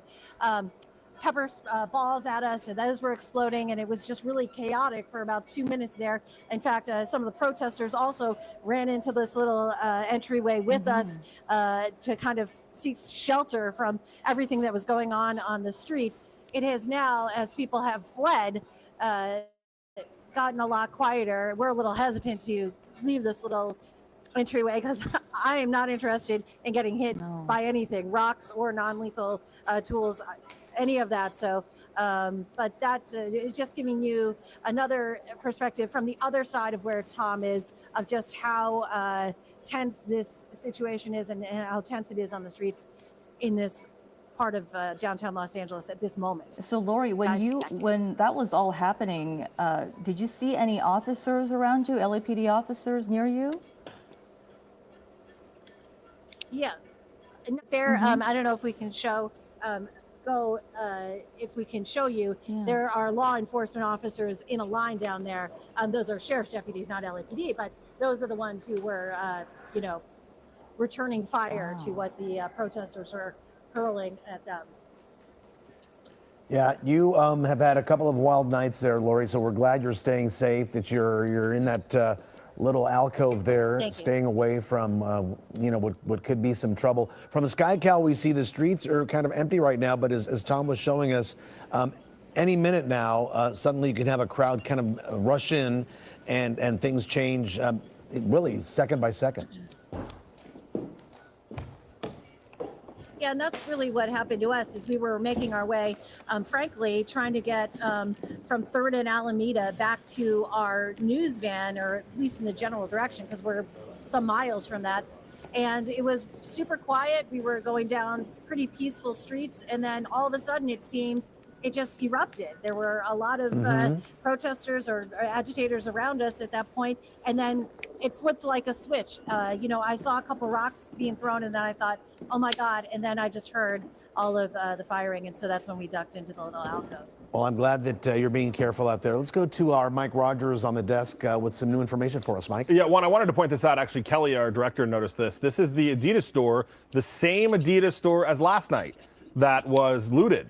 And it looks like it may have happened again. The door is shattered and laying on the ground. The second story window is broken. That was from last night. But officers back here again tonight, what appears to be the looted store again. So we watched them do this last night. The officers will go in. They're going to have to clear the entirety of the store to make sure that there was no, anybody else inside, I should say. So we'll see those officers do that. But this Adidas store was burglarized last night by looters. And here we watch as LAPD goes in again and does the same thing they had to do last night, which is go in and try to see, if there's anybody inside. It's unclear how much merchandise was taken. Last night, we saw them do quite a bit of damage, actually. We saw lots of boxes that were rifled through. We saw some property that was actually sitting on top of the police cars that the officers were bringing in and out of the Adidas store. This was one of 3 stores last night that was looted. We had the Nike store, the Adidas store, and a T-Mobile store. This is the first type of looting report that we have seen tonight. And again, this is the Adidas at 8th and Broadway, the same place that it was last night when these officers had to respond then to it. Now, I'm trying to remember if it was this door last night or if it was the other door that they got in through last night. You would assume that whatever door was broken last night, I don't imagine was replaced already. It probably was boarded up. But it's this interesting way that these doors just kind of fall forward and land straight on the sidewalk there. We saw it at the Nike store. We saw it here at the Adidas store. So I'm not sure what they're using to be able to pry those doors open, but they're certainly doing something that is allowing them to get those doors open and lay them flat on the ground, or shatter on the ground really when they fall. And we'll try to get a count from LAPD about how much was taken here, when this all happened. You can see a significant number of officers Which also goes to show the amount of resources that they have tonight. Last night, when they were dealing with these looting situations, they were only able to get maybe 2 or 3 patrol cars to these locations and try to get through and search the building. Tonight, when we were just a little bit further zoomed out, you can see 4 or 5 police cars here that were able to respond to this. They're all from Central Division, too, which is also of note that LAPD is able to return some of their Central Division officers back to patrolling their own division here while they're using some of these outside agencies. 1, 2, 3, 4, 5, 6, 7, 8 police cars that I see in that shot there that are trying now to investigate this looting situation at this Adidas store that is at 7th and Broadway in downtown LA, which is not really an area that we've seen a ton of protesters tonight. We've seen a few of them. We saw somebody moments ago getting arrested similar to this in this area as well. So unclear exactly when this happened. Clearly fresh, though, because we just watched those officers walk into the Adidas store here, and they'll have to go through it methodically. We know that this Adidas store is at least 2 stories because last night we peered through the 2nd-story window, and we saw one of the windows was shattered. We saw shoe boxes and everything on the ground, and whatever it was quick because we also saw shoe boxes laying in the street. LAPD was able to pick up some merchandise off the street and get them in, and, you know, it's just a frustrating thing for business owners, especially in this downtown area. You know, every time we have protests here in the Los Angeles region, they always seem to center in downtown LA. And unfortunately, a lot of times our downtown Los Angeles business owners are the ones that take the brunt of what is going on, not only by looting, but by vandalism. Vandalism has been especially prevalent during this protest. Graffiti has been basically everywhere where we've seen protests. They have been significantly graffitiing the buildings that have been all around downtown LA as they move through. That happens quick, and they're very profane usually, which has also made it, you know, a little bit difficult for us to cover some of what's going on in downtown LA. But again, you're looking live now from SkyCal at 7th and Broadway, 8th and Broadway rather, where this Adidas store we believe has been vandalized. And now here we come and see those LAPD officers are coming back out after clearing the building. They'll have to get a hold of the manager or whoever's in charge of this Adidas store, and they'll have to come board up the door there at least, and then try to figure out excuse me, exactly what was taken and get a dollar amount, and they'll have to file a report. LAPD reminding people, anybody in the downtown LA area, if your business was vandalized, even if it's just spray paint, even if it's you know, scratches on a window, what have you, they want you to take pictures. They want you to contact Central Division Station so they can file reports. And just because the person and people are not being arrested for this tonight, which I'm sure is frustrating to a lot of business owners to watch these vandals do this or these types of things happen in front of law enforcement, but law enforcement can't get to them simply because of the number of crowds. LAPD has said they will go back, and they are trying to get reports filed so that they can go back and deal with these people at a later date. And if they have them on camera, if they can track them down either through social media or through the help of business owners that maybe have cameras, as this Adidas business surely does, then they can try to go back and deal with this these alleged criminals and potentially prosecute them as we wrap up KCAL News here at 10 and begin our next hour here with Pat Harvey and Rudabeh Shabazi for KCAL News at 11 on CBS Los Angeles, and still our coverage here on KCAL News.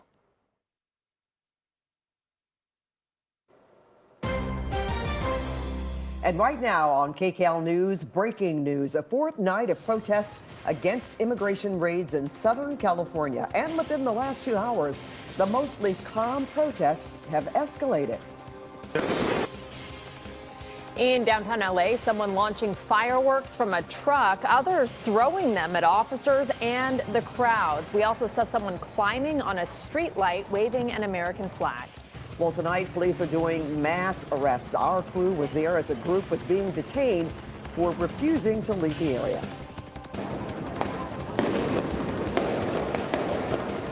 And more fireworks in Santa Ana. On day 4, the protests spread all the way to Orange County, where it has been an intense afternoon and evening with protesters clashing with officers.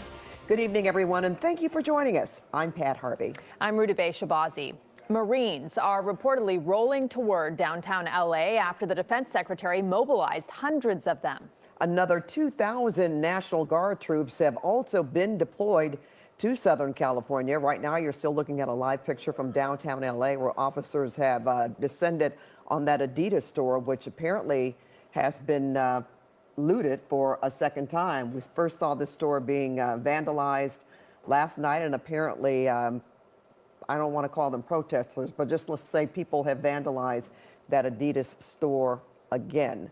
So we are keeping a close eye on this, and we'll tell you about any arrests that have been made tonight. I believe our Mark Rogers said none yet, but that doesn't mean that they will happen. And our Nicole Comstock is live in Santa Ana, where protests also broke out. So Nicole, you know, first it was quiet there in Santa Ana, and then all of a sudden you had a burst of activity. Yeah, we got a burst of those pepper ball rounds too, and I can tell you they're not very fun. I don't think police like them either. They also don't like the fireworks or firecrackers that have been launched at them pretty much all night out here in Santa Ana by only a handful of people who were in the crowd. Most people out here just protesting with signs, chanting, some of them just yelling. We have seen graffiti on a lot of the buildings out here actually, but we haven't seen any of that vandalism actually actively taking place, so that was probably earlier.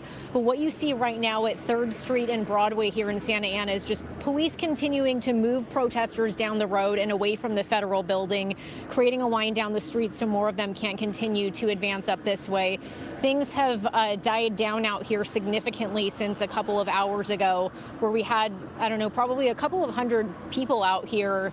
Like I mentioned, most of them protesting, but some launching fireworks and firecrackers directly at police. We also have National Guard troops out here, too, protecting the federal building with a fleet of Humvees holding down that location just a couple of blocks behind us here. But if you take a look at this video from just a bit earlier this evening, actually a lot earlier when it was still light out, we have that aerial video of police dispersing the crowd using pepper ball rounds, using smoke to get them out of the area. And they're really only doing that after they have some of the people from the mostly peaceful crowd creating problems out here. And so they do that to move people back so that they can create some space and create a little bit of safety just for the other people, the other citizens who are in the neighborhood driving around and going to these restaurants and shops too. Police just walking in formation down the street there. We have another video to get to, and this is really just one of the biggest examples we've seen tonight. Most people haven't really had any big personal clashes with police, I would say, but this guy in the yellow shirt here, we caught him on camera kind of going up to, I believe it was the federal agents out there, or the National Guard, actually, I believe, kind of harassing them, taunting them, kept going back after they were giving him commands to back up with the rest of the people. They weren't really having any of that, so they eventually caught up to him and detained him. Now, obviously, tensions are high out here because this is a community with many, many immigrant families who say they're just out here to stand up for what they believe is right and to keep their families together. You know, a lot of people say they believe the whole point of these raids on behalf of the Trump administration is not actually to make America safe, but to create fear and chaos and to make immigrants feel like they have to hide.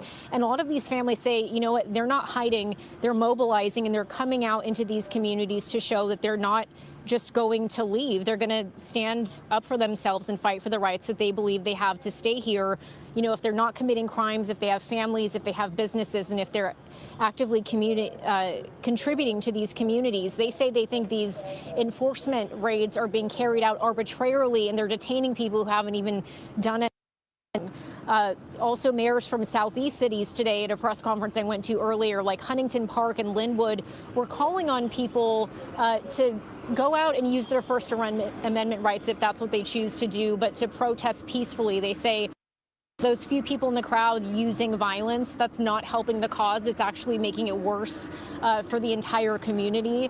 But, you know, obviously we have a couple of people out here tonight who are choosing to use those means anyway to taunt police, throw explosives at them. And so police have been kind of in a standoff with them tonight. You can still see a lot of the law enforcement officers out here right now, but I don't see any protesters currently, so maybe they're a little bit behind them here. But everybody just hoping that things settle down and they can wrap it up for the night out here, you guys. We'll send it back to you in the studio. You know, I just want to make a mention too, Nicole, you're talking about businesses and families in that area, so we know that local law enforcement probably know quite a few of the residents in Santa Ana as well and have interacted with them in much different circumstances. Thanks for your reporting, Nicole. Okay, we want to head now down to downtown LA, where we just saw some people, some agitators, I guess you could call them, lighting look like a banner on fire, Mike? Yeah, it looked like a banner. It also looked like they maybe have brought out, some outdoor dining. That looks like what that might be, because it's got a whole thing on it, but then there's only one side of it. They're lighting that on fire. There's a fence there that they've brought up. There's actually two fences. There's the metal fence up there, and then you've got a wood fence that they drug out from, I assume, someone's business here. That guy's got a stick that's on fire. He looked like he was chasing that person. I don't know what his plans are. I mean, you're looking at these people who are very clearly out to cause, harm. It looks like, hopefully the fire on his stick goes out before he gets there. There's another fence in the middle of the road.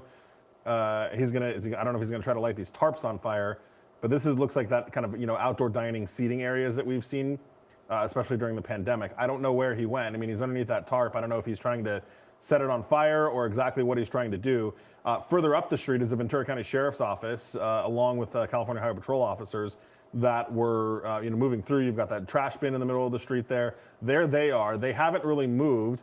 Looks like LAPD is here with them as well. But you see LAPD, CHP, and Ventura County Sheriff. There's another firework that is being set off. And John, let's go back to that. Yeah, there's smoke there, but I can't tell what he did, if he came back out or if they're still under there. Yeah, there's somebody filming this person as he's doing whatever he's doing. Yeah, John thinks they may be shooting the fireworks from underneath of here, or from at least right in front of it. It looks like a mattress in front of there too. So these guys have gotten themselves a little coordinated here, where the kind of the blockades they've tried to put up in the street. You see the sheriff's department and LAPD is there as well. There is CHP.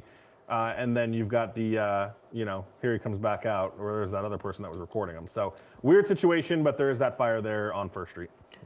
Okay, Mike, thanks for that. Tom, I don't know if you heard Mike talking about a banner that was set on fire. What street is that? San Pedro and what, Mike? First Street. Okay, so you are aware of that. Can you see that from where you are? So I was wondering what was burning, because I can see it coming up over, I think that's the metro station there, and I can smell it.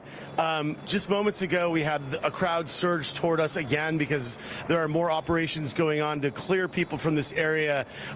You can see the police line there. They just moved up the street. Protesters were confronting them and firing fireworks, and police responded with less than lethal rounds, also with pepper spray and other devices. We've been hearing them all night. Choppers are up. It's just been a non-stop escalation, and you see there again more fireworks. And quite frankly, it is a rinse and repeat of confrontations and clashes and pepper spray. Where? Okay, we have some people. We're just being safe here. In any case, it's just been quite a bit of drama. Let's go to some video real quick, just from about an hour ago at 2nd and San Pedro.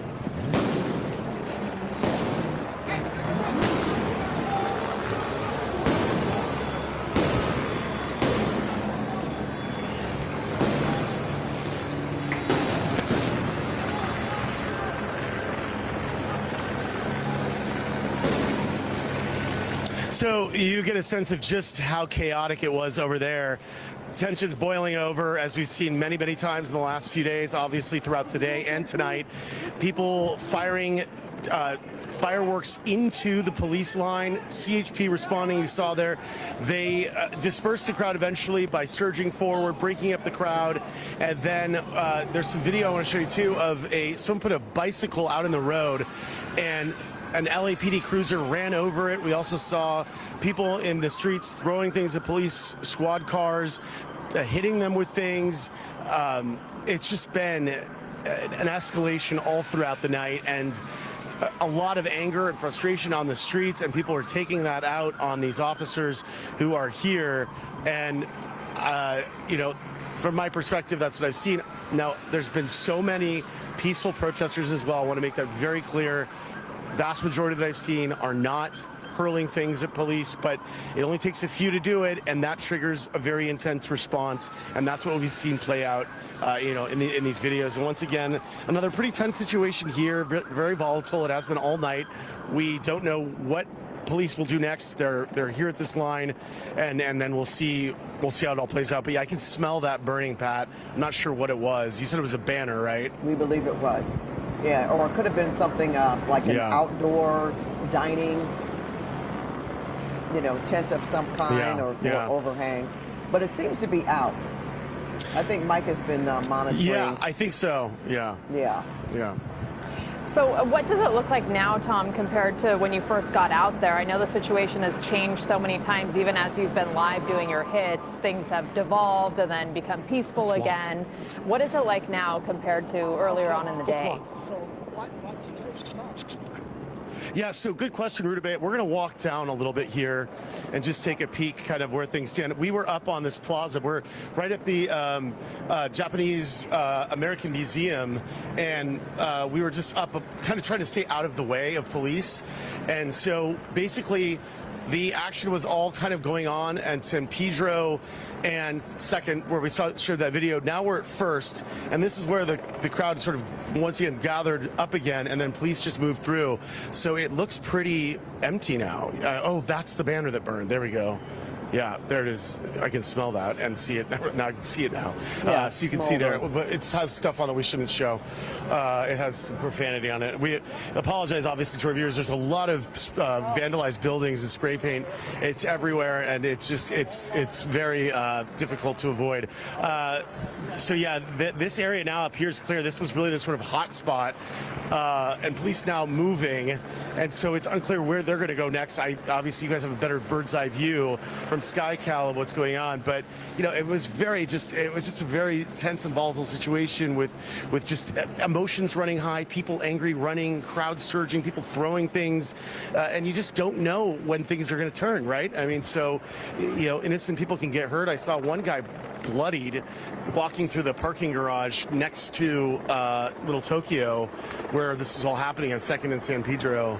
And as we were leaving, we saw someone being carried away by apparently his friends or something. He was covered in blood. So who knows how that happened? It's an ugly thing to see some of this playing out. I know a lot of people are hurting, a lot of people are angry, especially because of what's going on. Families are encountering great difficulty because of these ICE operations and going through great hardship. And there's in many communities just a lot of hurt and anger. So you understand why people want to come out here and express their feelings and make their feelings known. And many of them, many are so peaceful and just wanting to share that. Share that and to express their freedom of speech and their rights here on the streets. But then you also have people mixed in, these agitators, and sort of some of them are anarchists. I'm watching a few of them spray paint buildings, and these are people's businesses in some cases. So you're ruining someone's mom and pop restaurant in Little Tokyo. How is spray painting something on that wall gonna benefit the cause when it's someone's restaurant? So your heart breaks for that person too. So hopefully things tamp down a little bit. Hopefully cooler heads can prevail, but it doesn't look like, at least it looks like things are better in this spot. But this is night number 4 of anger exploding on the streets, and we just have to hope that things can cool down a bit. Well, we can say with certainty that thank goodness so far this night has not lent itself to what we saw last night, which was just total chaos. We see these sporadic fires being set in the middle of the street, just like the banners that you saw, Tom, and then they go out, and let's hope that's what happens here. We do know that there are a lot more law enforcement personnel on the streets of Los Angeles right now, and a lot of, what we're seeing now, even especially younger people, we know there's a lot of anger and there's a lot of sadness, and family members and community members that want to come out and support the cause and are against these ICE raids. But at the same time, you have to think about now, if you get arrested or something happens to you, they'll be just as sad for that. But that's not something that comes to mind when you're out in the middle and the thick of all this. But we have to say that a lot of this looks like it certainly could be planned by people that are known to do this. Who would know to just converge and bring things together, and flammable things, to light things on fire or to move around trash cans, and they're all taking video. They're taking pictures of this, and it's not necessarily to protect themselves. I think we can say that for sure. They're taking pictures, I guess, maybe to Pat, post, but that's going to have their faces or you know, their bodies on tape, and actually they're really laying crumbs, so to speak, for law enforcement to follow up later, which they will. And not only that, but they're representing Los Angeles. These are the images that people are going to see across the country and world of Los Angeles when they light fires like this and cause this type of damage. So definitely not helping their cause. And the thing too, I mean, LAPD is there to protect and keep. They're not there conducting the raids or even assisting ICE. So not quite sure that that's on the minds of the people that are causing the damage tonight. We're going to go to our Lori Perez. She is also live in downtown LA. Lori, were you in a predicament just a moment ago before we went on the air at 11? Yes, that is definitely the word for it. You know, I'm going to echo a lot of what Tom was saying about just the intensity of what is playing out or was just playing out here in downtown Los Angeles. We're not too far from where he is. We're at San Pedro and First as well. You can still see the force of law enforcement that remains at the ready here. Sheriff's deputies lined up along San Pedro. And just a little while ago, we found ourselves kind of caught in this projectile battle between these sheriff's deputies and some agitators who were facing off with them coming down the street. And I want to show you on the sidewalks and on the street here some of the stuff that was being thrown back and forth. You can see this is new. We're seeing golf balls. You know how hard golf balls can be. So those were being launched at officers, at deputies, and then rocks, of course, lots of rocks. But then also you can see in return, those are the shell casings. Those are from the less lethal weapons, those rubber bullets that deputies and officers use when they are trying to control a crowd that is hurling things at them. So, you know, as we were coming down the street, watching things like, look, check this out. This is a big bag of rocks. So at one point, we're assuming there were agitators on this side who had brought this that they were going to launch at officers. So as we were coming down the street, you're right, we found ourselves in the middle of that kind of battle, and we had to duck into one of the alcoves of those stores over there because there was so much being shot back and forth, and we were seeing people right in front of us getting hit by pepper balls and by those rubber bullets and rocks that were even coming and falling right near us. And so we ducked in there along with some other people who were seeking shelter from everything that was getting thrown about in the air, and we stayed in there until it was over. You know, it took some minutes for it all to be over, and I'll admit I was maybe a little overly cautious, but I did not want to get out of that alcove until I knew that it was all in the clear, because I did not want to get hit by anything. And it was intense and it was dramatic. One of the most dramatic moments, I would say, of my career. And I've covered a lot of stuff. So it was pretty scary. But at this moment, after that kind of calmed down, the crowd that had been facing off with the sheriff's deputies dispersed. They went in that direction. However, we every once in a while still hear some fireworks going off. They're still throwing fireworks this way. And we also are hearing some bangs and explosions in this direction. So again, just really speaking to the little pockets of activity that continue to persist here in downtown Los Angeles tonight. You know, not, I would say, quite as intense as some of the stuff that we saw last night, thankfully, but still quite a bit to be handled here in Los Angeles tonight. Guys, back to you. Well, we're certainly glad you're okay, Laura. And yes, I know you've covered many protests, many violent protests. So for you to seek cover as you did, you felt definitely a need to do that. And so glad you did that. And while you were talking and you discovered this bag of rocks, we have a picture up where we see protesters just pulling out hammers and taking apart a piece of the curb and breaking it up. 4 rocks, we assumed, pieces of concrete to throw at law enforcement. At one point, we saw them, they seemed to be scrambling. I don't know exactly where they were going. Mike, did you notice that too? There are quite a few of them. Yeah, and I wasn't sure if it was because LAPD moved up a little bit, but the LAPD is still a significant distance away from where these protesters are. But I want to ask John to go back into that curb, and we can show people what's left of the curb right there, just under the traffic signal where you see 3rd Street. I mean, and you see that person right there kind of picking at it. Look, he's picking up a rock or a piece of concrete. We saw somebody come over with a sledgehammer and just started sledgehammering the curb here to be able to take it away. He had a backpack, and he was putting the chunks of concrete in a backpack. And look, you see one person picking it up. They're kind of handing it off to people. We saw people put it in their pockets and just kind of hanging on to it. You see it handing off again. And they're just kind of, who knows what they're going to do with it. I mean, we assume they're going to throw it at law enforcement because that is what we have seen them do in the last several nights. I can't tell. There was, Pat, to your point, there was, what's over there? There's a fire, John. Can we move around? Something really is on fire right there. Look at that. Maybe setting the trees on fire too. Oh, a car. That's a car. Wow.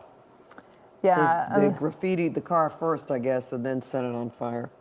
And we were seeing several people running around with sticks or something on fire. That's never a good sign, ducking under tents and things like that. When people are showing up to these protests with hammers and setting things on fire, even if it's not property at the moment, it's never kind of a good sign, and it's a sign of things to come. So we are now seeing the car go up in flames. Right underneath of a tree that will probably catch on fire as well. And, LAFD, we saw this last night. LAFD is not interested in coming in trying to put these fires out with this crowd being as hostile as they are. They let, those Waymos burn forever yesterday before they came in because it just wasn't safe. What was that? John telling me something one more time here as we watch. Sorry, we can't get in too tight on the car, John's telling me, because there's a lot of profanity on it, which has been the case, since this all started. Every piece of profanity they're doing is really intense. And this car is going to burn pretty hot. And I can't tell yet if it's caught the tree on fire, but it is certainly very close to it.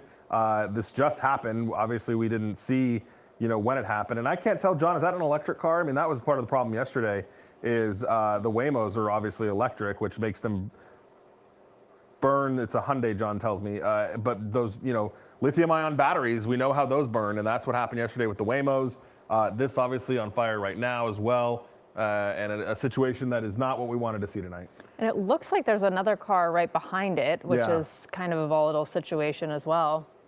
Yeah, and hopefully it doesn't spread to that. And here's law enforcement. They're going to start to move up. Hopefully they can, there's not very many of them, but hopefully they can get on the other side of the car fire and they'll let City Fire come in behind them to try to get the fire put out before it spreads to the tree or another car behind it. But it's just, for what purpose at this point, right? I mean, there's obviously never a reason to light a car on fire. And here we are at almost 11:30 at night. Now we're seeing this Hyundai burn just off of 3rd Street here. And they don't know who it belongs to, for goodness sake. It's parked, yeah. Really, the purpose behind whatever they're doing is to make a point to send a message. Well, what message does this send? Because we don't know who this car belongs to. As far as we know, that could be somebody out there protesting. Yeah, right. I mean, really, when you think about it. And I want you to look too, and John goes back in a little bit tighter. We can't go too tight, but look at all the cell phones and all the cameras that are being taken. This has become such a spectacle. Every time something catches fire, you have so many people taking pictures of it and video, and that's... The lights went on. Yeah, and sorry, John's telling me we're going to come into a fuel situation here where he's got to go home and get fuel. So this is probably the last thing we're going to see from SkyCal as this, kind of heats up, no pun intended with the fire there, but right here off of 3rd Street. Yeah, and people taking photos of it, but no one making an effort, it appears, to put it out or try to get help in any way or calm the situation down. Yeah, or back the crowd up so the fire department can get in. Yeah. And you know what sends another confusing message? I've seen so many people in those lime green jackets, that the vests that you would think at some point would be service people. I remember during some of the Palestinian protests at UCLA, those were some of the people that were actually, I don't want to say organizers, but were trying to, shield people or tell people, guiding people at some point. Yeah, they were like liaisons. Right, or at least groups. I mean, and John's telling me in this situation, it looks like that person maybe have a, press is a loose term I'm going to use for people, but there's all kinds of bloggers and photographers and all those kinds of things that will claim to be press that are trying to make themselves distinguish or stand out from the rest of the crowd using those high visibility vests. But yeah, I mean, it certainly gives them a different point. But to your point, Pat, yes, there were, I think in 2022 there were people that were wearing vests that were trying to act as kind of organizers or as your point, liaisons. Well, not in this case. We've seen them take pictures, but that's about it. Right. Yeah, dangerous situation there, too, with all the other cars and the flammable material all around it. And these poor firefighters who are trying to go in and do their job. It makes it so dangerous and so difficult for them because they don't know what awaits them in the crowd. Right. Right, yeah, and we're going to lose. Sky Cal's going to have to go home and get some fuel here, so we're going to lose them very quickly. But we'll watch as they kind of take off here. You'll see LAPD behind them. Everyone's watching the car burn. Yeah, the officers are watching it, and so are the protesters. Okay, walk us through last night, Mike, because if I recall, that car that we saw on fire, was the fire department able to get in and put it out, or how exactly did that? Well, the Waymos extinguish. So there were the 5 Waymos that got set on fire, and the fire department came in time to put like maybe the last 2 or 3 of them out. But I believe the first couple had basically burned themselves out. I mean, all the way to the ground. This was a separate.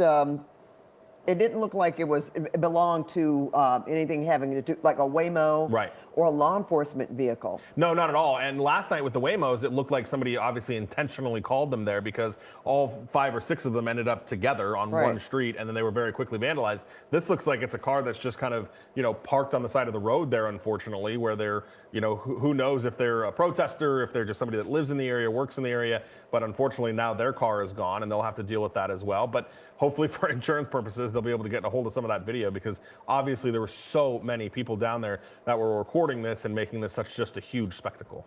And we noticed most of those people had on masks. Yes, yeah, which makes it hard to identify people. Yeah. I mean, they'll do their best, but it makes it hard to identify people. Well, we certainly hope that that car fire is extinguished and it doesn't.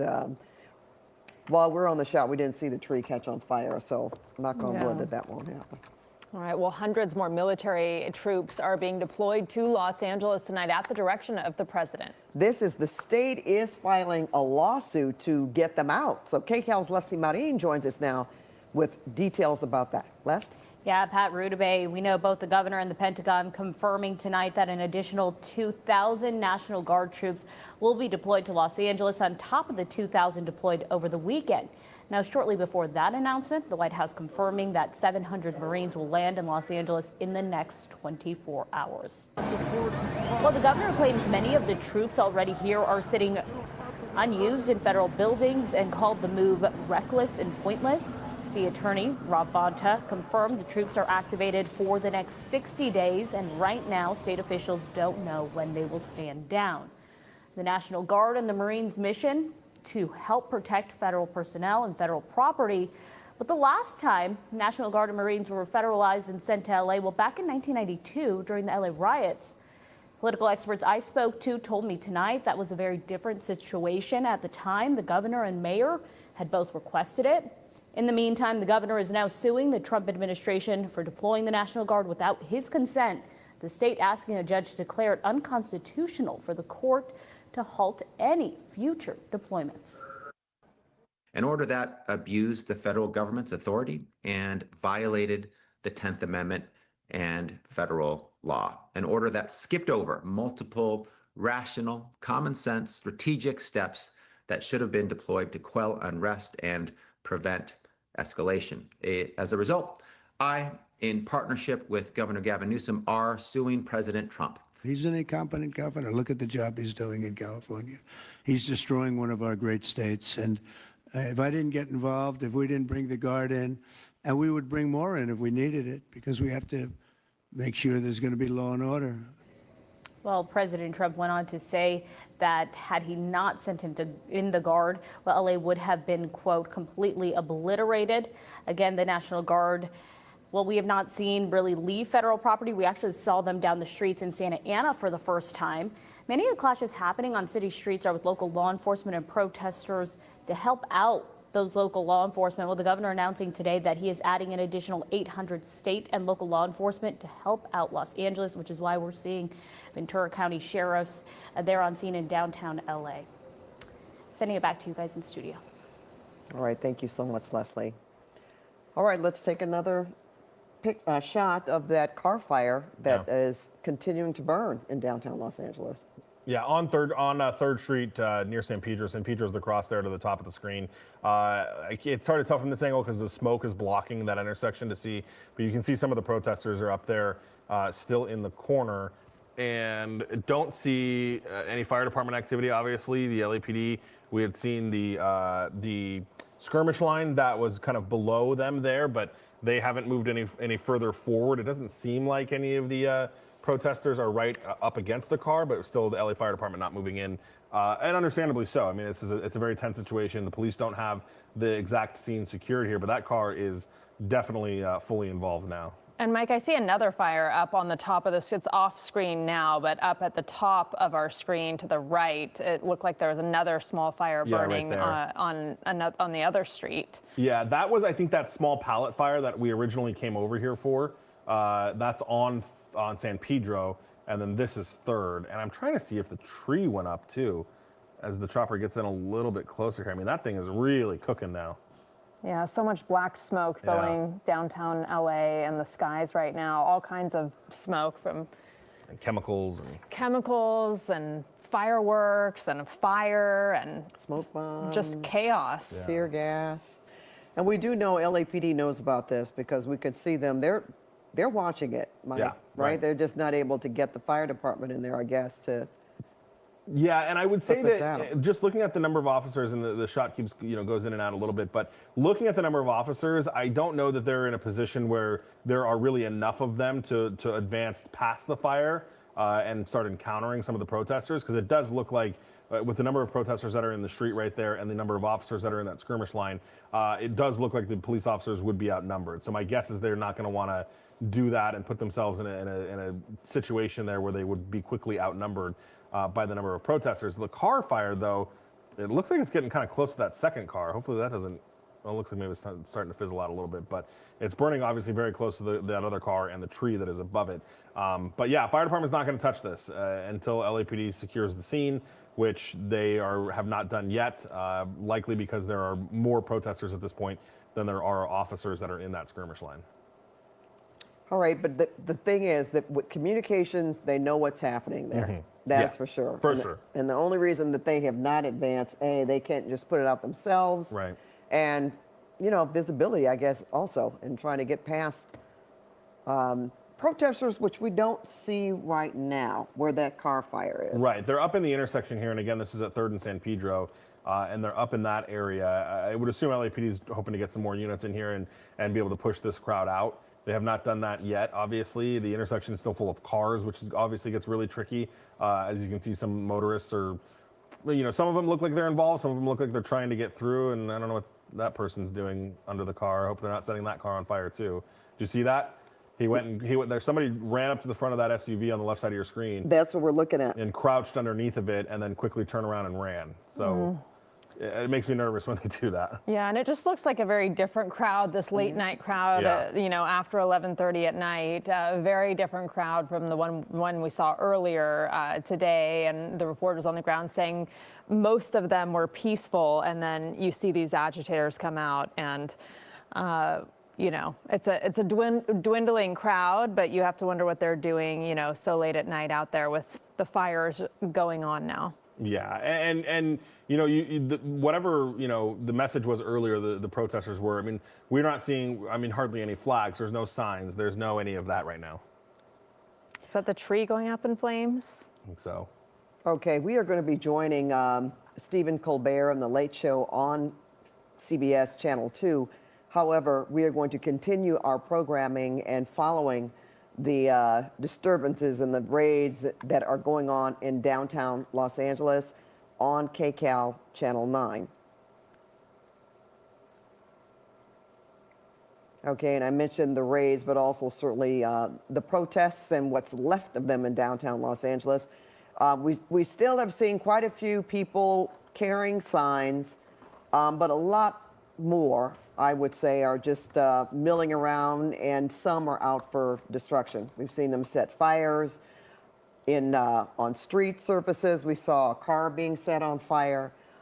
So these are people that are definitely agitators. They're tearing up the street curbs in efforts to have rocks throw at officers and other projectiles. So this this seems to be the remnants of the protests as far as tonight is concerned. Yeah. And we thought maybe we could make it through today and it would look very different than what we saw over the weekend with these scenes of chaos, but it kind of devolved as the night grew later. We're looking at video right now. We saw fireworks being lobbed at law enforcement. We saw dumpsters being wheeled over to them in their direction. We saw, as Pat just mentioned, the curb being ripped up and various people coming over and taking little chunks of it, throwing it at law enforcement. So a pretty volatile situation here. It is volatile right now. The good thing is the difference in tonight and last night is, thank goodness we haven't seen as much destruction as far as destroying property. I'm talking about vehicles, even a CHP vehicle. We are fortunate enough to have Mayor Karen Bass on the phone with us right now. Mayor Bass? Yes. Hi, it's Pat and Rudabeh and Mike. Thank you so much for joining us tonight. So I know you are monitoring probably our station for sure and looking at these pictures that you're seeing. We heard the press conference earlier today, and we know that the LAPD has certainly had reinforcements. So yes. Go ahead. Yes, absolutely. And I will tell you that I am disheartened by what I see. We had peaceful protests this afternoon with thousands of people, and unfortunately, there's always these situations where people hang around that have no intention of supporting the cause of immigrant rights, but their intention is to just create mayhem. And I am disheartened and extremely angry at what I see downtown in terms of the vandalism, the graffiti that has just defaced buildings all over the place. And this is just unacceptable. But I do have to say, Pat, that none of this would have happened if there hadn't been an ICE raid on Friday. And so I believe that this, unfortunately, was provoked by actions from the federal government. I feel like Los Angeles, we're in a laboratory. We're a test case of what happens when the federal government steps in and takes over power away from the governor, away from local authorities. Sending in National Guard when they were not needed just aggravates the situation. LAPD is not in this alone. They are working with the sheriffs. They're working with nearby cities. They join forces with situations like this. And right now, the National Guard is protecting a building. They're not involved in any of this. So one has to ask, why are they even here? And my goodness, the idea that now we need the military, instead of the military being fighting a war overseas, now we're going to have the military in the streets of Los Angeles. This is an experiment that needs to end, and the ICE raids need to end. But you know, Mayor, you said that we're going to have the military. Do you know what they are going to do? What powers do they have on the streets of Los Angeles? They're just going to be involved in keeping order at the federal buildings, or are they going to be able to go out on the streets of Los Angeles and deal with protesters? Well, heaven forbid they go out on the streets and deal with protesters, streets that they have no knowledge of versus our law enforcement that knows this area. But you hit the nail on the head. We don't know what they're going to do. We don't know why they're being deployed, except for to be used as a stunt to say that our city is in chaos, and our city is not in chaos. This is a few streets in downtown Los Angeles. Now, again, I'm not trying to minimize it. I'm furious over this. I'm furious over the amount of money it's going to take to clean up the city when in just a year we're going to be welcoming the world for the World Cup. But this was not warranted. We did not need this type of situation happening. I appealed to the White House. I said, please don't send in troops. That's just going to aggravate the situation. And that's exactly what has happened. And, you know, if you look at it nationally, there's a lot of people that think that what is going on in L.A. is equivalent to what happened in 1992. Pat, you and I were there. You and I know this is nothing like that. This is isolated to a few streets in downtown Los Angeles. This is not happening citywide. And the majority of the people, the overwhelming majority of the thousands of people that showed up for the rally today were 100% peaceful. I don't know who these people are.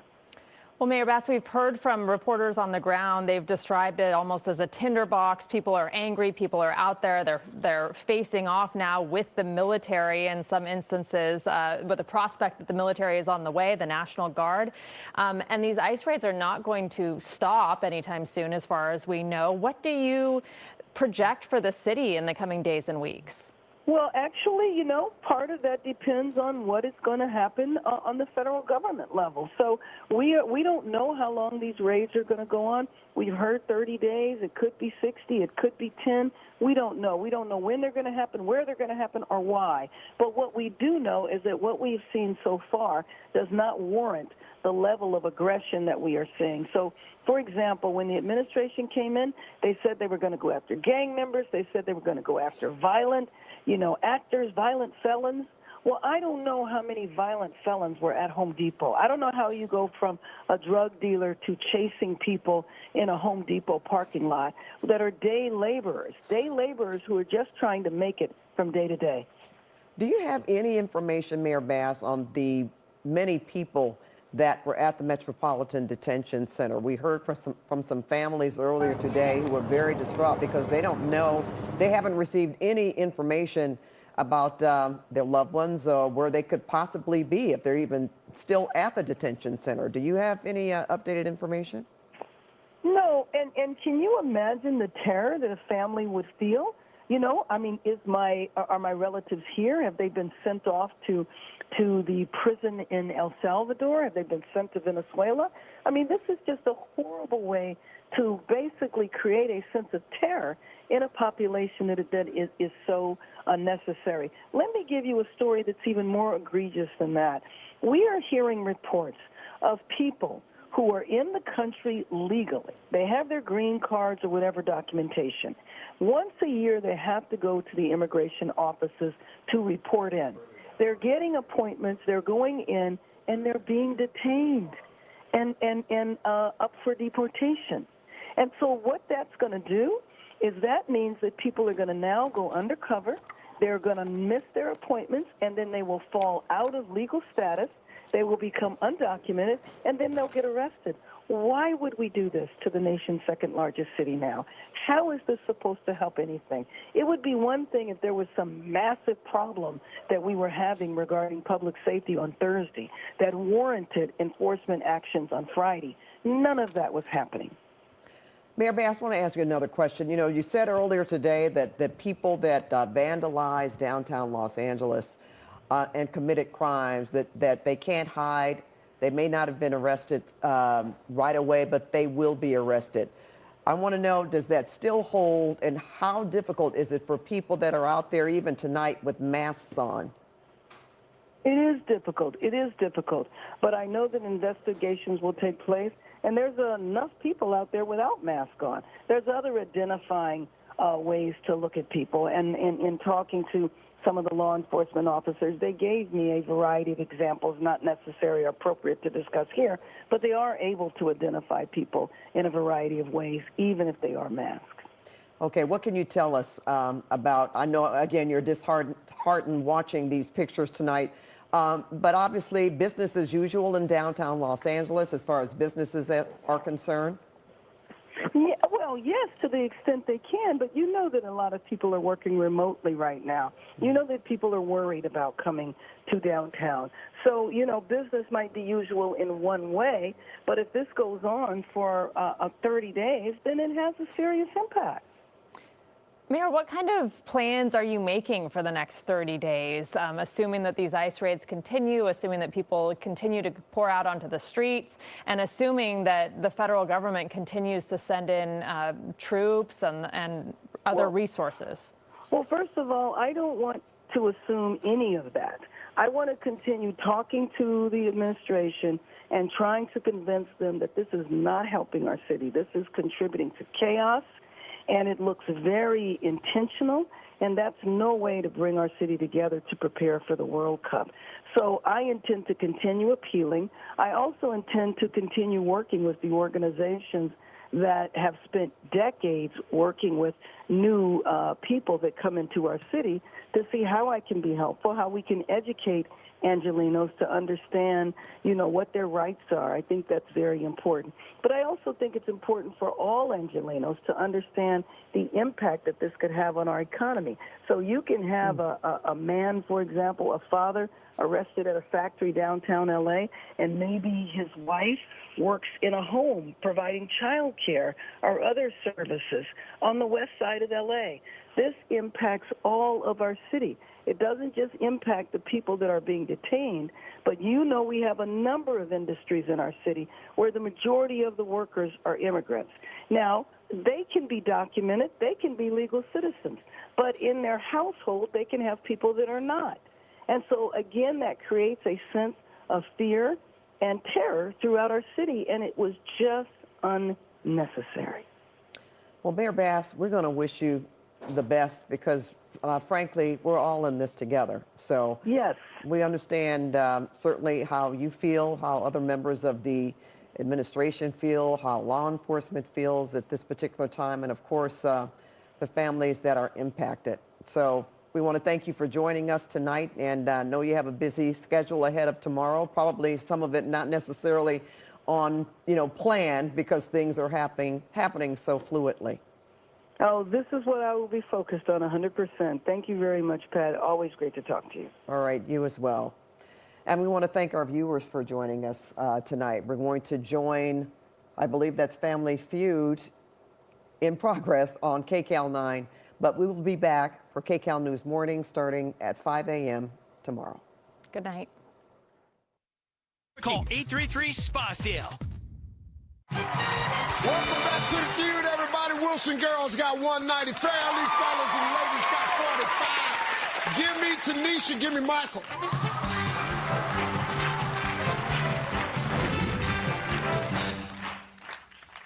Point values are triple. Top 4 answers on the board. Name something a wife might want for Christmas that starts with the letter D. Designer bag.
Guard troops.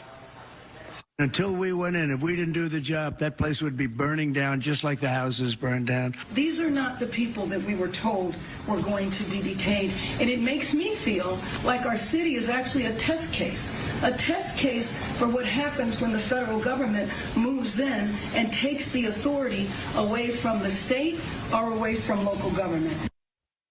Yesterday, President Trump and Gavin Newsom began exchanging jabs through their social media accounts. Trump said he would support Newsom's arrest after he dared Trump's border czar, Tom Homan, to cuff him. Homan walked back the suggestion that he was open to the idea, adding that such an arrest would only happen if someone crossed the line and committed a crime against ICE officers.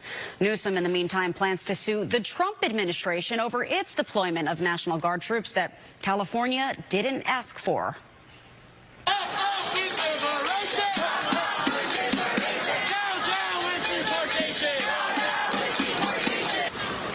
Protests have also popped up in other major cities, including New York. Multiple protesters were arrested outside Federal Plaza after clashing with police. Mayor Adams and NYPD Commissioner Jessica Tisch said they support the right to peaceful protesting, but warned that violence would not be tolerated. The escalation of protests in Los Angeles over the last couple of days is unacceptable. We have no tolerance for violence. None. We have no tolerance for property damage. The police commissioner added that the NYPD will be just fine without federal intervention, including the deployment of National Guard members if any destructive mass protests pop up here in the Big Apple. But we'll be keeping a close eye on it. Dana Tijani, back to you. Very real possibility. All right, Briella, thank you very much. Controversial bill that would give people with terminal illnesses the right to end their lives. All right, so Fox 5 New York transitioning to other stories and headlines, but we are staying on top of the very latest of these anti-ICE protests that have erupted across America. As we further discuss the latest, my producer providing the latest from the Commander-in-Chief, President Donald Trump, and it says, quote, "We made a great decision in sending the National Guard to deal with the violent, instigated riots in California. If we had not done so, Los Angeles would have been completely obliterated. The very incompetent governor, Gavin Newsom, and Mayor Karen Bass should be saying, 'Thank you, President Trump. You are so wonderful. We would be nothing without you, sir.'" The commander-in-chief goes on to say, quote, "Instead, they choose to lie to the people of California and America by saying that we weren't needed and that these are peaceful protests." President Trump goes on to say, quote, "Just one look at the pictures and videos of the violence and destruction tells you all you have to know. We will always do what is needed to keep our citizens safe so we can together make America great again." Again, that from the commander-in-chief, President Donald Trump, on his very own Truth Social, as we continue to follow the very latest of the LA immigration protests. 6:10 here on the East Coast. I'm Gina Francine. We continue with your top stories and headlines this Tuesday morning. We're going to step aside for a quick 2-minute commercial break. We'll be right back.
6:13 here on the East Coast. Welcome back to Live Now from Fox. I'm Jeanne Francine. We are getting some live looks, and I want to transition to show you one this courtesy of the Associated Press. This Tuesday morning, a live view of the 110 freeway near downtown Los Angeles. This after tensions have escalated as thousands of protesters have taken to the streets in response to U.S. President Donald Trump's extraordinary deployment of the National Guard. As we continue to follow the very latest, we do want to check in with our content partners over at Fox 11 LA.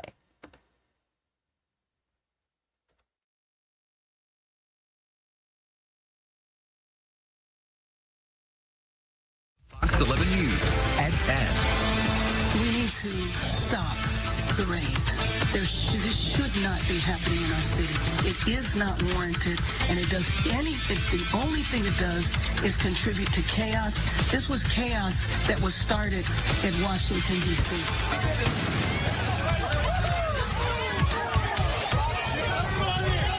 County, but also in Orange County. There is outrage tonight over ICE raids continuing across Southern California, L.A., Whittier to Orange County. People upset, people protesting tonight. The Trump administration is mobilizing the military against the wishes of city and state leadership. Good evening. Welcome to Fox 7 News at 10. I'm Ellis Michael.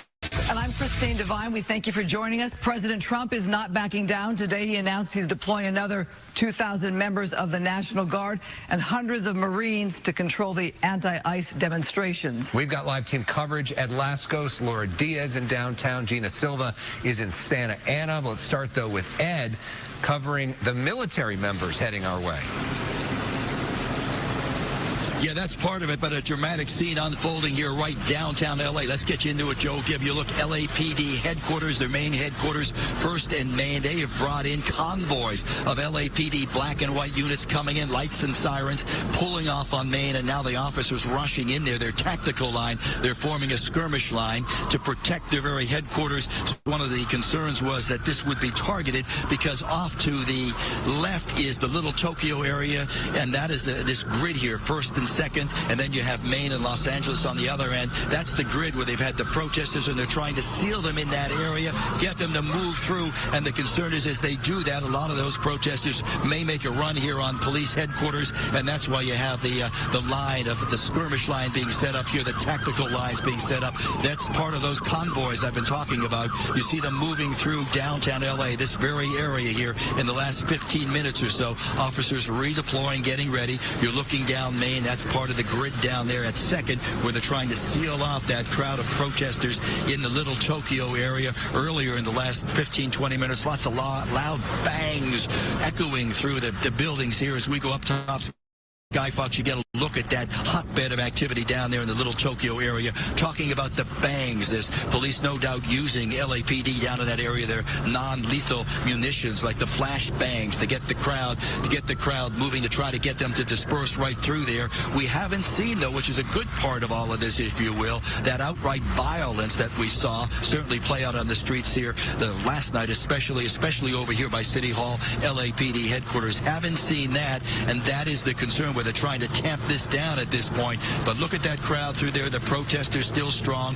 Within the last hour, 45 minutes, they had a sort of a sit down in that area in Little Tokyo where they sat on the street, refused to move. LAPD tried with their skirmish line, tried to get them to keep moving, and now they're trying to seal off this grid to try to make some arrests and try to stop playing with really amounts to a cat and mouse game, as these protesters have learned. If they keep on the move and they have LAPD and the Sheriff's Department, everybody chasing them around through the grid here downtown, they're very hard to corral, very hard to take into custody. So LAPD using their convoys of black and whites, their rush of officers to move in and try to seal off this area. As we come back out, if you want, to the ground here, they're even bringing in some more officers on the other side of that white van, if we're looking at the ground shot, to try to really secure LAPD headquarters, with the thought is that a lot of those protesters may make a run for it. Little Tokyos are being flushed out of there, move across First, move across Second over here to Main, and they don't want to have any problems over there. But really, at this late hour, it's a matter of sealing off that group of protesters,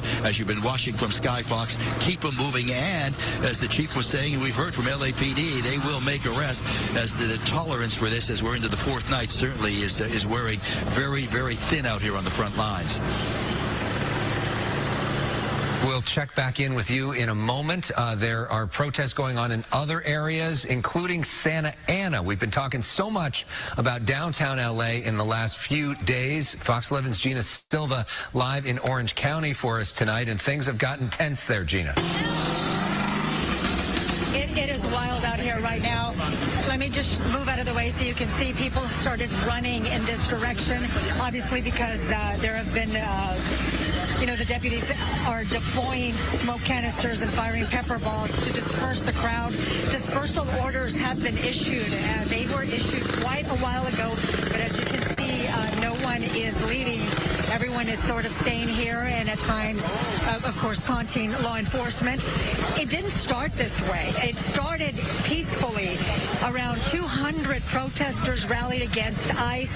Many talked about how they saw videos on social media of aggressive takedowns by ICE in their community, and that is what brought them out here to Santa Ana.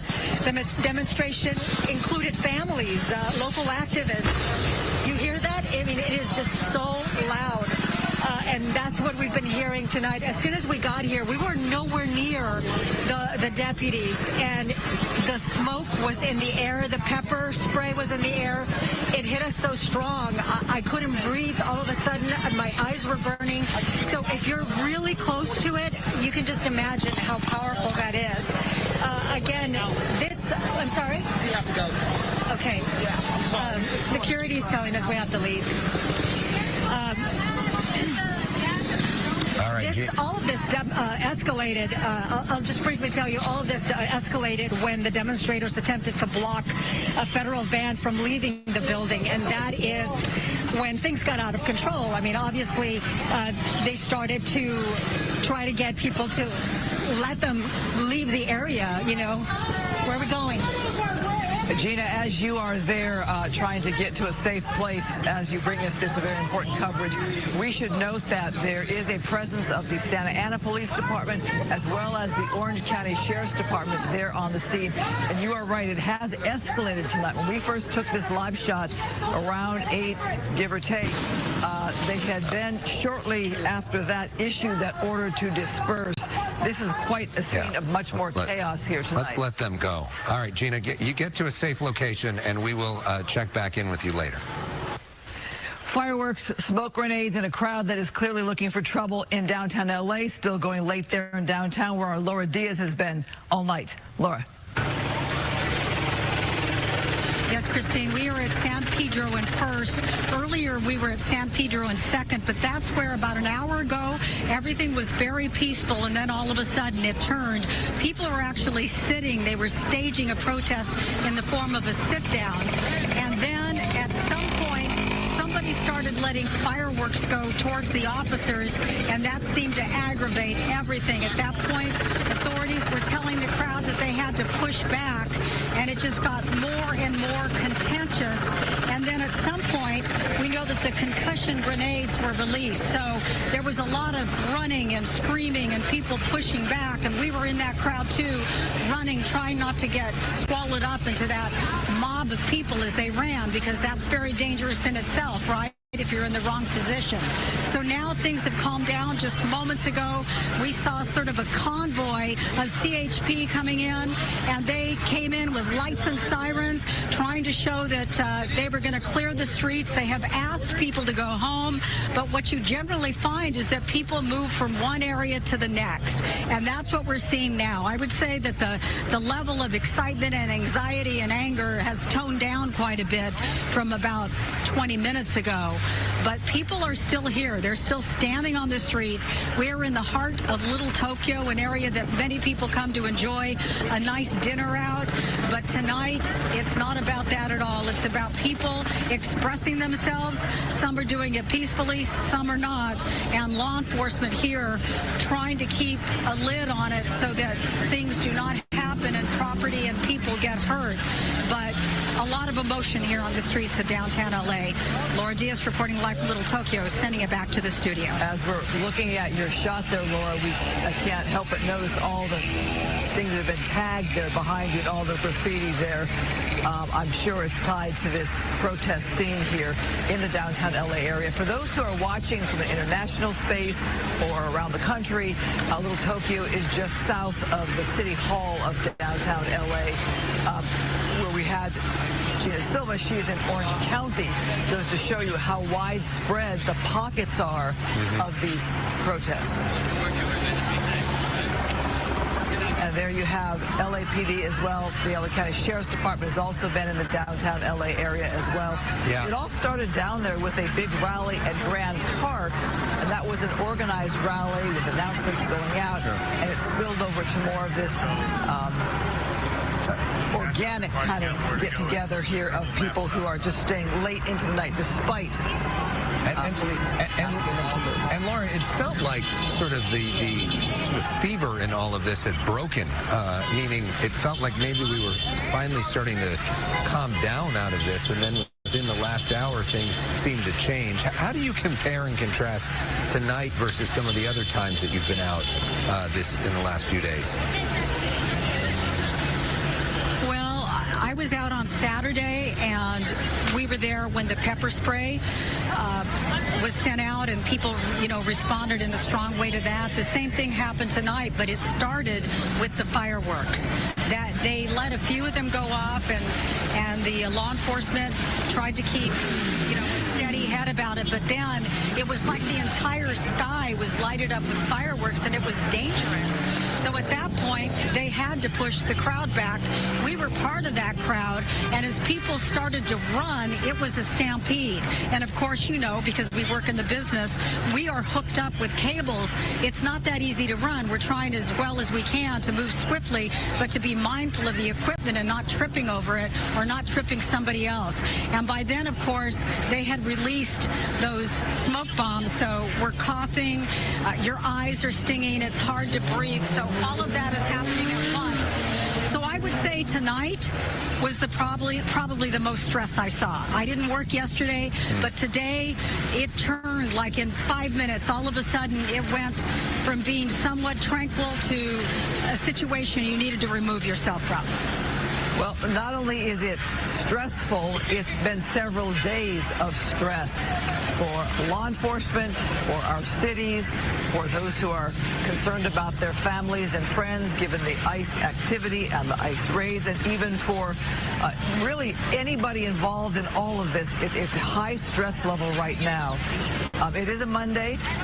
As Alex noted, that we thought perhaps maybe things were calming down. We had a huge crowd in front of the federal building. That did thin out as the hours went by, and the police moved in to move that crowd away from the front of the federal building. And now you have people still gathering late tonight on a Monday night. All right. Laura Diaz, we will continue to check in with you over the next several hours of our coverage. But we want to get to a story that's new at 10. Right. Authorities have now identified the man they say threw rocks at Border Patrol vehicles Saturday in Paramount, injuring one of their agents. Yeah, we want to show you his picture. He is accused of assault on a federal officer. Fox 11's Matthew Seedorf broke this story online.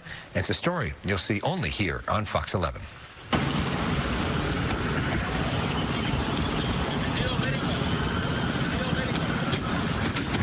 An urgent manhunt now underway for the man seen in this viral video launching rocks like missiles at Border Patrol. He thinks he's untouchable, and what he's finding out tonight is he's unleashed the power of the federal government.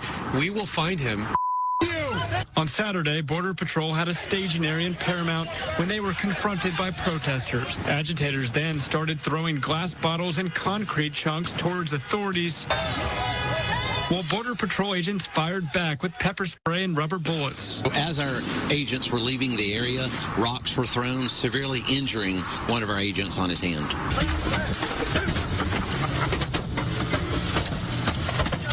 This video, obtained exclusively by Fox, shows Border Patrol agents leaving the tense standoff Saturday, taking on rocks, injuring one of the agents.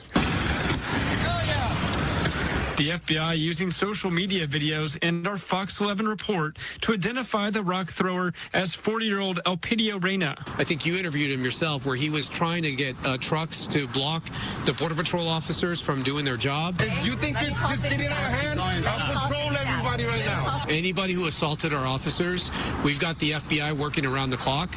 We have agents out there. We will find you, we will arrest you, and we will charge you. We're not going to be deterred in what we do for immigration enforcement.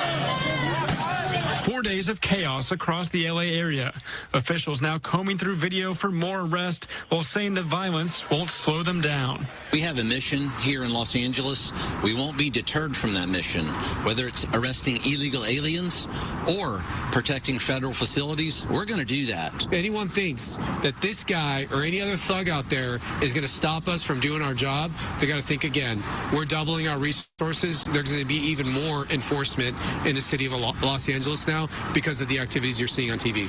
Reporting in downtown LA, Matthew Seedorf, Fox 11 News. You know, this story became personal for Matthew Seedorf and his photographer Sam Dubin. While they were covering that, their Fox 11 news van was totaled and destroyed by criminals out there who broke the windows and stole stuff and slashed the tires. In the midst of all of that, a reminder that this, you know, so many different people have been impacted by this. You posted that video online where you saw just the complete destruction of that vehicle and everything stolen. And that's reminiscent of when I covered the 1992 riots. We had scenes like that as well. Yeah. But and I saw at one of our competitors' news vans tonight got tagged and damaged tonight as well. All right, we'll keep you updated on that story right there. Yeah. We haven't really covered the weather in a couple of days, it seems, because we've been so focused on what's been happening with the protests. So, Adam Kruger, how's it looking out there? Yeah, I'll just dip in here for a minute or two, as I know people got to go about their business and go about their day tomorrow. So here's what you can expect. All right, so our content partners over at Fox 11 LA transitioning to the latest weather-related headlines. But as they do, I want to give you a live view of the 110 freeway near downtown Los Angeles. This after tensions have escalated as thousands of protesters have taken to the streets in response to U.S. President Donald Trump's extraordinary deployment of the National Guard. That coming from the Associated Press this morning. 6:30 is the time. We're going to step away for a quick 2-minute commercial break. We'll be right back.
6:32 is the time. Welcome back to Live Now from Fox. I'm Gina Francine. As we continue with your top stories and headlines, I want to share with you this video we just got into our Live Now from Fox studios as we continue to follow the very latest information as it relates to those Los Angeles protests. Take a look at your screen. The Associated Press reporting that California officials sued President Donald Trump to roll back the administration's National Guard deployment, saying the president trampled over the state's sovereignty. We do know that one of those officials is none other than Gavin Newsom. I want to transition and show you the latest from him, courtesy of X. He says, quote, "I was just informed Trump is deploying another 2,000 Guard troops to L.A., the first 2,000 given no food or water." He goes on to say, quote, "Only approximately 300 are deployed. The rest are sitting unused in federal buildings without orders." He goes on to say this isn't about public safety. It's about stroking a dangerous president's ego. He concludes by saying this is reckless, pointless, and disrespectful to our troops. Now, as Newsom says this about the commander-in-chief, I want to share with you the very latest from President Donald Trump this Tuesday morning. He says, quote, "We made a great decision in sending the National Guard to deal with the violent instigated riots in California. If we had not done so, Los Angeles would have been completely obliterated. The very incompetent governor, Gavin Newsom, and Mayor Karen Bass should be saying, 'Thank you, President Trump. You are so wonderful. We would be nothing without you, sir.'" President Trump goes on to say, quote, "Instead, they choose to lie to the people of California and America by saying that we weren't needed and that these are peaceful protests. Just one look at the pictures and videos of the violence and destruction tells you all you need to know. We will always do what is needed to keep our citizens safe so we can together make America great again." Again, that coming from the commander-in-chief in response to the back and forth with local leaders there in Los Angeles. Another local leader, Mayor Karen Bass, putting this out on X. She says, quote, "Stop the raids. There is a real fear in Los Angeles right now. Parents, workers, grandparents, young people scared to go about their daily lives." The mayor goes on to say, quote, "We are a city of immigrants. Washington is attacking our people, our neighborhoods, and our economy." Again, we continue to follow the back and forth right here on Live Now from Fox. And of course, as we continue to do so, you can rely on us to share the most up-to-date and accurate information. As we are discussing LA, if you're just now tuning in, I do want to transition to give you a live look here at 6:35 on the East Coast. This is a live view of the 110 freeway near downtown Los Angeles. And as we continue to follow the very latest, we do want to check back in with our content partners over at Fox 11 LA as they continue to follow the very latest of these anti-ICE protests.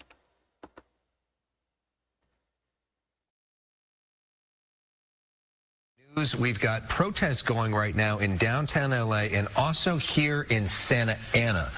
This is a live picture from Orange County. You can see folks have taken over the streets. It has gotten contentious and tense, so much so that our colleague Gina Silva had to move out of the area because, as you saw in her earlier report, people were threatening her and she had to go. You can see people, we do see law enforcement that are out trying to keep the peace. This is a shot at Broadway there in the Santa Ana area, and it looks like folks are there trying to at least have a line in that spot, hopefully trying to let people sort of blow off their steam at the 10 o'clock hour. But Santa Ana has become a bit of a flashpoint in the last few days. You have police there on the ground in Santa Ana as well as the Sheriff's Department. What you don't see is the Civic Center area, which is where we first encountered the protests this evening. Police had issued an order to disperse. They did push forward, and it looks like the crowd was moved away from the city government part of Santa Ana. Also, the Orange County Register reported that there were ICE operations in the Orange County area, including Santa Ana, just yesterday, and that perhaps could be what fueled some of the protests here today. And we don't know when more ICE operations are scheduled. It's the argument from both L.A. Mayor Bass and Governor Newsom, basically saying that every time you're going to do one of these raids, it's going to antagonize people and could keep this thing going. We know that the National Guard was ordered by President Trump for, I think, 60 days. He asked for another 2,000 troops today. So this may not be a 1 or 2 night thing. I mean, this could go on for a little while in the streets, and it seems like the federal government at least is planning for this to be not a super short-term operation. And what we're hearing from at least members of the Los Angeles city government, such as the mayor and the police chief, they aren't given word of when these ICE operations are taking place or where, that they're learning about it after they've already kind of gone in. That could be the case as well with Santa Ana as well, it being a sanctuary city. You see the crowd with a little bit of movement there. Again, we have the sheriff's department assisting there in Santa Ana as well, and the reports are of the ICE operations in that area across the city. One outside of Home Depot, we've heard about that before as well, a business park and a commercial area, according to the Orange County Rapid Response Network. The Rapid Response Network in LA is one of the organizations also that has been assisting in these issues and providing details and information. So there you go. And so we will see what happens there. Meanwhile, on the bottom of your screen, it looks like we're in downtown LA. Can we take that picture full? Looks like we've got some activity there. We're on the move. Is this Laura's camera? Obviously, it looks like we're in the middle of what's a tense situation, walking through the streets. Earlier, Laura talked about the fact that these protesters were often on the streets because if there was a dispersal order, as long as they continue to move, they were not necessarily in violation of the law, so that there was an incentive to keep moving through the streets. But that also means a larger area potentially impacted by all of this.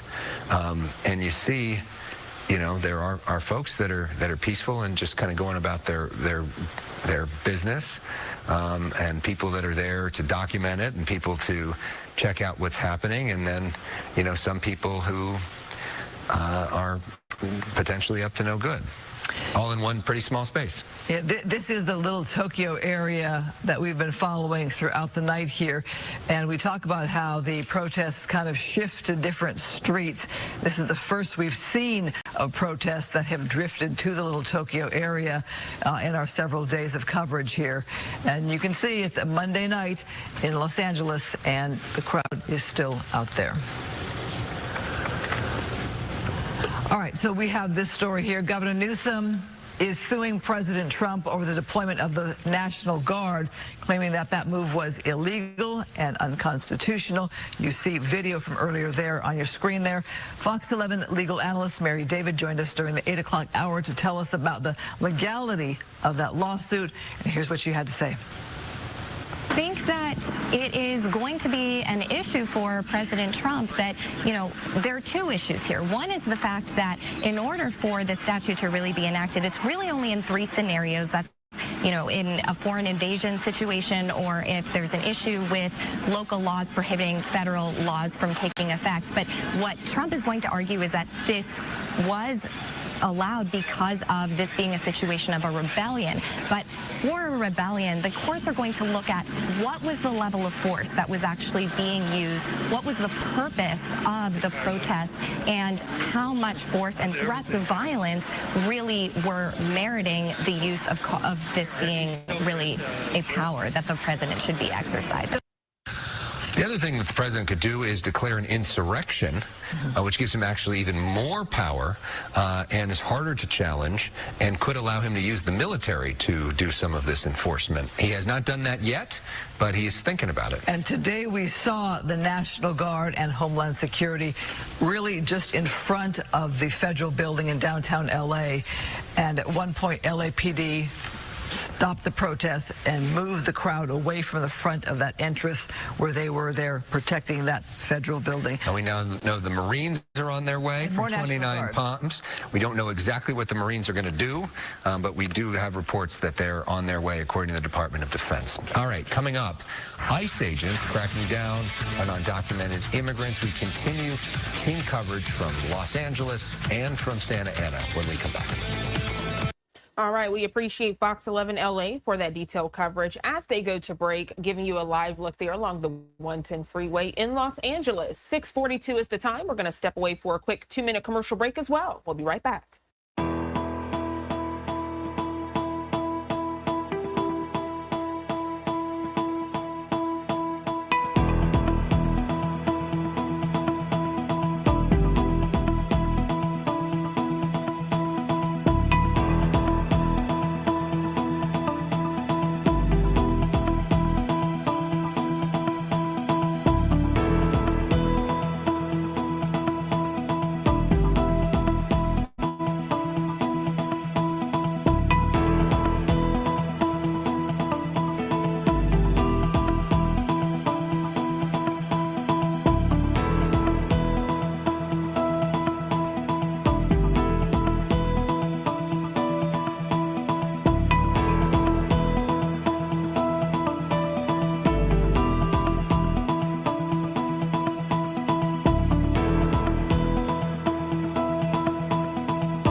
.44 is the time, and welcome back to Live Now from Fox. As we continue with your top stories and headlines, we continue to follow the anti-ICE protests that have now spread to other major cities like New York, Chicago, and even Atlanta. A local rally was held in solidarity with protesters in Los Angeles, and there's another one set for today off of Buford Highway. Right now, we want to check in with Fox 5 Atlanta's Brooke Zahner. She joins us live this morning at the ICE field office in downtown Atlanta with more on this story. Brooke, good morning to you. Yeah, good morning. Well, there were dozens of protesters that gathered right here behind me at the field office, the ICE field office in downtown Atlanta. Things did remain peaceful here, but again, there is another protest that is planned for later today in solidarity with what's happening in California.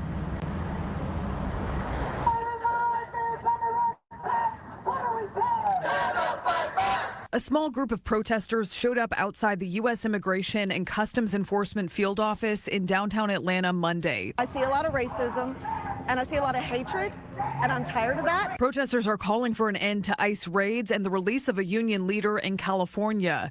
Similar rallies have been planned in cities across the country. I don't know if I'll make a difference in the end, but I feel like I've got to take the time and do this. The Trump administration has pledged to enforce immigration laws, deporting millions of people in the country without legal status. President Trump has since deployed the National Guard to California in response to the protests. You watched the same clips as I did. Cars burning all over the place, people riding. And by the way, we stopped it. We were able to make it much better. Rallies are expected to continue in cities nationwide, with another one here in Atlanta expected Tuesday night.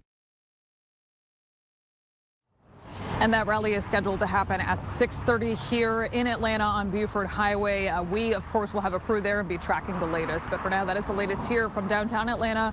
I'm Brooke Zahner reporting for Live Now from Fox. All right, Brooke, thank you so much. And of course, we'll be following that as well right here on Live Now from Fox. You and your team have a great rest of your day. You too. Thank you. Thank you. And as we are in the Peach State of Georgia, speaking with Fox 5's Brooke Zahner, transitioning to give you a very overcast downtown skyline there in Atlanta, Georgia. 6:47 is the time. We're going to step away for our final break of the hour. We'll be right back.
Welcome back to Live Now from Fox. I'm Sheena Francine as we continue to cover the LA anti-ICE protests. I want to transition to take you back out there live, giving you a live look there.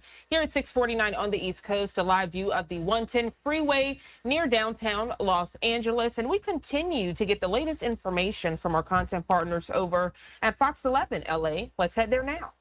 Residents of Huntington Park and surrounding areas that ICE agents were seen in several places across the southeast greater LA area. In one case, it even caused a panic at a school graduation. Fox 11's Gina Silva tells us what's going on.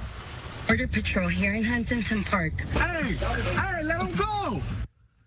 Videos of ICE agents spotted in numerous Southeast LA County communities are spreading across social media, causing fear and confusion. Currently at my daughter's graduation, they didn't let us leave. They blocked off the doors. ICE was outside. That is the reason why city officials from Huntington Park, Maywood, Bell, Cudahy, Southgate, Vernon, Bell, and Linwood are speaking out. This is what it was always about. It was always about creating chaos. It was always about creating fear. It was always about trying to make us hide. We see the fear on all our families, and it's so emotional and difficult to see all this. Miles Elementary was graduating at HP High School. Very quickly, rumors started spreading that ICE was outside. The auditorium erupted into chaos. Families that were supposed to be celebrating one of their child's achievements, a milestone, was turned into a horror and terrifying experience with the fear that they might not be able to spend the next day or continue to be a part of their family. These local mayors are urging residents to stay calm and report any ICE activity, either on social media or through the Rapid Response Network in Los Angeles. They're also reminding community members to know their rights. If ICE comes to your door or your car, you have the right to not open the door until you see a judicial warrant signed by the judge. You also have the right to remain silent and speak to an attorney prior to. We also ask that you do not sign anything until you speak to your lawyer and they are present with you. And this is at Lasco's tonight live downtown LA, a lightning bolt here of activity, dramatic activity. LAPD, law enforcement on the move, protesters on the move, a wild scene unfolding. Stand by for the latest. And we've got some weather to talk about. It's a warmer pattern this week that's going to last all the way into the upcoming weekend. I've got your 7-day forecast after the break. If you've been injured, call us now, day or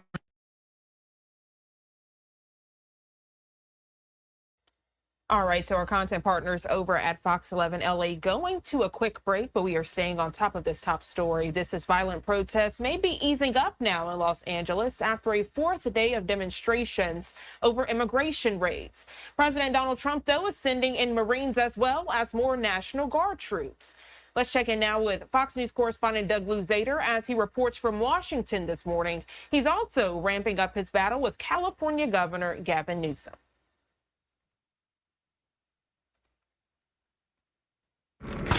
There have been some skirmishes overnight. And while police were still ordering protesters off the streets, this all follows days of sometimes violent demonstrations with police and federal agents in the crosshairs. LA city leaders are hoping the worst is behind them, with the mayor blaming this all on White House immigration enforcement. I can't emphasize enough the level of fear and terror that is in Angelenos right now. And while hundreds of National Guard troops have been deployed, they're playing support roles, blocking streets, protecting federal assets. More are on the way, though, and a contingent of Marines as well, as the White House escalates its response.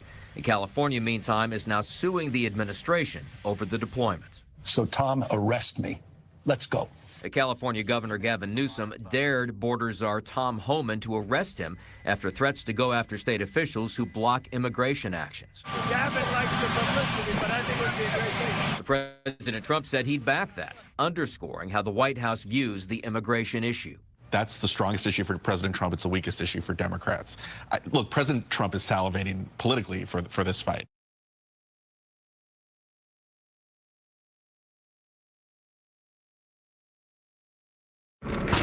There have been.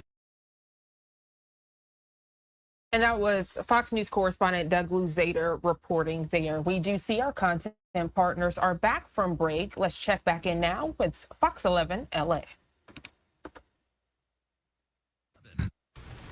President Trump is not backing down. Today he announced he is deploying another 2,000 members of the National Guard. And hundreds of Marines to control the anti-ICE demonstrations. We continue our live team coverage tonight. Ed Lascos, Laura Diaz, both in downtown L.A. Let's start with Ed.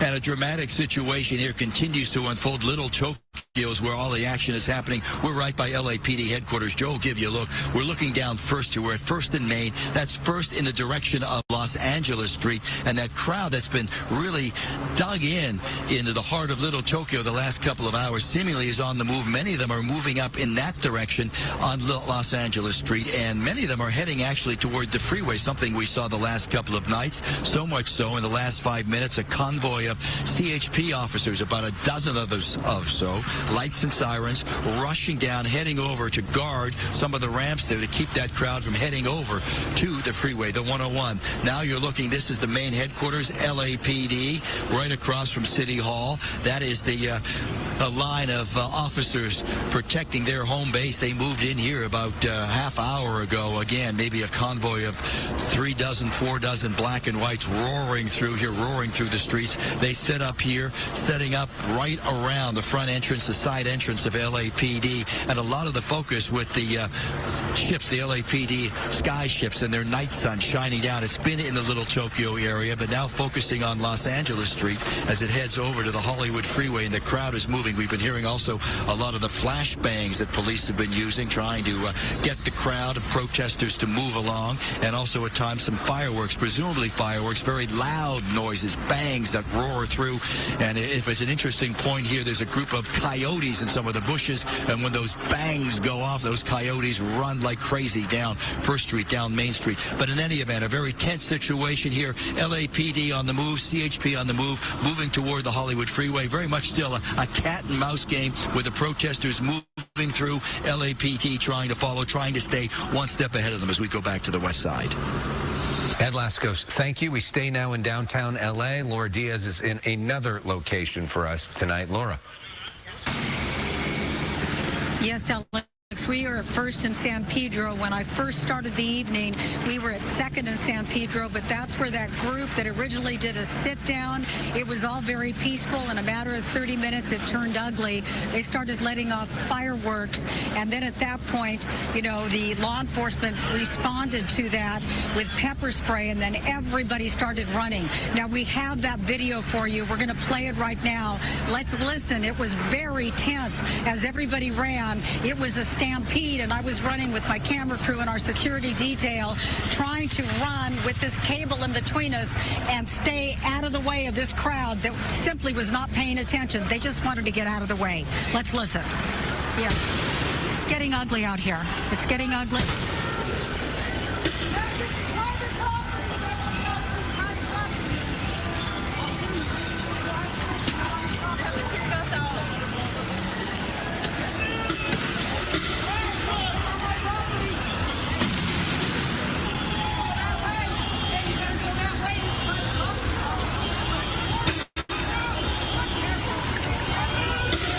Okay.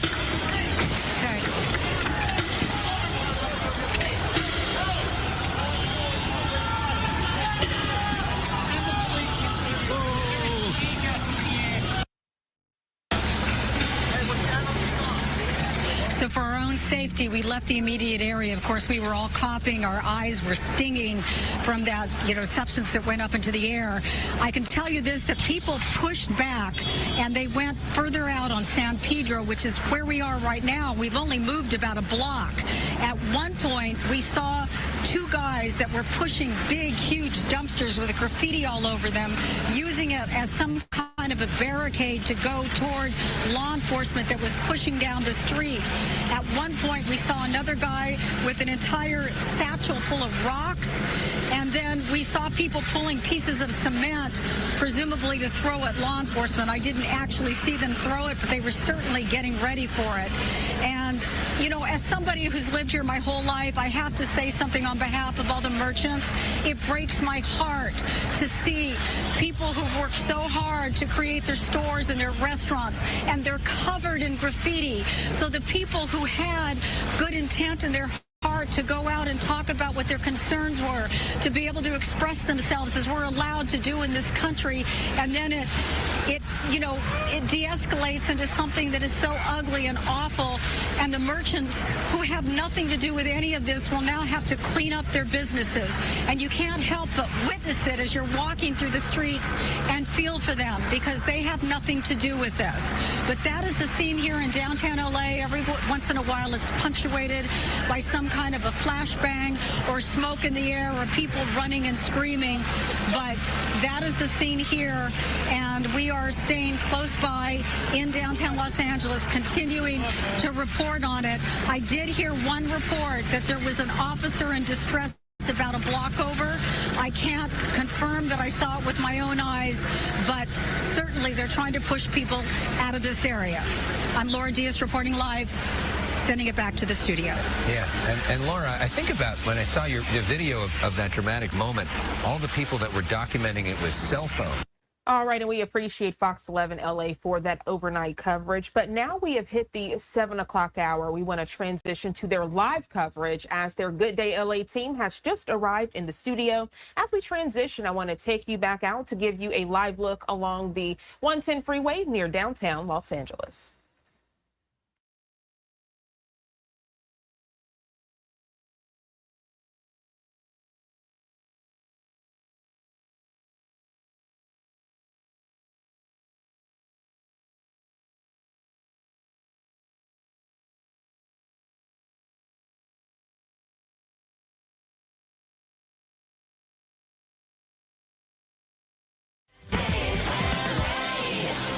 Hey there, I'm Brooke Thomas. Thanks for joining us. Yeah, thanks for being with us. Welcome to Good Day LA at 4 a.m. Another explosive night in Southern California as protests continue over immigration raids.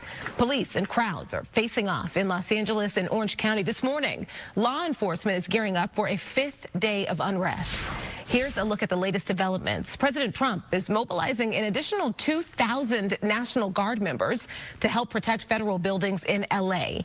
Now, that doubles his initial deployment. Also, 700 U.S. Marines are heading to Los Angeles. The Marines are from an infantry battalion based in 29 Palms. The LAPD says more than 70 people were arrested over the weekend and 5 police officers were hurt. The decision to send in the Marines and additional National Guard troops is drawing sharp criticism from L.A. leaders. Mario Ramirez begins our team coverage. He's live in downtown L.A. with the latest there. Mario. Barbara, good morning. We're expecting, as you mentioned, to see that military force increasing today here in Los Angeles. Hundreds of Marines are set to join National Guard troops, and you can see some of that activity here behind me. The National Guard stationed around federal properties and buildings, including the Federal Detention Center. This federal building became a focal point for protests after it emerged that ICE detainees were being held there. As tensions continue escalating, hundreds of U.S. Marines are now preparing to join federal forces. Take a look. About 700 U.S. Marines from the 2nd Battalion, 7th Marine Regiment out of 29 Palms received weekend orders and are on the way, expected to arrive this morning. Although trained for close combat, officials say these Marines won't be on the front lines. Instead, their focus will be on crowd control and de-escalation, skills that they've been trained on specifically for this mission. And that's according to a statement from the U.S. Northern Command, which confirmed the Marines will support the more than 2,000 National Guard troops already activated across the area. And it was late yesterday, the Pentagon said it's mobilizing an additional 2,000 National Guard troops to the area under President Trump's order. That now pushes the number of military personnel to more than 4,000, with growing opposition from Governor Newsom and L.A. Mayor Karen Bass. Take a listen. I mean, we didn't need the National Guard. Why on earth? What are they going to do? Do you know what the National Guard is doing now? They are guarding 2 buildings. They're guarding the federal building here in downtown, and they're guarding the federal building in Westwood. That's what they're doing. So they need Marines on top of it? I don't understand that. That's why I feel like we are part of an experiment that we did not ask to be a part of. Meanwhile, we saw some of it early this morning, people continuing to clash with law enforcement following a 4th day of demonstrations in the downtown area. More vandalism, violence, and arrests, with some protesters throwing fireworks and other objects at officers, and authorities responding with tear gas and less lethal munitions. Now, coming back out here live, under federal law, active duty troops are restricted from performing domestic law enforcement roles. At this point, it's unclear where those Marines will be stationed once they arrive, but we'll keep you posted. For now, that's the latest here downtown, just outside the federal building here behind me. We'll send it back to you in the studio. All right, Mario, thank you. The unrest over immigration raids has provided an opportunity for some people to vandalize and loot downtown businesses. Gigi Gracia joining us live from downtown with the latest on this. Gigi, good morning. Bob and Brooke, good morning.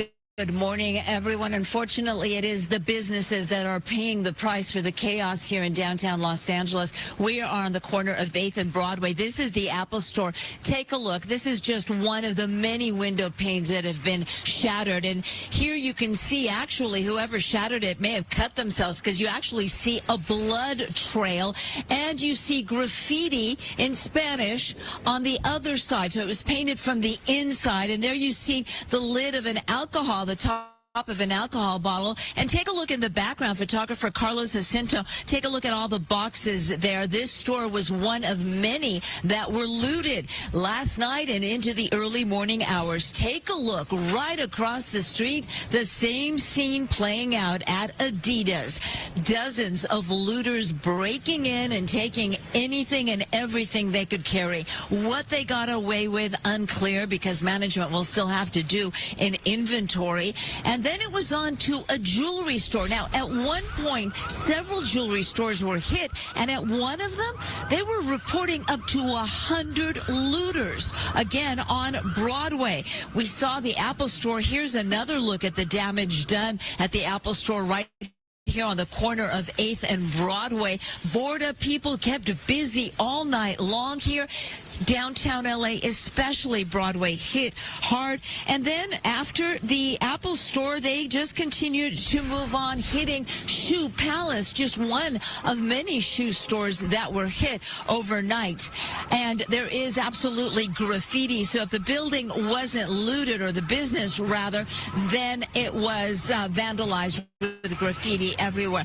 Bringing it back here live, corner of 8th and Broadway, there is the Adidas just kitty corner from the Apple Store that was hit. These are just a few of the businesses that were looted overnight. We're going to have much more coming up here in downtown Los Angeles. For now, I'm Gigi Gracia. We'll send it back to you. All right, Gigi, thank you. California is suing the Trump administration over the deployment of the National Guard to L.A. Trump ordered 2,000 National Guard troops to Los Angeles for 60 days under federal law. The first troops arrived on Sunday. Governor Newsom says activating the National Guard without consulting him is illegal and immoral, calling it an inflammatory escalation. Attorney General Rob Bonta says local law enforcement had the protest under control. Trump and Hegseth jumped from 0 to 60, bypassing law enforcement expertise and evaluation. They threw caution to the wind and sidelined strategy in an unnecessary and inflammatory escalation that only further spurred unrest. The lawsuit accuses the president of exceeding his authority and asks the court to declare his actions as unlawful. For more on this battle between the governor and the president, we're going to bring in Doug Lazader. Doug joining us live from Washington on this. We saw Governor Newsom filed that lawsuit yesterday on behalf of California, saying that the federal government, Trump administration, is usurping his authority. And we have yet now to see the Marines arrive here, but the Marines are on their way. What is the reaction there from the White House? Well, the White House thinks they're on solid legal footing here. You know, this is ultimately, as you know, a question of who gets to control the National Guard specifically. Does it fall under the purview of the governor, as is typical, or can the president effectively federalize the National Guard, which is what the White House is doing here? It may be that, you know, this whole thing comes to an end before this really gets settled in court. But nevertheless, this is kind of that push and pull federal versus state battle that we've been talking about, specifically over the National Guard now. Also, we want to talk about this. California Governor Gavin Newsom daring border czar Tom Homan to arrest him. Yeah, there's a lot of, I feel like there's a lot of bravado on both sides on this one, where the governor said, you know, come and get me, after Tom Homan suggested that they could go after state officials for standing in the way of immigration enforcement. And the president was asked about this yesterday, returning to the White House, about whether he would support Homan going after and you know, arresting Governor Newsom. And the president said, sure. So, you know, it seems very unlikely that this is going to come to pass. Newsom since responded on X about this, saying that it was outrageous. You know, clearly, though, this comes back to that same issue of state versus federal authority, and there's a lot of politics thrown in there as well. Certainly, and you talked about this possibly coming to an end. You know, we saw things die down just a little bit last night, and we're hoping that things don't escalate any further. But then you have all of these images that the country sees with the Marines coming in here, hundreds of them, the National Guard, reestablishing law and order, and then that parade that's going to happen in Washington this weekend with the celebrating the birthday of the Army. It almost looks like something and images that the White House and the administration would love to see. Yeah, and the president's making the most of this connection with the military. Today, he's traveling to Fort Bragg in North Carolina. He's going to appear with the defense secretary there to begin this celebration of the 250th anniversary of the founding of the Army. To your point, we're going to see that continue over the course of the weekend. You know, we don't know how visible this presence of the Marines will be. You know, they're described as playing, again, kind of a support role similar to what the National Guard is doing, as opposed to actual law enforcement. Well, we will see those pictures as it plays out today, Doug, and we'll find out. Yep. Doug is there live for us in Washington. We appreciate it, Doug. Thank you. Thanks, Doug. Thank you. Good morning. Well, good morning to you, Bob, Brooke. Brooke, welcome back. Thank you. We are closely watching our June gloom conditions, and it's going to be a repeat of what we got yesterday and pretty much every morning through. All right, so great detailed coverage there. Team coverage this morning with Fox 11 LA as we continue to follow these top stories and headlines as they transition to weather-related stories. We want to give you a live look there, courtesy of the Associated Press. That is a live look along the 110 freeway near downtown Los Angeles. 7:11 is the time. We're going to step away for a quick 2-minute commercial break. We'll be right back.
Seven 13 here on the East Coast. Welcome back to Life Now from Fox. Good morning to you if you're just now tuning in. I'm Jeanne Francine. We continue to follow the very latest of the LA anti-ICE protests right here on Life Now from Fox. And before the break, we were getting the most up-to-date information from our content partners over at Fox 11 Los Angeles. They are in a commercial break right now, but we do know that these protests have now gone to other states. That does include the Big Apple, transitioning to give you a live look there at the New York skyline. Very cloudy and overcast in that area. Let's check in now with Fox 5 New York team, as of course they have Fox 5 New York's Briella Tomasetti on this top story.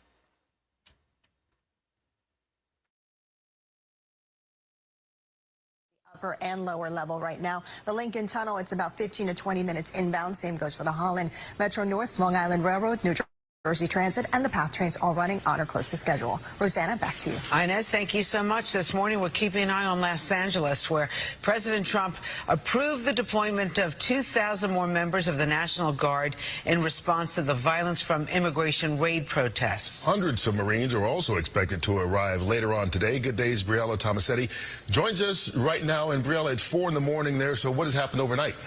Yeah, it actually was a quieter night, Kurt and Rosanna, so keeping our fingers crossed that things don't escalate to violence like we saw over the weekend. But I have got the breakdown for you because President Trump has deployed, another 2,000 National Guard troops, and the Pentagon sending 700 Marines to maintain order in Los Angeles, escalating, though, what local officials and California Governor Gavin Newsom have called an unwanted military presence. It all comes after a weekend of unrest in the City of Angels. Last night's demonstrations were largely peaceful, but California is pushing back against the presence of National Guard troops.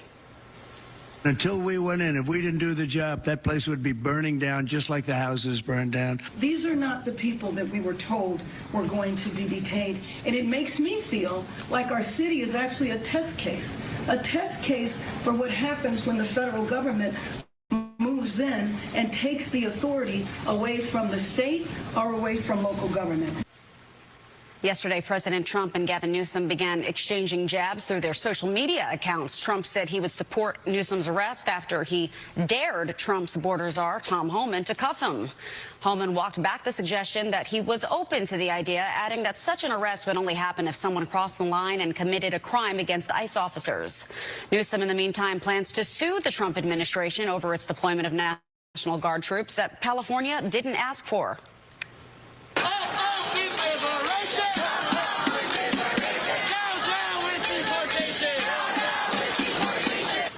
Protests have also popped up in other major cities, including New York. Multiple protesters were arrested outside Federal Plaza after clashing with police. Mayor Adams and NYPD Commissioner Jessica Tisch said that they support the right to peaceful protesting, but warns that violence would not be tolerated. The escalation of protests in Los Angeles over the last couple of days is unacceptable. We have no tolerance for violence. None. We have no tolerance for property damage.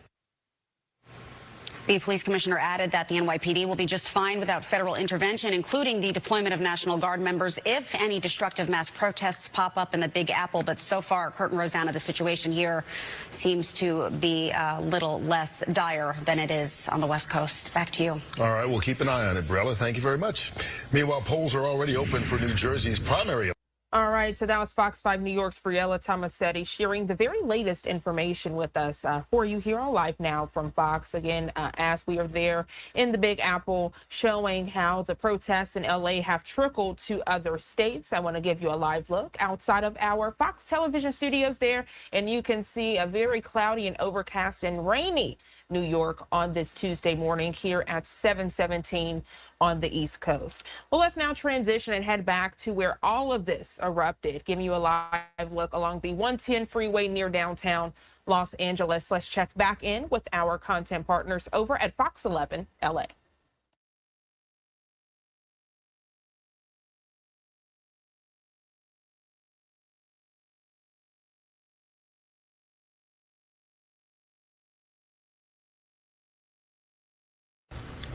Welcome back. A day-long protest in Santa Ana over immigration raids in the OC ended shortly before midnight.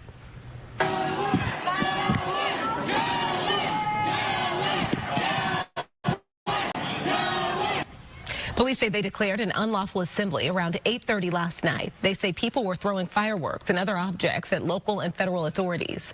Police tell us they responded with tear gas and other crowd control weapons. The demonstration started near the Santa Ana Federal Building, where several people were arrested. The protests were triggered by a number of ICE raids carried out in Santa Ana yesterday, including an ICE raid at a Home Depot. Later today, Orange County elected leaders in the OC Rapid Response Network will gather to condemn the ICE raids. Organizers say the goal of the press conference is to ensure the OC immigrant community feels supported by their local elected officials and community leaders. OC Supervisor Vicente Sarmiento is expected to speak out against the raids, along with 3 Santa Ana City Council members and several members of the Santa Ana Unified School District Board. Labor leader David Huerta is out on bond after his arrest during immigration raids Friday in the downtown Los Angeles garment district. The SEIU president apologized to union members yesterday after being released from federal custody. He's the president of SEIU California. He's been held in detention since Friday when he was arrested while protesting an immigration raid. Huerta was freed after paying a $50,000 bond and urged supporters to keep up the fight against ICE. I just want to say that when we're here, there's protests outside. That means in there, they're in lockdown right now. They're in lockdown. They cannot come out of their cells. Not even to eat. They cannot come out. Who's they? The detainees. They cannot come out. So while this is happening, they cannot come out. There's also the risk they also cannot see their lawyers. And to a certain extent, they cannot also do court hearings that are so important. Because had I not had my court hearing today, I would be standing here today. We will have our time for justice, but we must do it in a way that we demonstrate the power of working people across this country and stand united against. Huerta faces charges of conspiracy to impede an officer and was ordered to remain 100 yards away from federal agents or operations. His arraignment is July 7th. As the Trump administration's immigration crackdown intensifies in the Southland, anti-ICE protests are spreading to other cities. You're looking at crowds in Dallas, Texas. They were holding signs and waving flags. Police eventually declared an unlawful assembly before forcing the protesters out of the street. No word on how many, if any, protesters were arrested. And in New York, immigration agents and protesters clashed at ICE headquarters in Manhattan's Federal Plaza over the weekend. Several people were taken into custody when the demonstration got out of hand Saturday night. Protesters pushed back against police, expressing outrage over an 11th grader being detained by ICE when he showed up to an asylum hearing. All right, 4:18 is your time. We had June gloom yesterday, more June gloom today, Samada. That is right, especially in the early morning hours. We're sucked in. All right, so our content partners over at Fox 11 LA transitioning to give traffic headlines, but we do want to stay on top of this story. Take a look at your screen. I want to go through a round robin of different officials and American leaders as we follow the latest from all sides of these protests. On your screen, the latest from Gavin Newsom. He says, quote, "I was just informed Trump is deploying another 2,000 guard troops to LA. He goes on to say, quote, "The first 2,000 given no food or water. Only approximately 300 are deployed. The rest are sitting unused in federal buildings without orders. This isn't about public safety. It's about stroking a dangerous president's ego." He goes on to say, quote, it's not on the screen, but I'll read it to you from X. He says, quote, "This is reckless, pointless, and disrespectful to our troops." Well, right now, I want to transition to tell you the latest from the commander-in-chief. President Donald Trump releasing this statement. It says, quote, "We made a great decision in sending the National Guard to deal with the violent, instigated riots in California. If we had not done so, Los Angeles would have been completely obliterated." He goes on to say, quote, "The very incompetent governor, Gavin Newsom, and Mayor Karen Bass should be saying, 'Thank you, President Trump. You are so wonderful. We would be nothing without you, sir.'" He goes on to say, quote, "Instead, they choose to lie to the people of California and America by saying that we weren't needed and that these are peaceful protests. Just one look at the pictures and videos of the violence and destruction tells you all you need to know. We will always do what is needed to keep our citizens safe so we can together," as he concludes this statement, quote, "make America great again." So that's the very latest from the commander-in-chief. And then also following the latest from LA Mayor Karen Bass, you see her quote there on your screen. It says, "Stop the raids. There is a real fear in Los Angeles right now. Parents, workers, grandparents, young people scared to go about their daily lives. We are a city of immigrants. Washington is attacking our people, our neighborhoods, and our economy." So, of course, we continue to follow the latest of these LA anti-ICE protests from all sides. And again, not just impacting the city of Los Angeles, but we have seen it impact other cities as well. We checked in with Fox 5 Atlanta's Brooks Honor this morning. I want to transition to give you a live look there downtown Atlanta as we saw that they had some protests in that area. Also, some protests in the Big Apple. Let me give you a live look there as we have many live pieces to share with you. This one there at the New York skyline, very cloudy and overcast in that area. And you can see why when we give you a live look there on the ground as it is raining in that area. So, of course, make sure you're staying tuned to Live Now from Fox, of course, for the very latest developments as we continue to give you full coverage throughout the day. And then we have already heard that there are protests slated for today. I did show you that skyline out in Atlanta, Georgia. Fox 5 Atlanta's Brooks Honor saying that they plan to have some protests in that area in the 6 o'clock hour local time. We are going to step away for a quick 2-minute commercial break. More top stories and headlines when we return.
7:27 here on the East Coast, and welcome back to Live Now from Fox. I'm Jeanne Francine. Let's go ahead and continue with your top stories and headlines of the day. It takes us back out to LA County, again giving you a live look along the 110 freeway close to downtown Los Angeles. Our content partners over at Fox 11 LA, Good Day LA, they've done a stellar job this morning giving us all sides of these protests with team coverage. And of course, as they come back from a break, we do want to check back in with them.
It is Tuesday, June 10th. Good morning. Thanks for being with us. I'm Bobby Castro. A very busy week already. Good morning. I'm Brooke Thomas. Welcome to Good Day LA. It is almost 4:30. Samada, good morning. Good morning, Brooke. Good morning, Bob. And to all our viewers, good morning to you. We've got June gloom making its way back around again this morning, but we're going to clear out, especially for those interior valleys. More sunshine on the way. Just patchy fog currently. Areas like Santa Monica and LAX.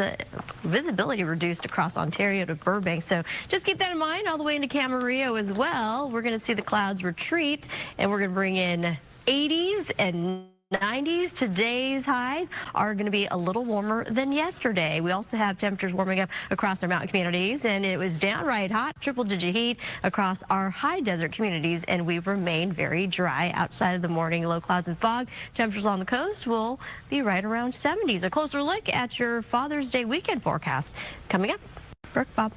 Thank you, Samana. Developing news this morning. U.S. Marines are deploying to Los Angeles as protest over immigration raids continue. Mario Ramirez is kicking off our team coverage. He's live at the Federal Detention Center in downtown. Mario. Good morning. That's right. President Trump now ordering hundreds of active duty Marines as well as an additional 2,000 National Guard troops. And we're just outside the Federal Detention Center on Alameda Street downtown. And you can see just outside, National Guard troops are stationed this morning. We've seen at least half a dozen guarding the detention center where ICE detainees were believed to be held. No sign of protesting here, but as tensions continue to rise in the city, take a look. About 700 U.S. Marines from the 2nd Battalion, 7th Marine Regiment out of 29 Palms received weekend orders, and they're expected to arrive in the area this morning. Officials say these military personnel won't be on the front lines, but instead they'll focus on crowd control and de-escalation efforts. A statement from the U.S. Northern Command confirming the Marines will support more than 2,000 National Guard troops that have already been activated across the region. And it was late Monday. The Pentagon announced it's mobilizing an additional 2,000 National Guard troops under President Trump's order. The move to bring in that military force comes on the 4th day of street protests triggered by dozens of immigration arrests in a city with a huge Latino population. The LAPD over the weekend received mutual aid from several neighboring law enforcement agencies, but Police Chief Jim McDonnell says this creates challenges for the department. Introduction of federal military personnel without direct coordination creates logistical challenges and risks confusion during critical incidents. The Los Angeles Police Department, alongside our mutual aid partners, have decades of experience managing large-scale public demonstrations, and we remain confident in our ability to be able to do so professionally and effectively. And it was another long day and night that saw protesters and law enforcement filling the streets with some groups of people throwing rocks and fireworks at authorities before some crowds were dispersed with tear gas and rubber bullets. And that overnight activity once again led to arrests, looting, and vandalism. Now, back out here live, it's not clear what that Marine presence will look like, but again, hundreds are expected to arrive in the LA area this morning. For now, that's the latest here downtown. I'm Mario Ramirez. We'll send it back to you. All right, Mario, thank you. Despite the chaos playing out in downtown LA, we're seeing and hearing from some of the peaceful protesters. Agree with taking criminals out. We don't want criminals here. I don't want my daughter getting raped. I agree with that. But right now you're taking everybody from the Home Depot, someone who's trying to work. Make that make sense. Now I'm mad. Now I'm out here. Take a criminal. I'll bring him to you. But don't take my uncle trying to put a roof over your head. Immigrants are the backbone of this country. They pay taxes, they have social security numbers, and it's our constitutional right. It's the First Amendment, the freedom of assembly to be here today and stand up for what we believe in. And I will not have the National Guard threaten us or threaten to throw tear gas at children. I don't like seeing people get ripped from their homes. You know, I got neighbors, and no person is illegal. Right? The family shouldn't be torn apart. The anti-ICE protests are providing cover for some people who want to vandalize and loot downtown LA stores. Gigi Graciette is tracking how many businesses are paying a steep price for this unrest. Gigi. Good morning, Bob and Brooke. Good morning, everyone. We're on 8th and Broadway, and I can tell you that businesses on Broadway have been hit hard. If they weren't broken into, if they weren't looted, they were vandalized. There's graffiti everywhere. We're in front of the Adidas store, and at least 2 of the glass doors, one on 8th and the other right there on Broadway, were broken down. The entire store was looted. What people got away with, unclear. We do know the LAPD did catch some of the looters. We're going to see that video. Take a look. This happened early morning hours. There were reports at some stores here on Broadway of up to 100 looters at a time. Police seemed overwhelmed as they rushed from one call to another. But again, they did catch some people. They did make some arrests. Now from Adidas, they moved on to a jewelry store, hitting that place hard. That's where there were reports of 100 looters early this morning between 1 and 3 a.m. And bringing it back to 8th and Broadway, the the Apple store, kitty corner from the Adidas store, they were also hit. There's actually a window that is shattered, and there's a blood trail on the inside of the store. So whoever did what inside that store did get injured, because the evidence is there. And then it was on to Shoe Palace, where they took everything and anything they could carry. The dollar amount of the damage is unclear this morning, because managers will still have to take an inventory. And bringing it back here live again, 8th and Broadway. Take a look.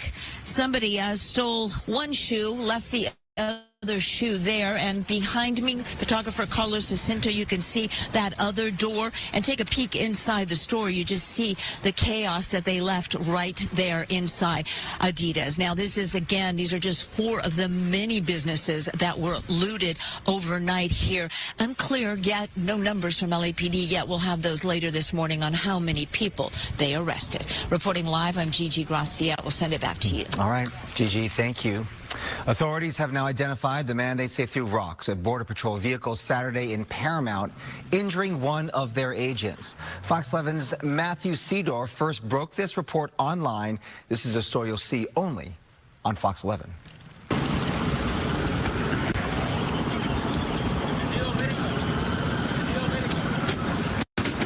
An urgent manhunt now underway for the man seen in this viral video launching rocks like missiles at Border Patrol. He thinks he's untouchable, and what he's finding out tonight is he's unleashed the power of the federal government.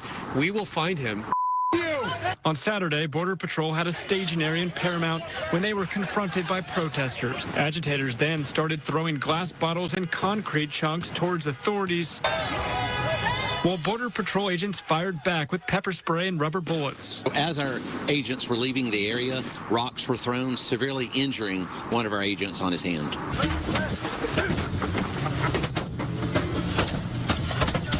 This video obtained exclusively by Fox shows Border Patrol agents leaving the tense standoff Saturday, taking on rocks, injuring one of the agents. The FBI using social media videos and our Fox 11 report to identify the rock thrower as 40-year-old Elpidio Reyna. I think you interviewed him yourself, where he was trying to get trucks to block the Border Patrol officers from doing their job. If you think this getting out of hand, I'll patrol everybody right now. Anybody who assaulted our officers, we've got the FBI working around the clock. We have agents out there. We will find you, we will arrest you, and we will charge you. We're not going to be deterred in what we do for immigration enforcement. 4 days of chaos across the LA area. Officials now combing through video for more arrests while saying the violence won't slow them down. We have a mission here in Los Angeles.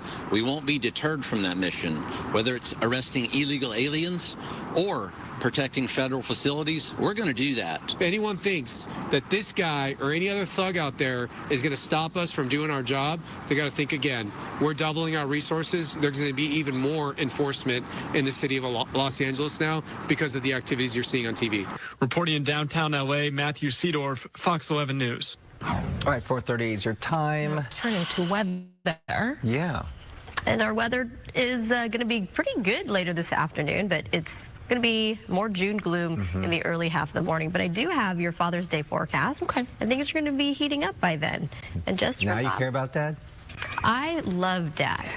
She slapped something on there real quick. Look at that. So as our content partners over at Fox 11 LA transition to weather-related headlines, I want to give you a live look outside of LAX here at 7:38 on the East Coast. A lot more traffic compared to this time yesterday when we showed you this same feed. We are going to step away for a quick 2-minute commercial break. More top stories and headlines when we return.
$7:41 here on the East Coast, and welcome back to Live Now from Fox. As we continue with your top stories and headlines, take a look at your screen. We're learning the University of Michigan severing ties with a security company after it allegedly spied on students. Video of a bizarre exchange and a report by The Guardian forcing the university to end the controversial operation. Right now, we're going to check in with Fox 2 Detroit's Robin Murdoch. She joins us live this morning with the very latest. Robin, good morning. Good morning, Janae. We did reach out to the attorney for a couple of pro-Palestinian protesters who were out here in Ann Arbor they were part of a demonstration here on campus last year. They were arrested and later cleared of those charges. The attorney that is representing them, he says that he is really pleased with the University of Michigan's decision to cut ties with several private security companies accused of some very concerning behavior, and that he really hopes that this is just part of some of the changes that we will see going forward. Now, all of this, again, really coming to light as a result of those demonstrations here on campus last year and those encampments that were shut down by officials due to safety concerns. Now, some of those pro-Palestinian protesters say that they were followed and harassed by undercover security teams whose contracts have been terminated by the University of Michigan. Now, the actions of one of those employees is also in question. The university did talk about the issue in a letter to the community that basically said what was happening was disturbing, unacceptable, unethical, and they said that we will not tolerate this type of behavior. Take a listen to that attorney who is representing several of those pro-Palestinian demonstrators with his reaction. I think the university is going to be held accountable. They need to have some transparency. We need to have oversight over the spending of these universities, and these independent investigations, must happen against the university, not against the students. Now, we did reach out to City Shield Security. They are the security company at the heart of this issue. They did issue a statement to us. They tell us that they are aware of what is going on, they're investigating, and that they take all complaints very seriously. We are live here at Ann Arbor this morning. I'm Robin Murdoch. I'll send it back to you. All right, Robin, always a pleasure having you on the show. Thank you so much for that detailed breakdown. I know a lot of eyes are on that story. You and your team have a great rest of your day. You as well. Thank you. I'm Jeanne Francine. We're going to step aside for another 2-minute commercial break. More top stories when we return.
.46 here on the East Coast, and welcome back to Live Now from Fox. As we continue with your top stories and headlines, we've been reporting all morning how those anti-ICE protests have trickled now to other states, including the Big Apple. We see that Fox 11, their team coverage, they are joining Fox 5 New York at this hour to break down the latest developments. Let's check in with them now.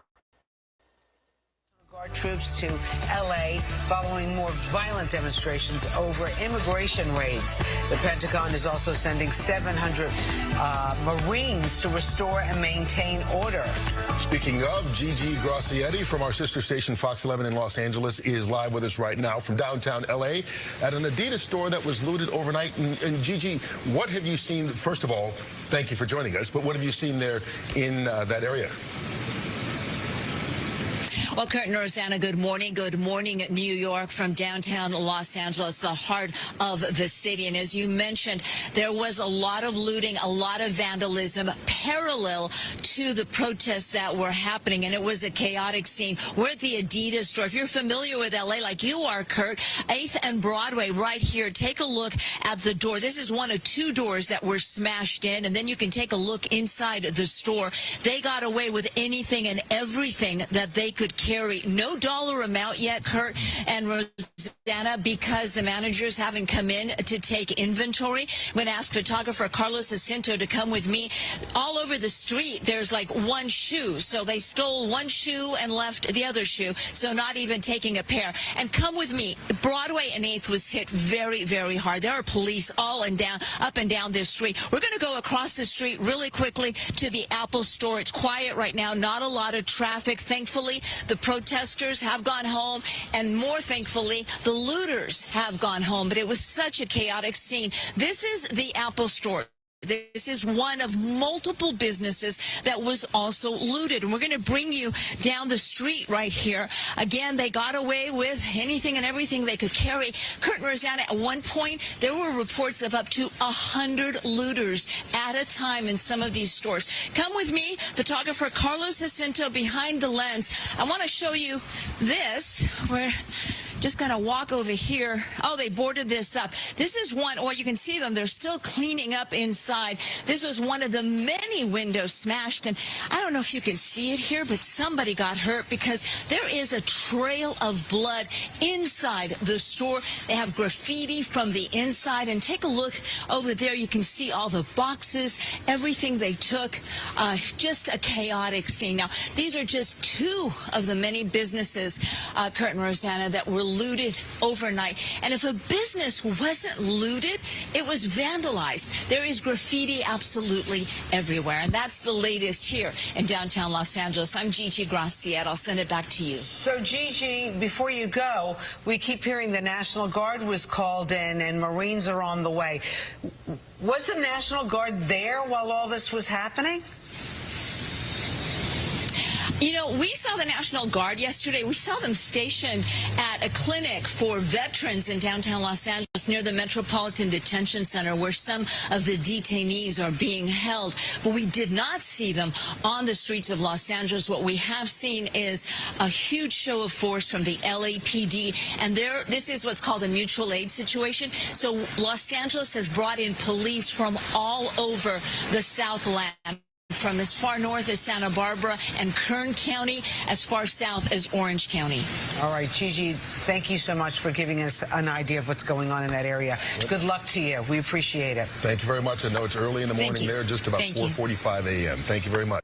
All right, so that was Fox 11 LA checking in with Fox 5 New York. Team coverage across the country as we have seen these protests trickle to other states. And as we are in the Big Apple, giving you a live look at a very overcast and foggy New York City here at 7:50 on the East Coast. And I do want to check in now, give you the very latest from New York officials as they did speak and give remarks on all of the anti-ICE protests that have happened in the area within the past few days.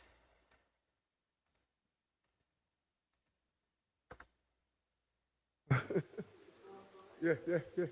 See, I think I'm blind.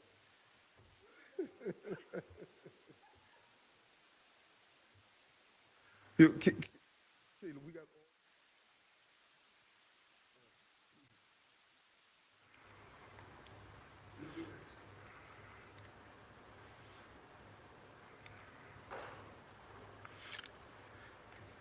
Keeping the people of our city safe has always been my North Star. That means keeping people safe from violent protests, and it means protecting people who are trying to do the right thing by protesting peacefully for what they believe.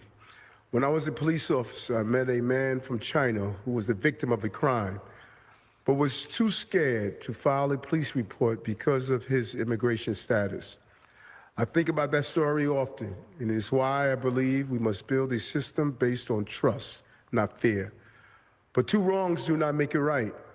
I understand that some New Yorkers may be angry, afraid, and ready to express that. New York City will always be a place to peacefully protest, but we will not allow violence and lawlessness. The escalation of protests in Los Angeles over the last couple of days is unacceptable and will not be tolerated if attempted in our city. And I want to assure all New Yorkers that we have the best police department in the world. Men and women who are prepared to handle any issues that may arise, especially when we are faced with deep division in our society. We should be able to express our sorrow and our rage, but we must turn pain into purpose. I encourage those who want to protest to heed the words of Dr. Martin Luther King Jr., who showed our great nation the power of peaceful protest. In 1964's speech, he said, "Nonviolence is a powerful and just weapon which cuts without wounding and ennobles the man who wields it. It is a sword that heals." In the face of conflict and division, we must choose peace and compassion over anger and retaliation. In New York City and all across the nation, in the pursuit of justice, we must choose the sword that heals. Balancing the needs for safety with the ideals of pursuing justice is what I have dedicated over 40 years of my life to, and what I will continue to do as the mayor of New York City. I thank you, and now I'll turn it over to Police Commissioner Tisch with more details on what we're doing to keep New Yorkers safe and ensure they can exercise their constitutional right to peacefully protest. Commissioner? Thank you, Mayor Adams. As always, the NYPD will protect every person's right to protest peacefully. That right is central to our democracy, and the NYPD is committed to ensuring that people can always exercise that right safely. And as a matter of city law, we do not engage in civil immigration enforcement, period. We will continue to follow the law. But let me be crystal clear. We have no tolerance for violence, none. We have no tolerance for property damage. We have no tolerance for people blocking entrances to buildings or blocking driveways or blocking cars from moving. And any attacks against law enforcement will be met with a swift and decisive response from the NYPD. We are responsible for public safety and maintaining order in this city, and we will never abdicate that responsibility. I was on the phone all weekend with our federal partners. The message that I conveyed to them is the same message that I am conveying to you right now. At the New York City Police Department, we know how to police protests in a manner that maintains public safety and upholds the law. We have done so in thousands of protests over the last few years, and we will continue doing so going forward. At the mayor's direction, we have put plans in place so that if we do experience civil unrest of the sort that we have been witnessing in California, the full resources of the New York City Police Department are available and prepared to respond. We will maintain public order, and we will do it consistent with the law. I have tremendous confidence in the men and women of the NYPD who are expert in carrying out this critical work. I know that I speak on behalf of millions of New Yorkers who are grateful to them for their professionalism and for their commitment to service. Thank you. Yeah. See, I think I'm blind.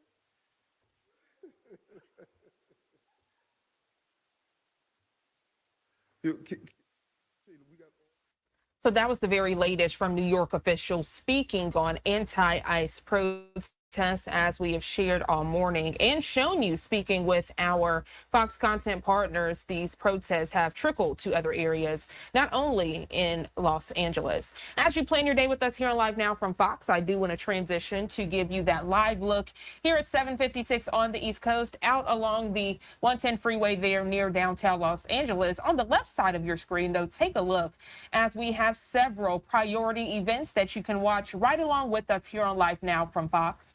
At 9 o'clock this morning Eastern Time, we have Representative Gomez. He will give remarks about the protests. Then at 9:30 this morning here on the East Coast, Secretary Hegseth will testify in front of the House Committee. Shortly after at 10 o'clock, the House GOP Leadership Weekly Presser, and then at 12:30, the House Democratic Leadership Weekly Presser, as we show all sides here on Live Now from Fox. Just wanting to share those events with you so you can plan your day with us. As mentioned a few seconds ago, that live look you're getting is along the 110 freeway there near downtown Los Angeles. We do want to check back in with our content partners over at Fox 11 LA as they continue with team coverage. Local police are bracing for a 5th day of protests over federal immigration raids. Yeah, the LAPD went on tactical alert for a second straight night with officers squaring off with protesters in the Civic Center area. There were also violent clashes last night in Santa Ana after feds conducted multiple raids there. The unrest continues as the Trump administration is stepping up its response to the protest. 700 Marines are deploying to the LA area, and the president is sending in an additional 2,000 National Guard troops to guard federal buildings. LA Mayor Karen Bass had some strong words for the Trump administration. She says deploying the National Guard and the U.S. Marines are deliberate attempts to create disorder and chaos. We didn't need the National Guard. Why on earth? What are they going to do? Do you know what the National Guard is doing now?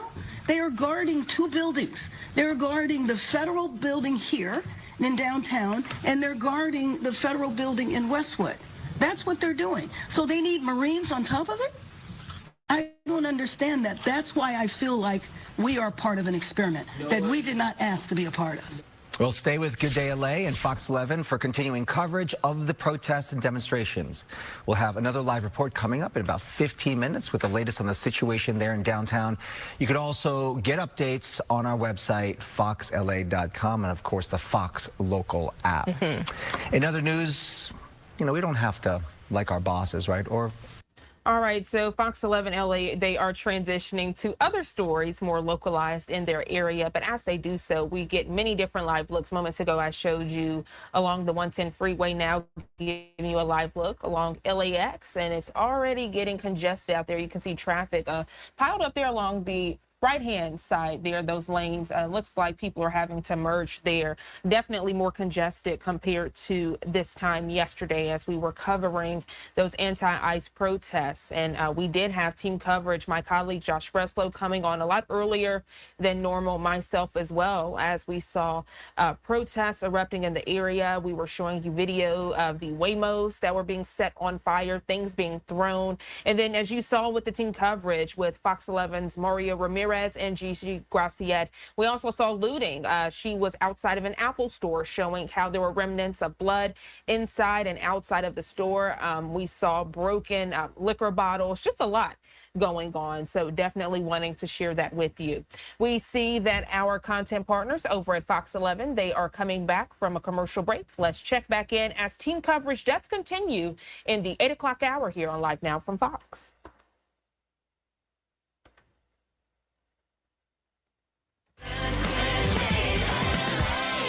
Hey there. Good morning. I'm Brooke Thomas. Thanks for joining us. I'm Bob DeCastro. Welcome to Good Day LA at 5 a.m. We do have a busy morning for you. Day 5 of the protests, new developments on those anti-ICE protests and demonstrations. New looting overnight at multiple businesses, and the president now deploying 700 Marines to LA. We have all of that in a moment. First, let's get to Samana with a look at the forecast. Good morning. Good morning, Bob. Good morning, Brooke. And to our viewers, we've got June gloom back.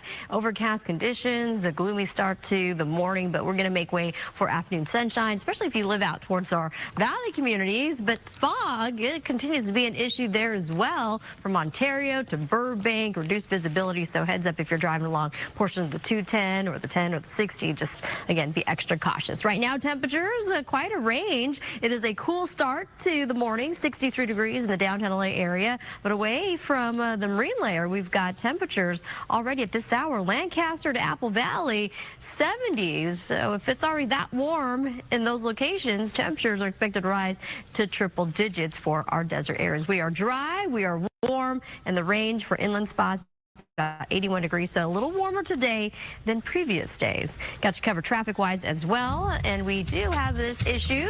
If you're heading southbound on the 5 through Pyramid Lake Road, overturned vehicle. We are picking up some injuries there, so emergency crews are en route to that scene. In and out of downtown so far, so good. Lots of green on the map.